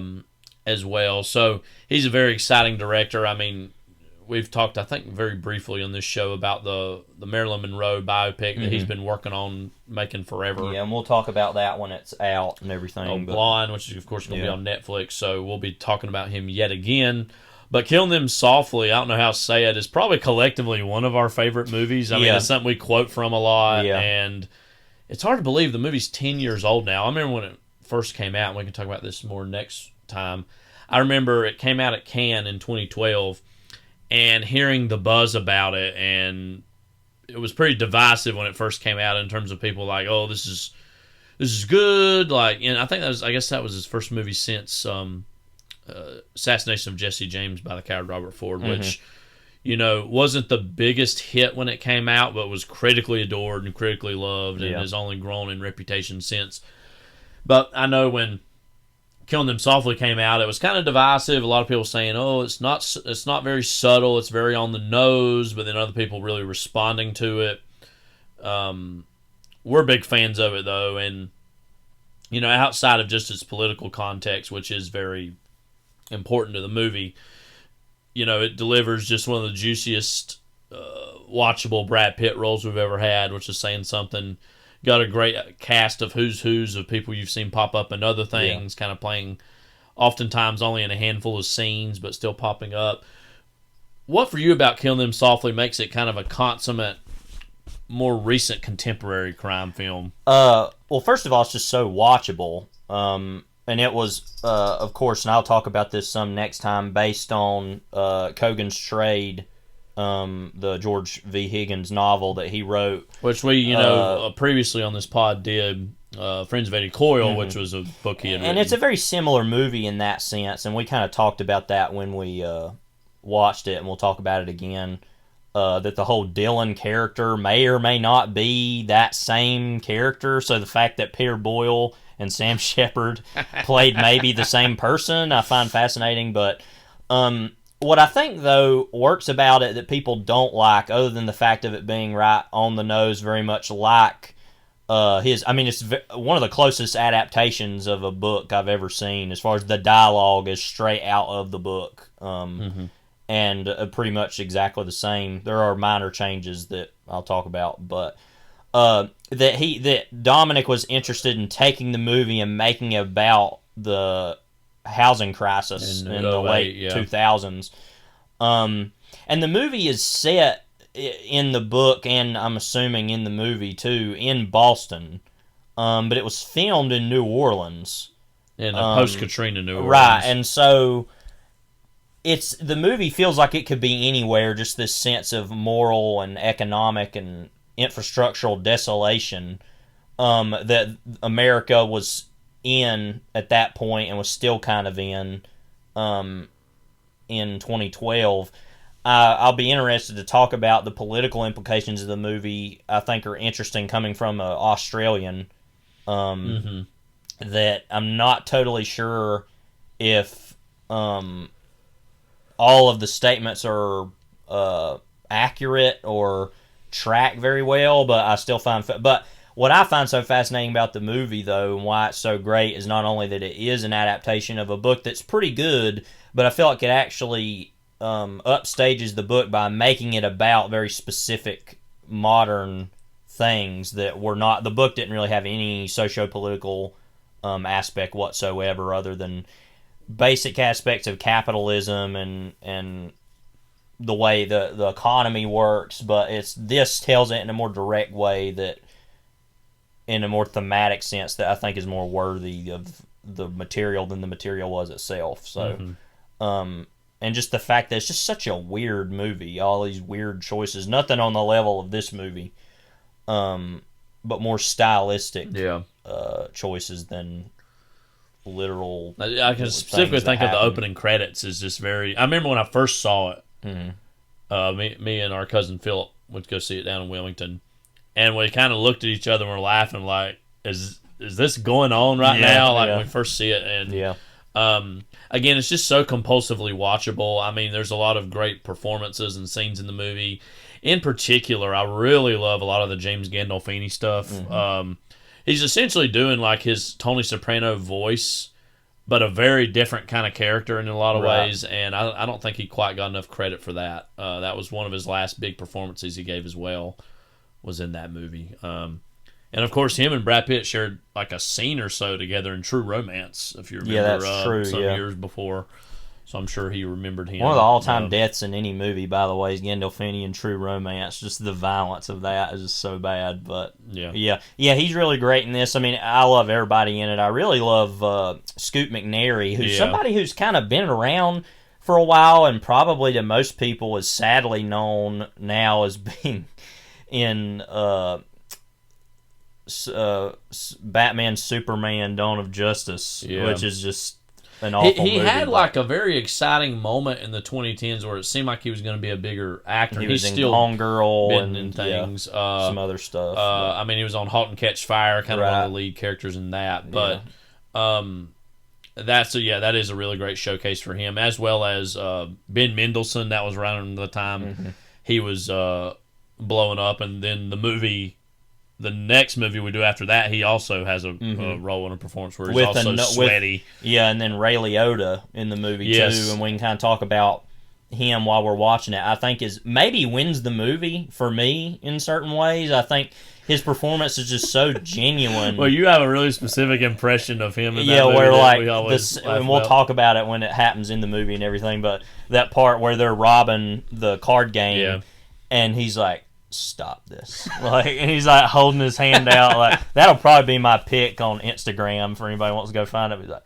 stop, you can just... And then when like Mendelsohn is getting him to get the money in the suitcase, he's like, you don't have to do this, you can just walk away, I'll take care of your friend. And he's just like, nope. But to speak to what you were saying earlier, I think Dominic has a meal of taking a very kind of a classical gangster hood situation and turning it into a piece of theater about American capitalism in many ways, and how, and sometimes it's more about appearances than what the actual truth of the matter is, which is, of course, what was going on with the financial crisis in '08, but also within the narrative of the movie. How does, again, we'll talk about it more in depth next week, how does Brad Pitt stand out to you as kind of the lead of that, and what his character represents? I think it's weird because in the novel, and like I said, we can talk about this more next week, in the novel, that character is seen as a more, it's a weird thing to say, human character, where he like has these aspects to himself where he talks about he's got a wife and like all these different things. Like there's a whole extended section in the book of him talking about his wife having an allergic reaction in a garden and having to take her to the hospital and all this stuff that's just not in the movie, that gives him a more, I guess, realistic and authentic like feeling. The movie wants to position him as a more cold and just like cool, you know, figure, which and it's funny because he has all the same lines of dialogue virtually, but it is an actual decision that is an admittedly more basic one. Like, yeah, you would expect that more from a movie than like what the book is, but I think it works so well in the movie of just this very tired and world weary, just like I've seen all this before, I'm tired of dealing with it kind of attitude that I feel like gives the proceedings of the movie an even more horrifying bent, that somebody is so, you know, tried of all these things that happen, and so just like, yeah, this is business and this is the way business works. I think that speaks to the message of the movie better than a performance like what was in the book would have, I think. But yeah, and I think another thing too that was probably turned some people off to the movie then and now is that a lot of Pitt's dialogue speaks in these big, broad platitudes where it's almost preaching to you about what the point of the movie is, and in some ways can feel a little didactic. Well, some of that stuff, especially the very end of the movie, is not in the book at all. All of that is written for the movie. But most of the dialogue throughout is pretty much in the book. But yeah, so yeah, there are aspects of that. Another thing we can get into this too. We have a random obsession with Dylan and his presence in the. I don't know how much of that was reflected in the book exactly. Is Dylan more of a character? No, he's pretty much exactly the same. I mean, we don't ever actually even see him or anything or he's not in the book at all other than being talked about. Probably to me the single best thing Andrew Dominic has ever done in a film, which is saying a lot, is the casting of Sam Shepard in that role. Yeah. Because it adds all this import. Yeah. That there's like this unspoken thing we talk about a lot, and we'll talk about next week, that it seems as though Dylan is a huge mentor to Brad Pitt's character from the way he even looks. We literally get him in one, I would say, scene, a shot. Literally, almost, it was a walk-on. Like, he literally would have spent a day doing that, I guarantee you. But like the way he looks and styles himself and the way Pitt does it, there's this random mentor relationship that in the movie, kind of between the lines, Dylan passes away or dies. And again, we don't see some scene of Pitt grieving exactly, but I mean, the venom he comes in the last scene of the movie with that, there is something there of like that he suffered this loss that is like. Again, I love things like that in movies where there's these between the lines thing that really makes your imagination run wild randomly with Sam Shepard as Dylan as a figure in the movie. You know? Yeah, because everybody respects him a lot in the book. It's kind of the same thing in the movie, but he's always, he's sick, he's not doing well, and everybody's like, I'm sorry to hear that, and they're all like feel real bad about it. But then you see the scene of him in the movie, and it's like, I don't know if anybody actually is that sad about it. I don't know, but yeah.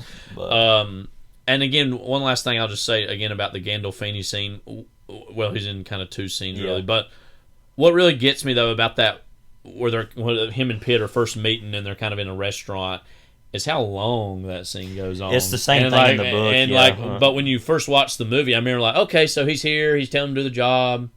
And then it slowly descends into how pathetic Gandolfini's character's life is. My favorite part of that is where he's waiting on those like Beefeater martinis to come. He's like, "Where'd you have to go for these?" He says to the waiter, and he goes, "I'm sorry." He's like, "Where'd you have to go for these?"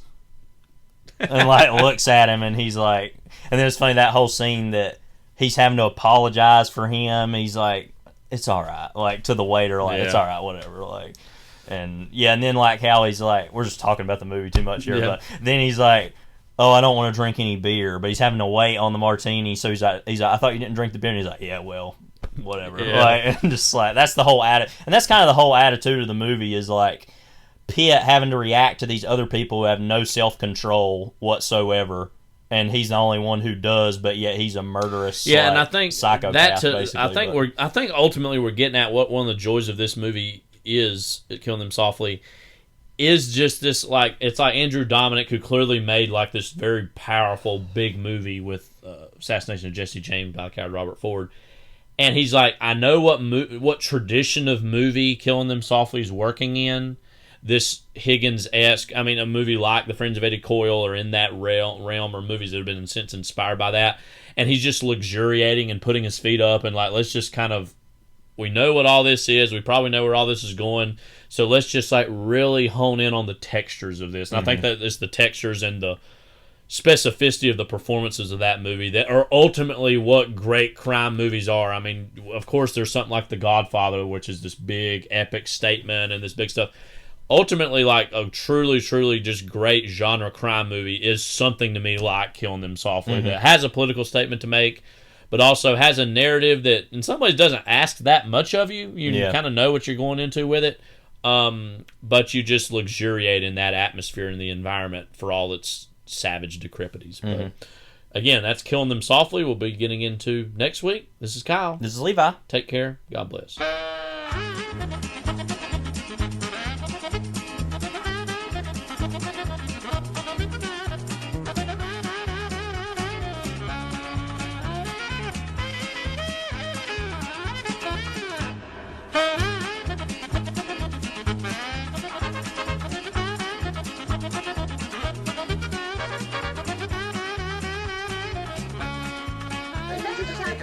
Thank you very much.